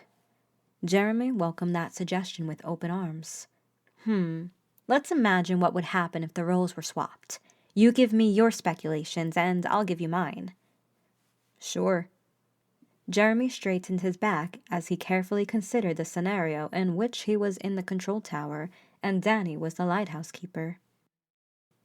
He had difficulty imagining her living where he was, fixing things day after day for 6 months. "Well, let's see. You'd probably handle this better than me. You know right away that it wasn't you going crazy and that someone was really there. You seem like the kind of person who would run to the lighthouse, all the way up to the lantern room, and lock all the doors along the way." "That does sound like a good plan. And what would you do in the control tower?" Jeremy narrowed his eyes. "If I were there and I couldn't get in touch with the police, honestly, I'd equip myself with whatever I could find and go to the lighthouse." He understood how the words sounded, but they'd already left his mouth. He didn't want Danny to think he was blaming her for sitting in the control tower and not doing more, because there wasn't anything more she could do. Coming to the lighthouse would only put both of them in danger instead. "Aw, you'd come rescue me?" she asked. "That wasn't the impression you left on me." "What kind of impression did I leave?" "I don't know. Rough, cold, not giving a damn about other people?" "A little harsh, don't you think?" "Have you heard yourself? You sound scary at times." "That still didn't stop you from talking to me." "Because I know there's something underneath that layer of toughness." Jeremy ran a hand through his hair. Once again, he was overcome with the realization that the walls he'd worked so hard to put up were crumbling in front of Danny. He knew it went both ways, and he didn't like it. Still, curiosity got the better of him, so he asked, "How did you know?" "Because we're polar opposites," Danny said. "I'm cheerful and joke around all the time, while you go all the way in the other direction. Those extremes always indicate that the person is hiding something that they don't want other people to see." Jeremy considered that for a moment. He wondered if other people were able to see what Danny saw. He didn't like that thought. He felt way too exposed, way too naked. Realistically, most people would give Jeremy one glance and think to themselves, "What is this asshole's deal?"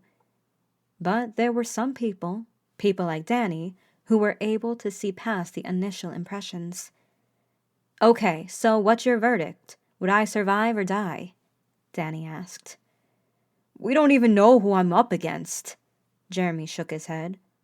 "All right, let's consider the worst, just for the sake of the game. Let's say that it is an axe murderer." "Which it very well might be." Jeremy's tone lowered to a whisper. Jeremy's eyes drifted to the door. It was still, just as it had been since he entered the bathroom. The house had been quiet as well. Maybe the intruder was already gone. He didn't want to peek, not yet. "You sound tough. You'd probably live," Jeremy said. "I don't know how right you are. I'm trying to imagine myself in that situation, and I think I'd run out of that house screaming, not even knowing where I was going. If it was an axe murderer, he'd probably catch up to me and cut me to ribbons. I mean, I'm a good runner, but not that good. Especially not under pressure." Was all Jeremy said. Danny must have sensed that the topic wasn't making Jeremy feel any better, so she added, "Let's talk about something else. All this talk about axe murderers is just making me more anxious." "Okay." But Jeremy couldn't think of anything to talk about. He held the radio up to his mouth, his thumb gently on the PTT button, as his mind raced through all possible small talk scenarios. For years, he'd used icebreakers with clients, and it went naturally for him. Asking them how their flight was, about the state they came from, showing interest by echoing what they said and talking about similarities in topics, etc. But the ice had already been broken with Danny. Asking her about her hobbies or favorite movies and music felt too contrived. Then, something did come to his mind. What was it like working with White Mars? Not as eventful as working here, I'll tell you that, Danny scoffed. Tell me a little about the base. Let's see. Danny proceeded to talk about White Mars in as many vivid details as she could. Jeremy closed his eyes and imagined a vast white desert perpetually silent, a gray sky looming above. In the middle of that desert would be a fenced-off area fit to classify as a small town, but instead of numerous residential buildings, heavy machinery and cranes and dome-shaped buildings would occupy the majority of the place. Not too many people would be around, and those who were, they'd all be bundled into thick clothes that made them look like astronauts. It would be painfully cold there all the time. Taking a bottle of water out would cause it to freeze within seconds. And what about the inside of the station? Perhaps a dorm-like place where the employees lived, often dark because the sun wouldn't be out for long. Inside, the people would be able to walk around in their t-shirts and other light clothes without worrying about preserving their body heat. But even going out for a smoke break would require them to put on layers and layers of clothes. Have you ever thought about visiting the base? Jeremy asked. God, no. Danny sounded offended. I can't even stand winters in Maine. When I visit my sister in Canada, I'm always miserable. Concordia Station? I'd probably want to commit suicide. Jeremy let out a chuckle. Did you have a keeper who you talked to all day long there too? Concordia Station had an entire crew, but I really only kept in touch with the communications guys. Some of them were talkative, some were not. Really, not a lot had been going on there. The only time we talked about work-related stuff was when they needed me to relay something to HQ. Otherwise, it was chit-chat. Jeremy shifted on the floor because his back was starting to hurt from the uncomfortable sitting position. He didn't respond to Danny's remark because her sentence sounded cut off, as if more was to come. There was one guy I used to talk to more than the others. His name was Caleb, she said. There it was, a story that lurked behind those words. Want to tell me about him? He asked. More silence, but only because Danny was bracing herself, thinking of a way to start the story, Jeremy realized. Caleb was pretty young, 22 at the time. I remember thinking, the first time I talked to him, what is someone so young doing so far from home? But then he explained why he preferred White Mars over home. Caleb had a tough life. He came from a poor, abusive family. He had trouble keeping a job until he landed the position in Concordia Station. He was happy with the pay, but he always talked about not wanting to stay there forever. Did he specify what he wanted to do? Yeah, he wanted to join the military, but that was something he planned on doing in the distant future. He wanted to work on White Mars for at least a few years. But anyway, we talked almost every day since that's what comms people do. They talk. It was kind of flirty. I kept reminding him how much older I was, but that didn't stop him from throwing in some comments here and there. Did that bother you? I liked it. I mean, it had been months since I dated, and the last date I had prior to starting work with Concordia Station was disastrous. The guy was a total tool. Either way, I was lonely, and because of everything that happened with David, I felt unwanted.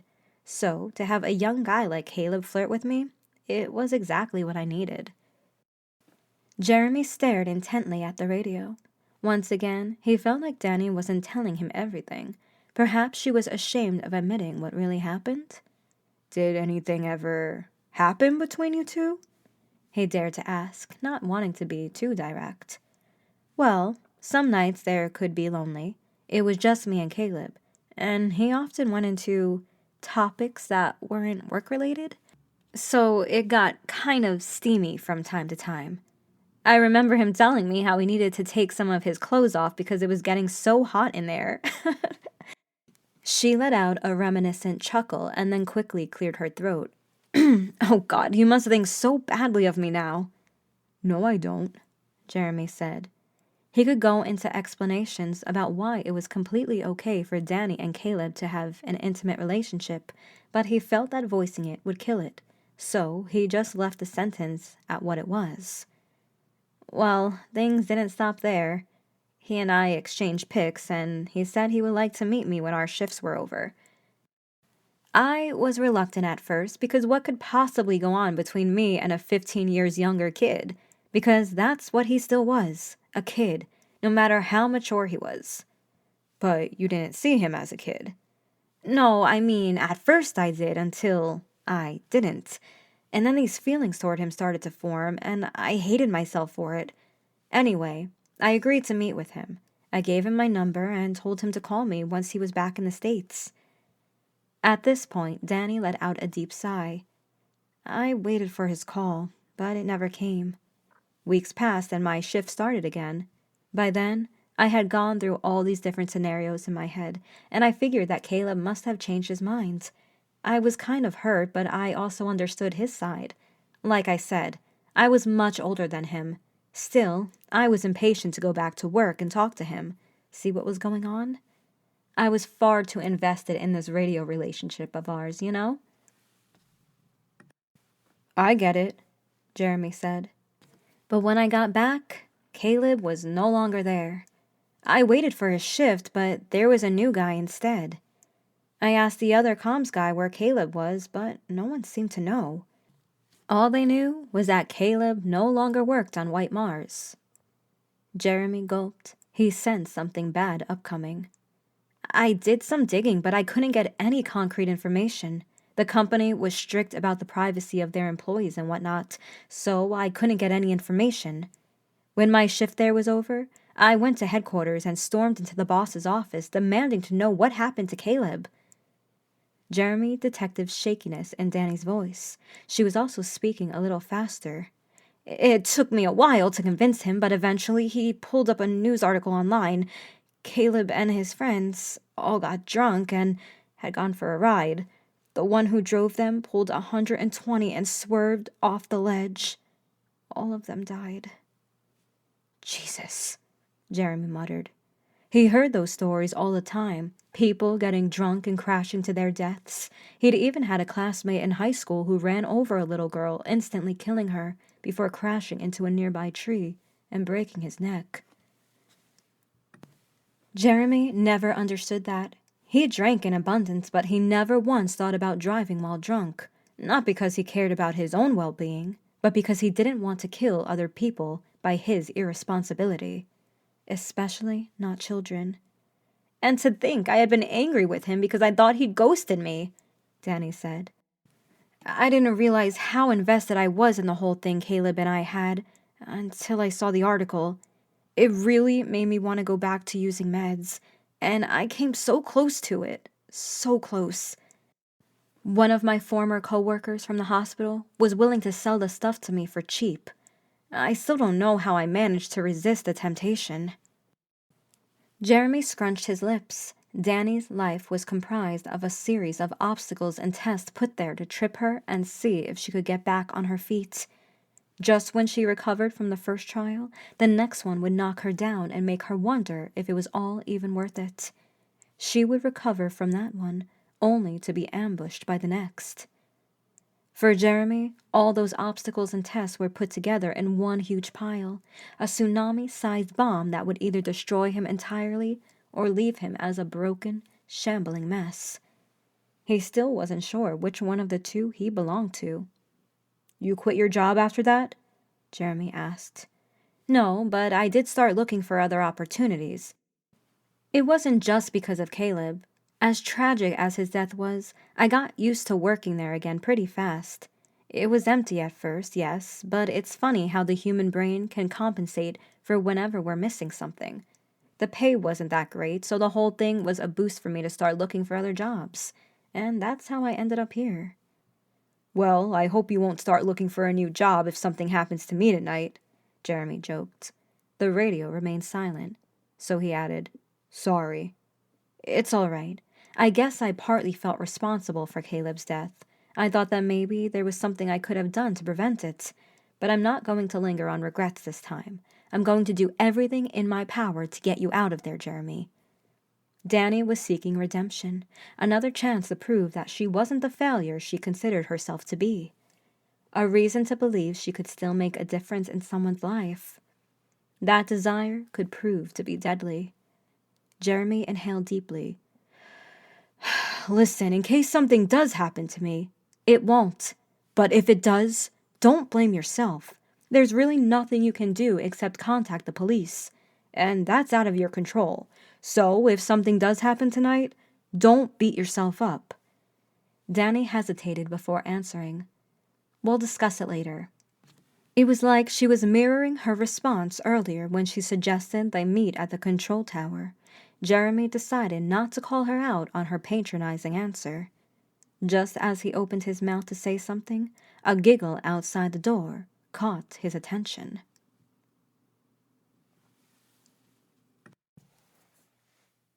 Chapter 18.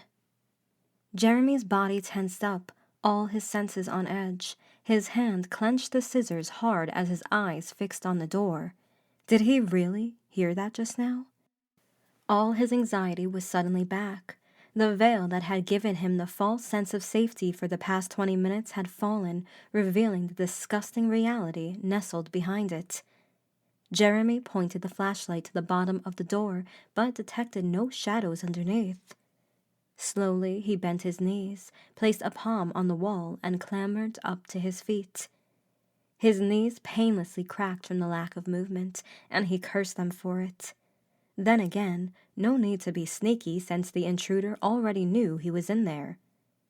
With his breath held in his lungs, he tiptoed to the door, his ears pulsating from the tension. He leaned his ear against the door, listening for any sounds outside. Nothing but silence.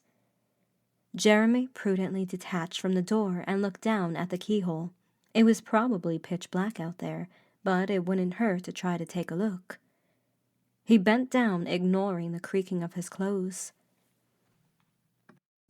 Since the keyhole was too low, he got down on one knee and aligned his sight with it. At first, he saw nothing. He blinked, waiting for his eyes to adjust. He pointed the flashlight under the door, hoping to illuminate at least a little bit of the hallway. If the flashlight helped, then the difference was negligible. Jeremy stared, each second ticking away too slowly, the tension that swirled inside him growing. Then, a patter of footsteps resounded just as a short shadow, even darker than the hallway outside, washed past the keyhole. A childish giggle following with it. Jeremy yelped and fell back, his rear hitting the floor. His heart rate went up as he stared at the keyhole. He hadn't registered how much his fingers hurt until he realized how firmly they clutched the scissors. "Danny, are you there?" he asked. "Always. What's wrong?" "There's someone out there." "Just stay inside the bathroom, okay? Is he trying to break in?" "No, you don't understand. I don't think... I..." He gulped, the words refusing to leave his mouth. "I think it's Raymond." There, he said it. Now it was too late to take back the words, and Danny could think of him what she wanted. "Raymond? Your son?" Yeah. "But Jeremy, you said he died." "I know what I said," Jeremy snapped. He was on his feet, his gaze transfixed on the door, cold sweat coating the nape of his neck. "I know what I said. I just... none of this makes sense, but it's him. I heard him, and I saw him. He just ran past the... I saw him run past the bathroom just now. I swear it." Silence lingered on the radio. He hated that moment of quiet that seemed to last forever because he couldn't tell what Danny was thinking. She could be in awe at the paranormal activity surrounding the lighthouse, unable to find the right words. Or maybe she was thinking about how Jeremy was a lost cause, crazy, fit only for an insane asylum. "Jeremy," Danny sighed. He heard it in her voice. She was trying to believe him, but he wasn't providing a good enough reason. None of it mattered, really. As he stared at the door in front of him, his indecision somersaulted between staying inside the bathroom to avoid the intruder and opening the door and going after Raymond. But then, it hit him. Raymond was out there. Ray, his son, was just outside the bathroom door. What the hell was he thinking, waiting to see what would happen? He had to find his son right now before he disappeared once again. "I'm going out there to find him," he said, but he didn't know why. Was he hoping for Danny to knock a shred of reason into him? To tell him that no, it wasn't Ray and it couldn't possibly be? But it was. It was because he'd heard him. Jeremy approached the door and pinched the lock. His hand jerked when the radio spoke up. "Jeremy, I want you to listen to me, okay?" Danny said, her voice stern, indicating she was about to say something that might sound like scolding. Jeremy's finger squeezed the lock, itching to twist it. "Your son is dead, okay?" The words speared his gut. He'd known that, of course, and yet, for some reason, hearing it from Danny made him feel like he'd heard it for the first time. He didn't want to believe her. Something stirred inside him that hadn't stirred in a long, long time. Hope. He hated himself for it. He'd had the same dreadful feeling when the police officer had called him to inform him of his son's death. The entire ride to the school, Jeremy had refused to believe that it was Ray who got killed. He was sure that he would arrive at the school and see Ray safe and sound, traumatized but alive. It would be someone else's kid who got killed. Please, God, let it be that. I don't care if I burn in hell for thinking that way, but please, please just keep my son safe, even if it means trading his life for someone else's, please. But when he had arrived at the school, he realized that his prayers had fallen on deaf ears. He would never forget the relief on the other parents' faces as they wept and hugged their children. Their living children. He would never forget the hate and the jealousy he felt toward them. Why should their kids get to survive and not his? Was it just unlucky that his son was one of the victims, or had a higher being orchestrated the whole thing, hand-picking the victims for that day? He didn't want to go through that again. He didn't want to get his hopes up just to have them crushed once more. And yet, he couldn't stop that annoying hope from blossoming into something bigger, something that might transform into something beautiful or something equally grotesque. He could have his son back. All his pains would be gone. Everything would be back to the way things were. Well, maybe not everything. Nadine would probably never go back to him, but he would have Ray back. He didn't want anything more than that. Just the thought of hugging his son, seeing that he was alive and real, made Jeremy's hands tremble with a feverish tremor. "I'm going after him," he said as he twisted the lock.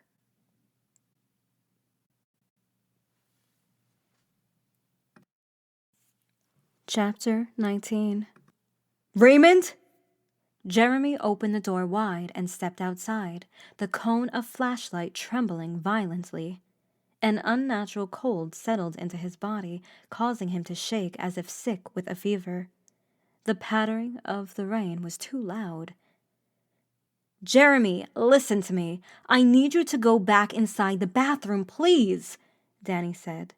"Please, just lock the and Danny's voice broke up and then went mute entirely. A part of Jeremy was grateful for that. He was not going to listen to her anymore. This was real. Ray was real, and she wasn't going to convince him otherwise. Not this time. Jeremy scanned the hallway. No one was there. He strode into the living room. The place was a mess. The coffee table had been flipped over, the cups and mugs on it shattered into pieces that littered the floor. The window was broken, letting wind and rain invade the living room, drenching the couch and floor in front of them. "Ray, are you there?" Jeremy called out, oblivious to the glass crunching under his boot. Thunder cracked close by, causing Jeremy to jump. "Fuck!" he hissed through his teeth. "Ray! Come on, son! Come on! Come out! All right?" Lightning flashed outside. Jeremy gasped when his eyes fell on the tiny figure standing outside in the window.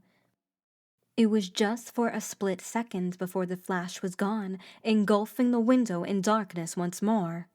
By the time Jeremy swiveled his flashlight to the window, the figure had left. "Ray!" He ran after his son. His boots kicked and crushed the glass on the floor as he poked his head through the window to scan the area. His eyes fell on the boyish silhouette, in a red raincoat, running behind the lighthouse. It was him. It was definitely him, no doubt about it. Jeremy would recognize that raincoat anywhere. "Ray, wait!" Jeremy clambered on top of the broken window and hopped outside into the cold rain. He was full of enough energy to run for miles. He dashed toward the pathway leading to the lighthouse. There he was. His son stood at the edge of the cliff, facing the ocean. Jeremy's stomach lurched. He broke into a sprint across the pathway, shouting Ray's name, but his voice was too muffled against the storm.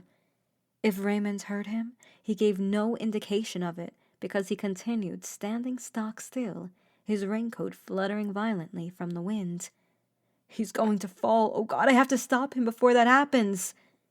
He was rushing too fast and wasn't focused on the rocks below him. The next thing he knew, his foot slipped from under him and he was plummeting headlong. The pain that radiated through his forehead when he hit the ground blurred his vision and caused his ears to buzz. Something warm tickled his nose, but even then, only one thought ran through his head. I have to get to Ray. He looked up to see the red silhouette of his son blurry against the night sky and spinning violently.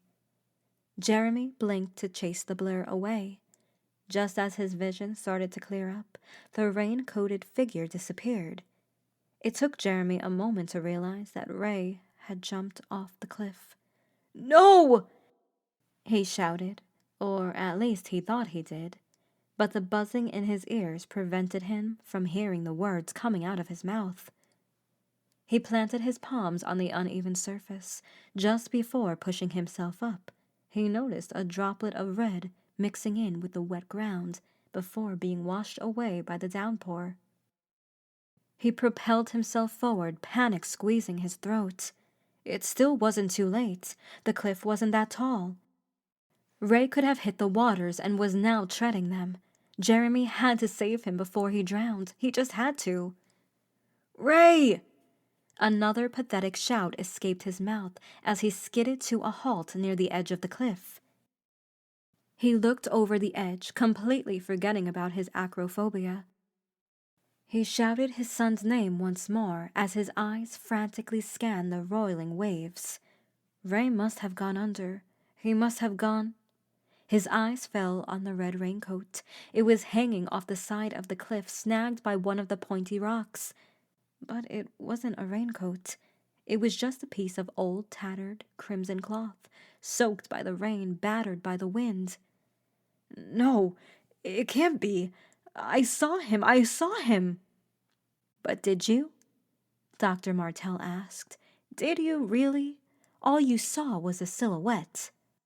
"A silhouette that looked like a boy," Jeremy justified. Did it really look like a boy? That prompted Jeremy's brain to churn into an obsessive replaying of the scenes at the house. A giggle. There was a giggle. But it was so clipped that maybe it wasn't a giggle at all. It could have been anything else. Rubber screeching, wet boots shuffling, but the figure at the window. "Just a trick of the light. Plus, you took your meds earlier, and there was an open whiskey bottle, so—" Jeremy grabbed his head, his fingernails digging into his skull. He couldn't think from the bullets of rain that crashed into his head. He couldn't tell anymore what was real and what was not. He could swear he saw a little boy outside his window, running toward the lighthouse, standing near the edge of the cliff. But all of it could also be explained logically, and he hated that the most. He didn't want to think it was logical. He wanted to believe that Ray was here, alive and waiting for his dad to find him.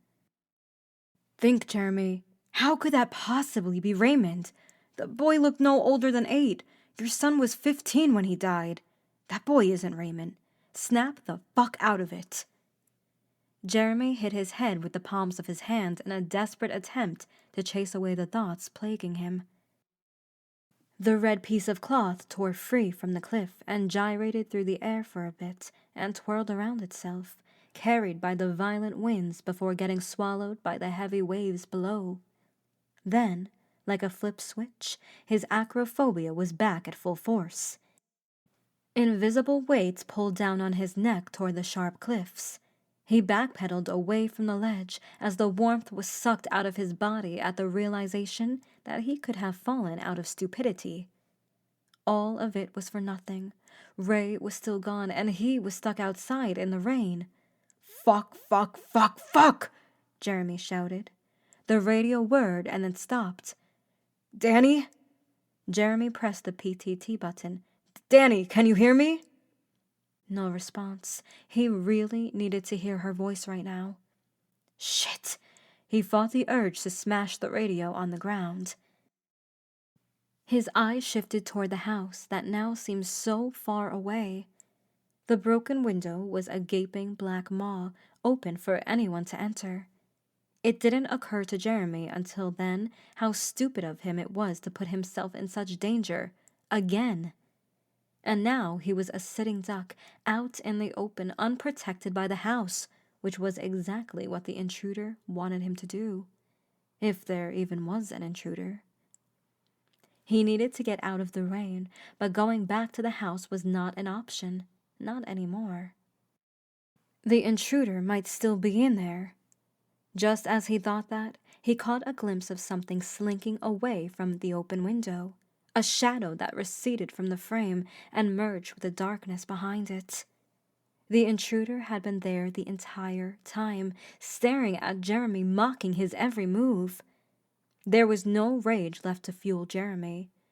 The fear that was cooking in his gut all night long was finally reaching a boiling point, and with it, all his rational thinking evaporated, giving reins to the panic. The crack of lightning was what spurred him to run.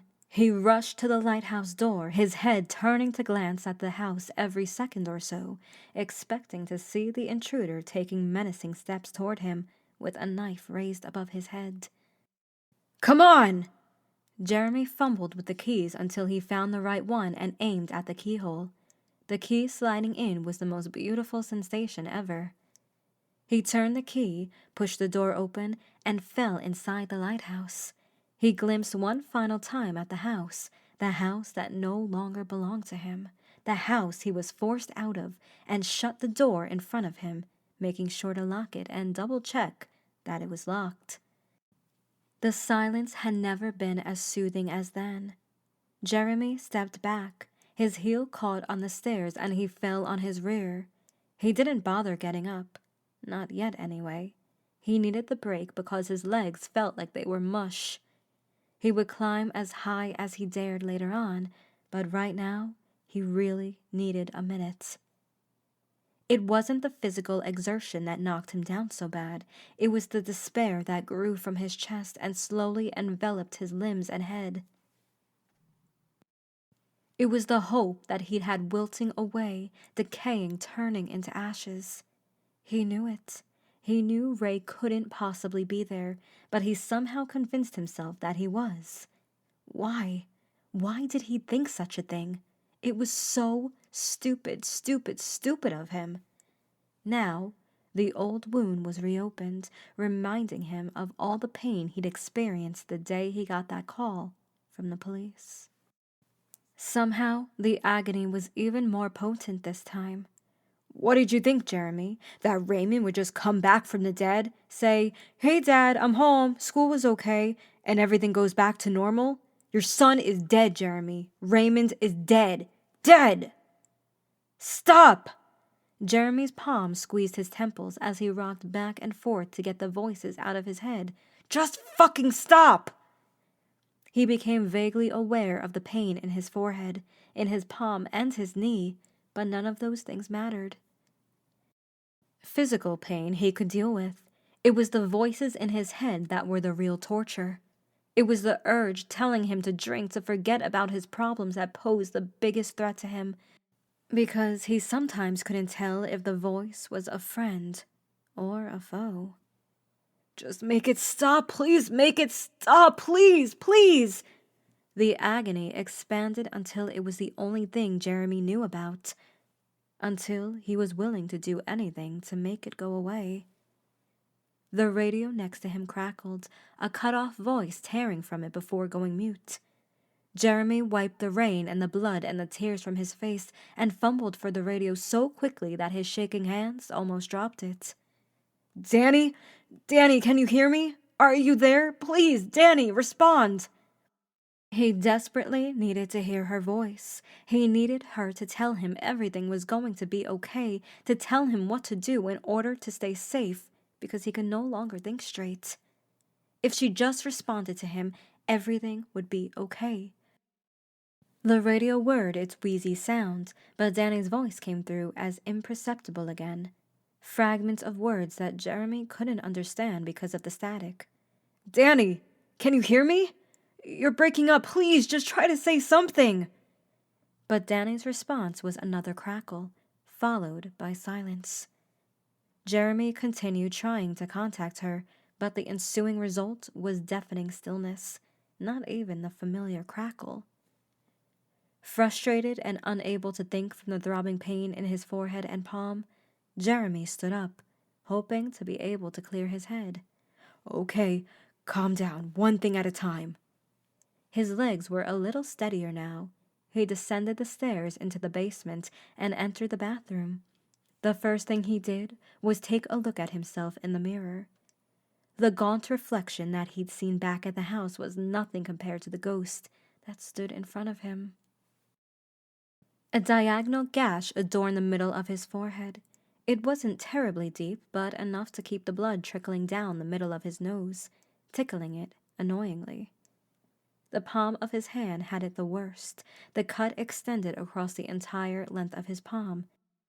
It was much deeper, deep enough for stitches, he thought to himself, as he flexed and extended his fingers, staring at the abundance of blood that refused to stop oozing out. That one needed immediate medical attention. Jeremy opened the medicine cabinet and whipped out the first aid kit. He hesitated to pour alcohol on his palm, but it had to be done. He'd always seen heroes in action movies putting alcohol on their bullet wounds and wincing in pain. So he assumed it'd be painful, but he had no idea how painful it would be until the liquid touched his open wound. Jeremy's hand spasmodically jerked as if electricity had stung it. He let out a groan at the burn. He gritted his teeth as he braced himself and spilled a little more on his hand. When he felt like he'd had enough, he put the bottle of alcohol aside, pressed a piece of gauze against the injury, and wrapped his hands in a bandage. The injury on his forehead wasn't half as bad. He dabbed a little alcohol on it to clean off the blood and plastered a Band-Aid across it. Good enough until he received proper medical treatment. Since his knee was painful, he rolled up his pants leg and inspected it, too. No visible wounds, but it looked a little swollen. He couldn't be sure if it was just his imagination, so he rolled up the other pants leg too and compared the knees. The right one was definitely bigger, but Jeremy had no problem putting weight on it, which was good. The stairs would properly test if his knees were okay. His entire body ached, but it felt good. The pain made him feel alive, made him forget about the hallucinations outside. Jeremy's eyes fell on the silent radio. He had to get in contact with Danny. The comms room would help him with that. Everything would be okay if he just reached the comms room.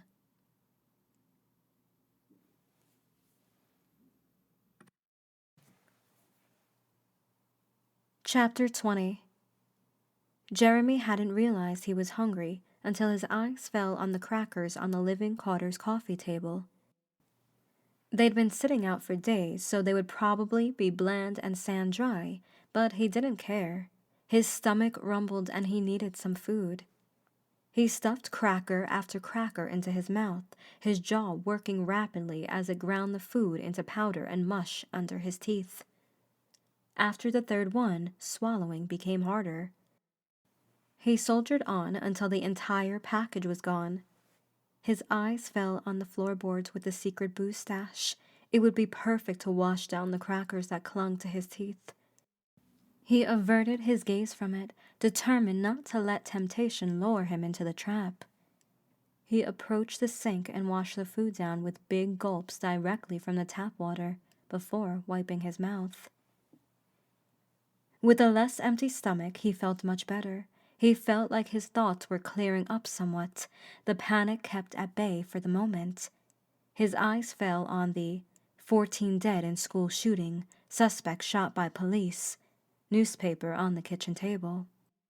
The only thing stopping him from crumpling the paper and throwing it in the trash was the fact that it was across the room, and he was too sluggish for such an explosive reaction. Either way, it didn't matter. What mattered was reaching the communications room.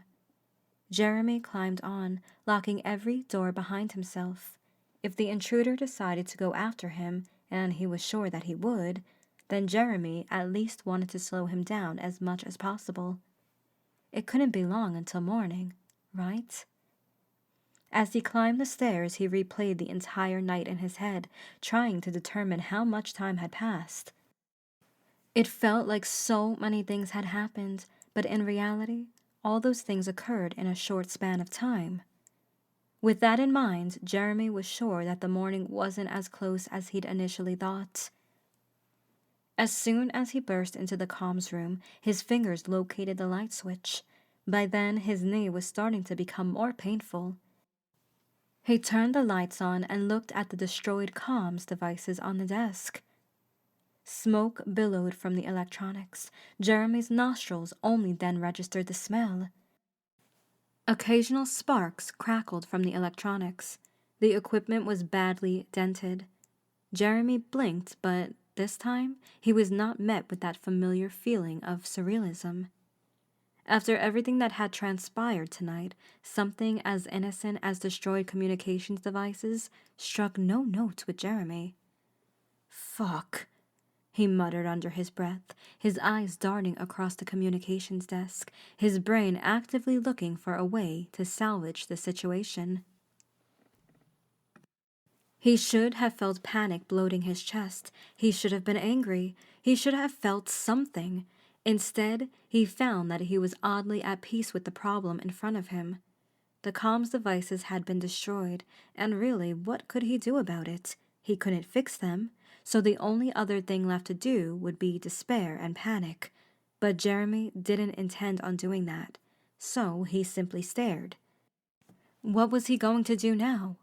Without a way to contact Danny, he was really, truly stranded and alone. It was the exhaustion that prevented him from feeling anything, he realized. Back when he first learned about the incident with Raymond, Jeremy spent days busying himself at work with all sorts of stupid tasks and chores just to get his mind off things. He was doing so good back then. He would have bouts of sadness during the day, but after crying his eyes out, he'd go back to work and continue focusing on it instead. He would come home dead tired, unable to think about anything past slumping into bed, leaving the woes of tomorrow for tomorrow. For a while, he thought he would be able to get through the pain that way, just work until the pain was completely gone. It would be like going to bed and not being aware of the 8 hours that passed until breakfast. Instead, all he did was delay the pain. When he got fired from work for his horrible performance, the pain of losing his child returned tenfold, and with nothing to keep him busy this time, Jeremy turned to heavy drinking. Alcohol was yet another way to delay the pain, but he didn't care. The pain was too powerful for him to deal with it all at once. Jeremy's shoulders drooped at the sight of the destroyed devices in front of him. He walked up to the desk, pulled out the chair, and plopped into the seat. His swollen knee thanked him for it. He put the radio on the desk, and like a school student who had spent the entire night cramming, he leaned across the desk and placed his forehead on his bent forearm, careful not to press the wounded part of the head. He didn't care what happened next. He didn't care if the killer broke in and swung an axe at Jeremy. He just wanted to sleep. And not a 5-minute nap or anything like that. No, he wanted a 12-hour-long coma that would leave him feeling heavy and groggy and would be interrupted only by the rays of sunlight that would spear through the room. Peaceful thoughts wouldn't come, though. His mind raced to Raymond, to Nadine, to the times when the three of them were together and happy. Jeremy especially cherished the private moments he and Ray had, the ones that Nadine didn't know about. Like the time when Ray punched a bully in the face. That time, Jeremy had to explain to him that violence wasn't the answer and that, if he had a problem, he should come to his parents. Or the time Jeremy found porn magazines tucked under Ray's bed. He had known that Nadine would find them sooner or later, and she would not react to that information as casually as Jeremy. So, Jeremy sat his son down and talked about the time when he himself was a teen and hid magazines and VHS tapes from his parents. Or the time Ray wanted to ask a girl who he liked out on a date, but didn't know how to do it. Jeremy had given him some advice about it. Every private conversation ended with Jeremy saying, "Just don't tell Mom about it." Except the last one, which ended with, "Feel free to ask Mom for additional tips." He never knew that it would be his final advice to Ray. Emily, that was the girl's name, Jeremy recalled. That happened some time before the shooting, so Jeremy had no idea if Ray ever got the chance to ask the girl out.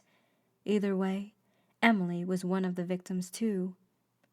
Jeremy rarely thought about her, but when he did, he couldn't help but wonder what his son's future would have been like. That was the worst thing, perhaps. Ray's life coming to an abrupt stop like that was like pausing a movie and never watching it to the end. Jeremy tried his best not to think about such gloomy topics, but he couldn't help but wonder sometimes what Ray would have been like. He had liked video games, and he had talked about becoming a software engineer. He probably would have gone to programming college, and after that, he'd come home every Christmas and Thanksgiving. He'd introduce a new girlfriend to his parents, and he'd talk about his college life. He'd finish college and get a job as a programmer. His girlfriend would soon become his wife, and then kids would be on the way. Pretty soon, Ray would be the younger version of Jeremy, and Jeremy would give the same advice to his son as his father had given him back when he and Nadine first got engaged. And what did Jeremy get instead? A life without a future. A life without the people he loved and cared about. A life of staring at the bottom of a bottle, pondering what could have been. "Jeremy?" Danny called out clear from the static. Jeremy's head was immediately up, his hands grasping the radio and fumbling for the PTT button. "Danny, can you hear me?" "Jeremy, are you okay? I've been Danny's voice turned into static. No, come on," Jeremy said, giving the radio a gentle whack. "You're breaking up, Danny." Another series of incoherent words came from Danny's end, interrupted by the loud, staticky noise. Shit! Jeremy raised his hand to slam the palm on the desk, but then remembered that it was injured and bandaged. "Danny, come on, respond, please! Just say something, please!" The static persisted, but then it stopped entirely, and Danny's voice punctuated the air, clear as day, unhindered by any other noise. A single atonal word that sent shivers running down Jeremy's spine. 14. Jeremy never knew that one word like that one could drain the heat out of his limbs so fast. All he could do was stare at the radio in silence as the word echoed in his head like a voice inside a spacious cave. The only explanation his frazzled mind could conjure up was that he had heard Danny wrong. As if hearing his conundrum, Danny spoke up again, and this time it left no room for doubt. 14 people died that day. Jeremy's breath hitched in his throat. The hand holding the radio trembled badly. He opened his mouth to say something, but how would one respond to that? Yeah, yes, 14 people, was all he was able to mutter. Even if he knew what else to say, he wouldn't because he didn't trust his voice to not crack. The radio went mute. For a moment, Jeremy thought that the communication was scrambled again until Danny spoke up. Jeremy! Her inflection was back to the familiar, worried one that Jeremy had grown accustomed to in the past couple of hours. I think there's someone out here! Jeremy's heart leaped into his throat. The absurdity of that sentence made no sense at all, and yet it did. Jeremy knew how much sense it made the moment he looked at the destroyed comms devices and the map plastered on the wall above, the map marking the lighthouse and the control tower. The fear he felt in that moment far outweighed the fear he'd felt when his own life was in danger. The tables had turned, and now Danny was the one who was in trouble. Danny, talk to me. Who's out there? What do you see? Need you... A loud skipping sound echoed, and then the radio went dead. Danny? Are you still there? Can you hear me, Danny? No response. Nothing.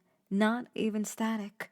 Somewhere outside, lightning struck the air, a flash bathing the window for a moment. Jeremy's eyes flitted to the window, his gaze fixated on the droplets of rain that refused to abate. What was the deal with this rain? Why wouldn't it stop? For the first time that night, Jeremy could think with a clear head. He stood up, a frown forming on his face. Danny, I don't know if you can hear me, but I'm coming over there, okay? I'm coming! He didn't bother looking for weapons. There was no time for such meaningless things. He tucked the radio into his pocket and strode all the way down to the bottom of the lighthouse. He cursed himself for locking all the doors because he lost precious time fumbling with the keys. Once he was back outside, he broke into a steady jog, away from the lighthouse, past the rocky pathway, past the still house that he lived in for the previous 5 months, and across the plains toward the tall trees that stretched over the dark horizon, toward the control tower.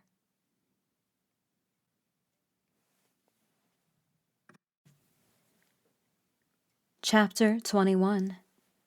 The area was so unfamiliar to him. He'd seen it every day for the past 5 months from the safety of the house, and he'd seen it when the company driver drove him up to the lighthouse, but he never once set foot on the grounds. There had been no need to. Jeremy didn't like walking so much anymore, and he especially hated walking on prairies that had no trees to provide shade from the unrelenting sun. He'd been running for at least a few minutes. The trees that he ran toward were as distant as when he started, or so they seemed. Nestled somewhere behind that thicket was the control tower where Danny was stationed. Jeremy had no idea how long it would take him to reach it, but he was determined to get there even if it took him all night long. His right knee felt too tight, but at least there was no pain, which was good. His lungs burned from the running, and he had to slow his jog down for a while. Still, he was surprised by his own stamina. The last time he went for a casual jog in the park was over 5 years ago, and he barely managed to run a mile before running out of breath.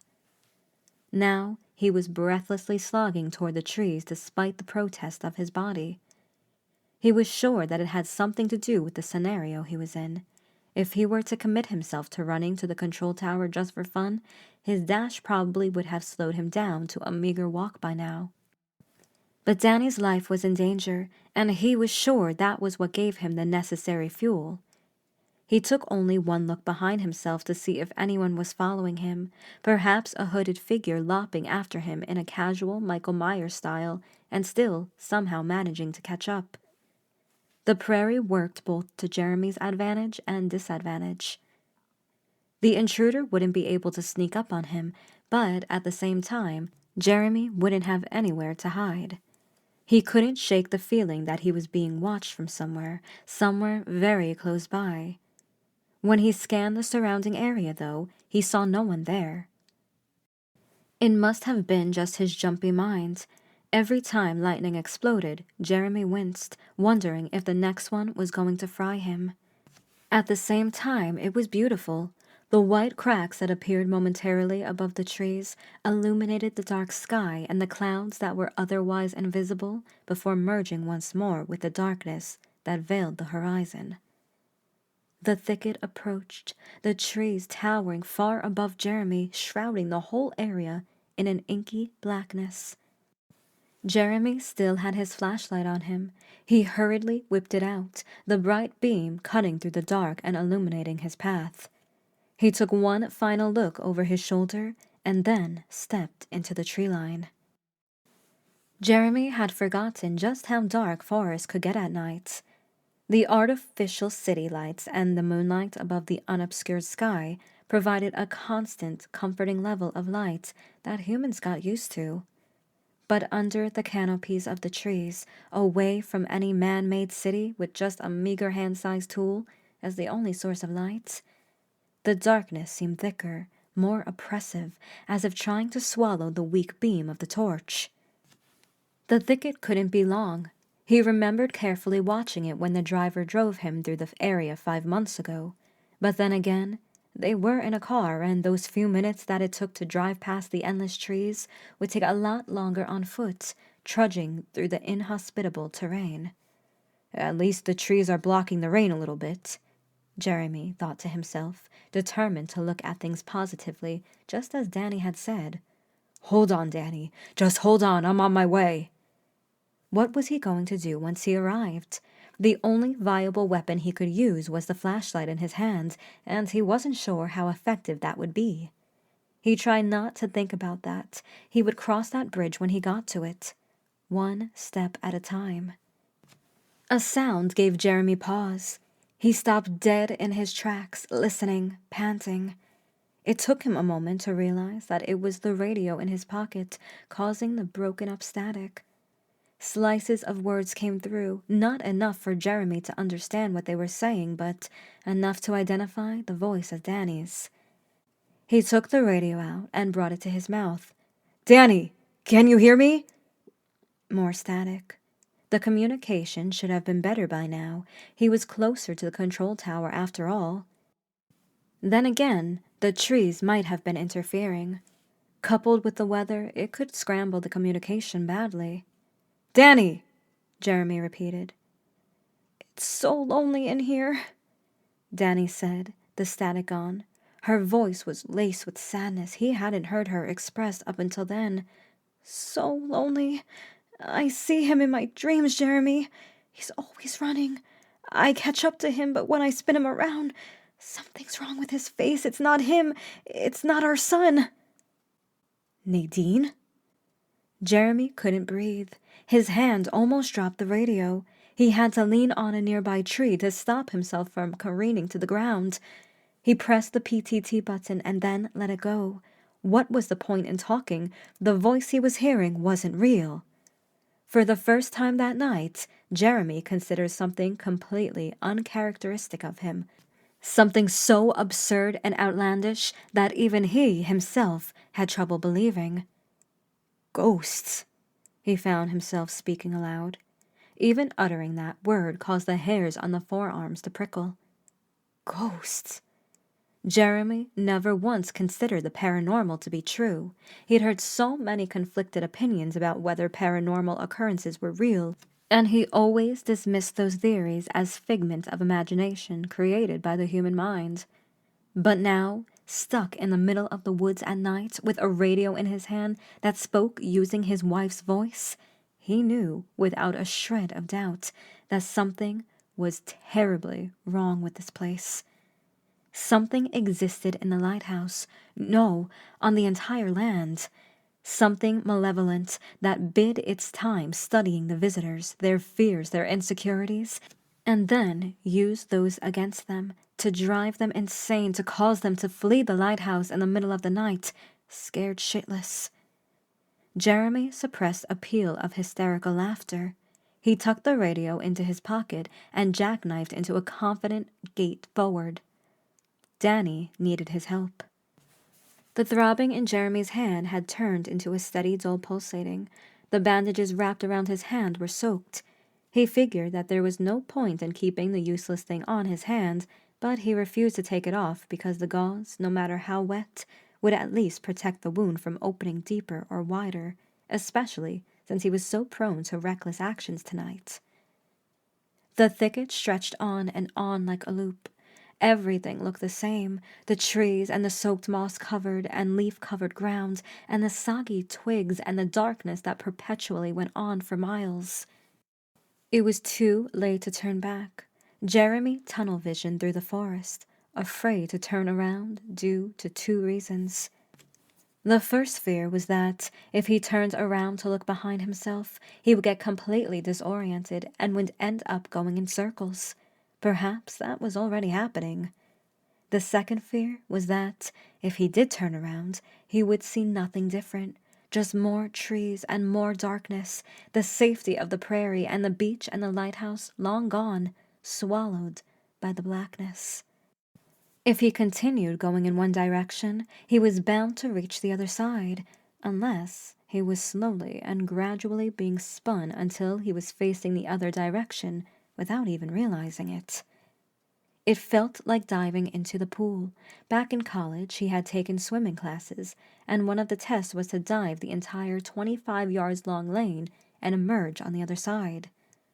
The problem was, the college didn't provide them with goggles, so while the students were essentially blind underwater. Jeremy had ended up managing to swim the entire length, but when he surfaced, he noticed that he had gone a little to the right, which ended up being more than 25 yards. The same could be happening now. The woods could be spinning him just as the pool did, and he might not even be aware of it. He chased those thoughts away, determined to reach Danny before anything happened to her. He hoped he wasn't too late. Not again. "I think there's someone out there." Danny's words bounced inside his skull like a ping-pong ball, raising his dread and panic tenfold. Who? Who could it be?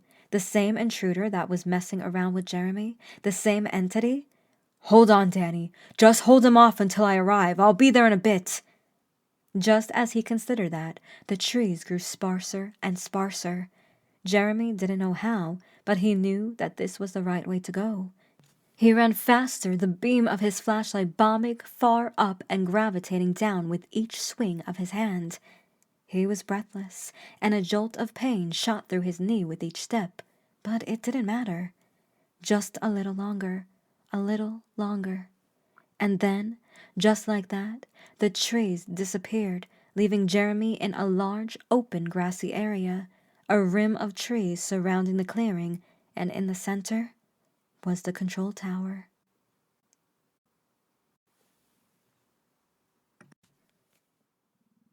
Chapter 22. The tower itself was pretty much how Jeremy had envisioned it, a tall, metallic structure not dissimilar to a fire lookout. Jeremy's eyes flitted to the lit windows at the top. There, standing in one of the windows, was a figure. Jeremy broke into a dash toward the stairs, spiraling around the tower, leading up to the communications room. He clutched the flashlight firmly in his hands, prepared for the worst, ready to lunge at the intruder if needed. He was going to protect Danny. He didn't care what he needed to do. His boots thudded loudly against the metallic steps. He swore the entire structure shook with each step he took.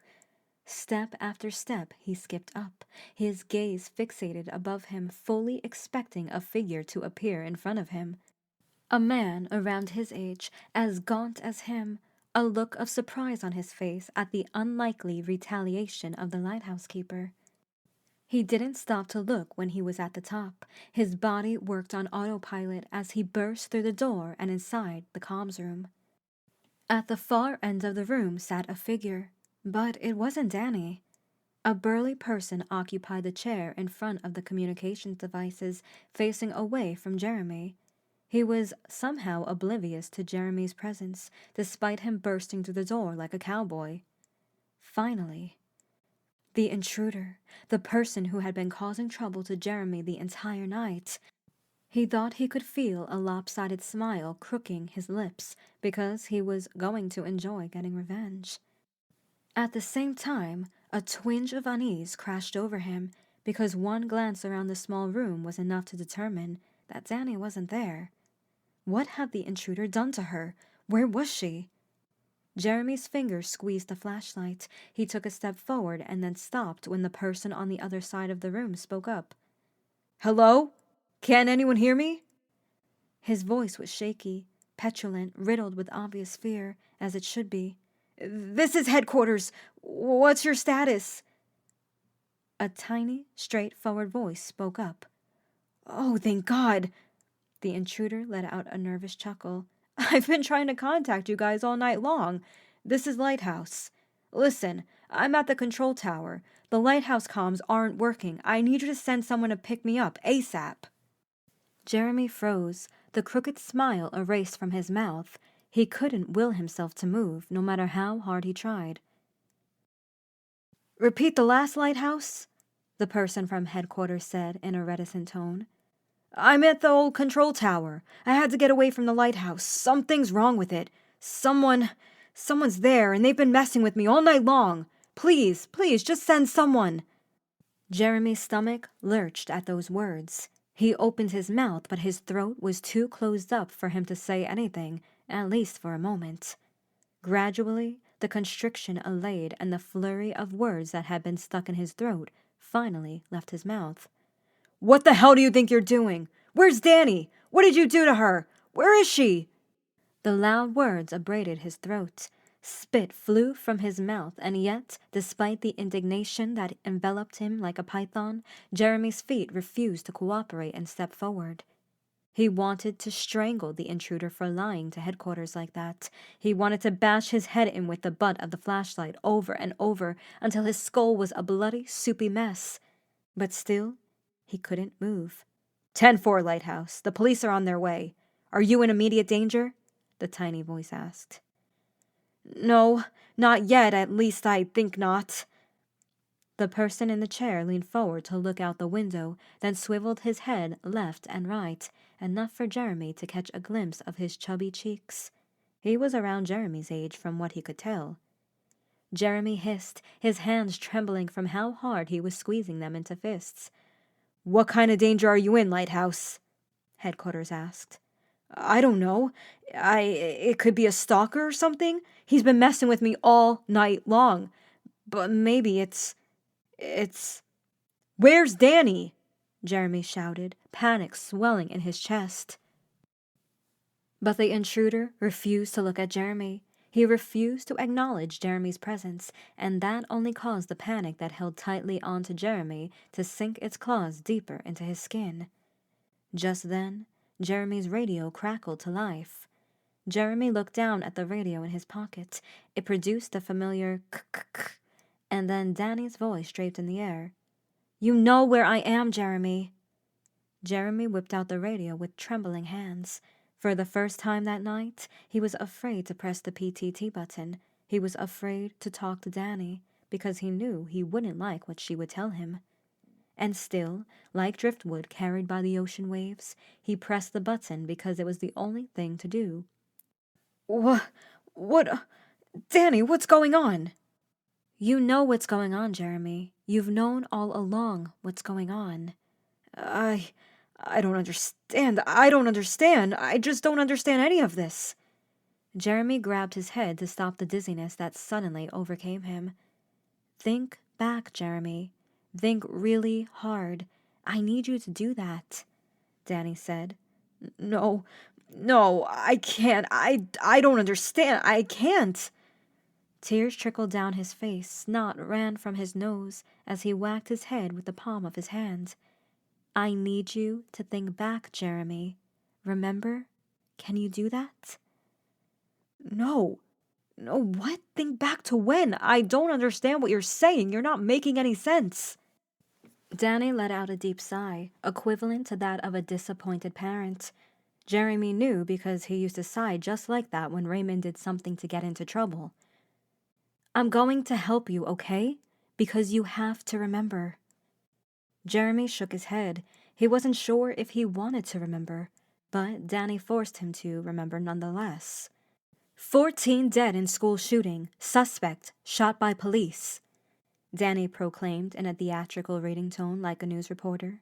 The words sliced through the air like a knife through butter. Jeremy felt his legs cutting off. Nausea squeezed his stomach. Danny gave Jeremy no time to recuperate. She continued with the same robotic tone as if reading off a paper, which she might as well have been doing. At least 12 teenagers and 2 teachers were killed in the May 21st shooting at Jackson High School. The alleged gunman, identified by the authorities as 15-year-old Raymond Hefner, was killed by law enforcement at the scene. Jeremy's ears buzzed, his knees wobbled, and he barely stood on his feet. His vision grew dark. Danny's reading continued, but it was a muffled murmur. The image before Jeremy spun and somersaulted. He didn't know when he fell on all fours. He barely even registered that he was retching, no vomit coming out of his mouth, not even those dry crackers that he had wolfed down earlier. Transparent droplets fell from his eyes on the floor below. He squeezed his eyes shut to get the tears out. He couldn't breathe. His arms shook like branches in the wind. He remembered everything now, every nasty detail that he had buried deep within his subconscious mind, hoping to never extract them again. Now they were back, like a volcano eruption, their potency immeasurable. He remembered everything. Coming to the school to see what was going on, only to be told by the police that his son had gone on a killing spree. Only weeks later would psychiatric experts determine that Raymond had finally snapped due to all the bullying in school. A stupid, stupid, stupid reason to go on a rampage and kill 14 innocent people, 12 of which were teens. A tragedy that could have been prevented if only Jeremy and Nadine didn't have their noses buried in their jobs all the time. If only Jeremy had stopped once in a while to talk, really talk to his son, and not give all the bullshit template advice, maybe things would have been different. Maybe he would have noticed the pain peeking between the cracks. Maybe he would have been able to give Ray some words of assurance, tell him things would not always be that bad. Who cares if your classmates don't like you? Who cares if the girl you like said no when you asked her out? Emily. She had been the final straw for Ray. When he'd asked her out, she didn't just say no, she made sure to let everyone in the school know about it. Jeremy was sure that the bullies couldn't wait to publicly humiliate Raymond. Jeremy had only found out about it weeks after the massacre.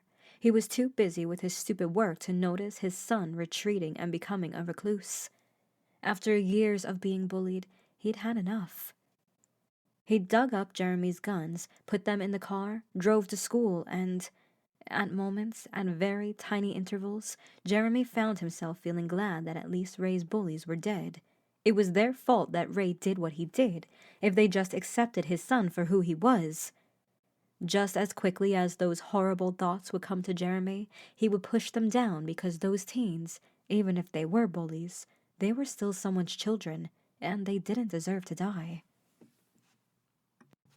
While the families of the victims received thoughts and prayers and financial help, Jeremy and Nadine received threats, and Raymond was demonized by the media as a monster. They were wrong. Jeremy kept trying to tell them Raymond was just misunderstood, troubled. But they were right. He was a monster. And every time an unflattering picture of Raymond popped up on the news, next to the headline reminding the readers of the atrocity he had committed, Jeremy would see it. He couldn't take being bullied, so he opted to bring others down with him. Even in death, he would continue to bring pain to those families, year after year, a constant reminder that one person single-handedly destroyed 14 lives. All Jeremy wanted to do after the shooting was to mourn his son's death, but he couldn't do it, not publicly and not even in the privacy of his house with Nadine. They both thought the same thing. They hated and loved Raymond just as they hated and loved each other and themselves. It was the most conflicting feeling Jeremy had ever felt. Raymond was a monster, but he was still Jeremy's son. Jeremy, Danny said, the reading tone replaced by a somber tone. "I'm sorry." Jeremy looked to the right. The radio was on the floor next to him. He didn't remember when he had put it there. With one gelatinous hand, he reached toward the radio, reeled it in, and pressed the PTT button. It took all the strength in his body to do so. You knew all along, didn't you?" he asked through a sobbing hiccup. "I didn't, but you did. I was just here to remind you." Jeremy let out a chuckle. He laughed until that laughter morphed back into weeping. "Then you're not really here, are you? It's just me and... He looked up at the intruder in the chair. "Just me and him?" "No, not you and him, Jeremy," Danny coldly said. "Lighthouse, repeat. What is the nature of the danger?" The tiny voice of headquarters asked. "I think," the intruder said, "I think it's a ghost." Pain jolted through Jeremy's skull. He closed his eyes and gritted his teeth as images ran through his head. Images of him standing on the walkway while the rain pattered around him and lightning occasionally flashed in the distance. The violent waves stood far below him. He contemplated jumping down there. The pain would be erased just like that. Everything would be erased, and sweet nothingness would embrace Jeremy, or whatever the afterlife offered. Hell, rebirth, ceasing to exist, it didn't matter. All that mattered was getting rid of the pain. Jeremy ducked under the railing until he was on the other side, hanging over the edge of the walkway. His hands gripped the metal bars behind him, his toes poked over the ledge, his heels the only foothold he had. He was staring down at the waves that grew more violent and hungry in anticipation. And then he let go. The fall was a lot more peaceful than he thought it would be. No screaming, no second thoughts, no fear. Just the eagerness for the approaching waves to embrace him. "Danny?" he asked, his voice wobbly. "Yes, Jer?" Danny asked solicitously. Jer. Strangely, he learned to love the nickname again over the course of the last few hours. "Thank you," he said.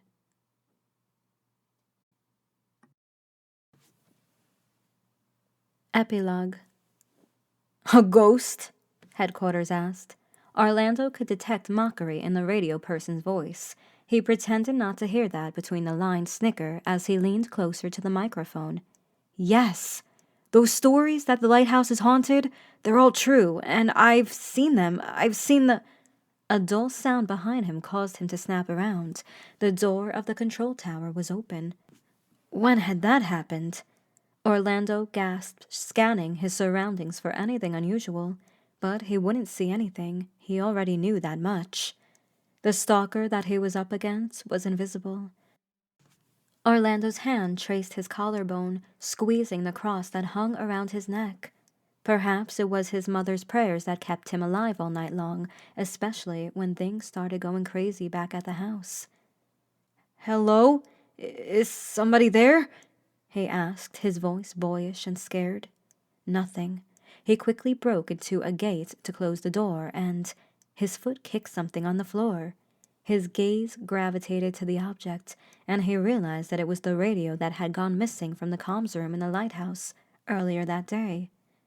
"Huh?" Orlando bent down to pick it up. It was wet from the rain, but still functional, from what he could tell. "Lighthouse, do you copy?"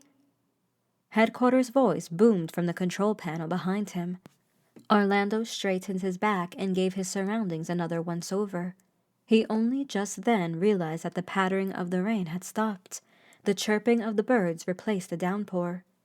When he turned around, the crimson sun was shyly poking its head above the treetops, chasing away the blackness, shrouding the sky. Dawn was here. A new day. With it, the threat that had plagued Orlando all night seemed to disperse. He couldn't tell how, but he felt safe once more for the time being. The lighthouse would still have its quirks from time to time, but that was normal. After all, the place was haunted. Nothing a few candles and crosses wouldn't fix. "Lighthouse, respond!" headquarters insisted. Orlando clipped the radio to his belt and walked up to the control panel. "I copy. I'm heading back to the lighthouse. I'll wait for the cops there." 10-4, Lighthouse. Stay safe out there." Orlando stretched, gazing out into the forest outside. It was so peaceful out there. That's why he took up the job in the first place. As if he had jinxed it, a loud k erupted from his belt. Orlando looked down, his eyes fixed on the radio. For a moment there, he thought he heard something other than the static, something that sounded like a gruff voice chuckling. Orlando exited the control tower, determined to finish his final month at the lighthouse, haunted or not. The end.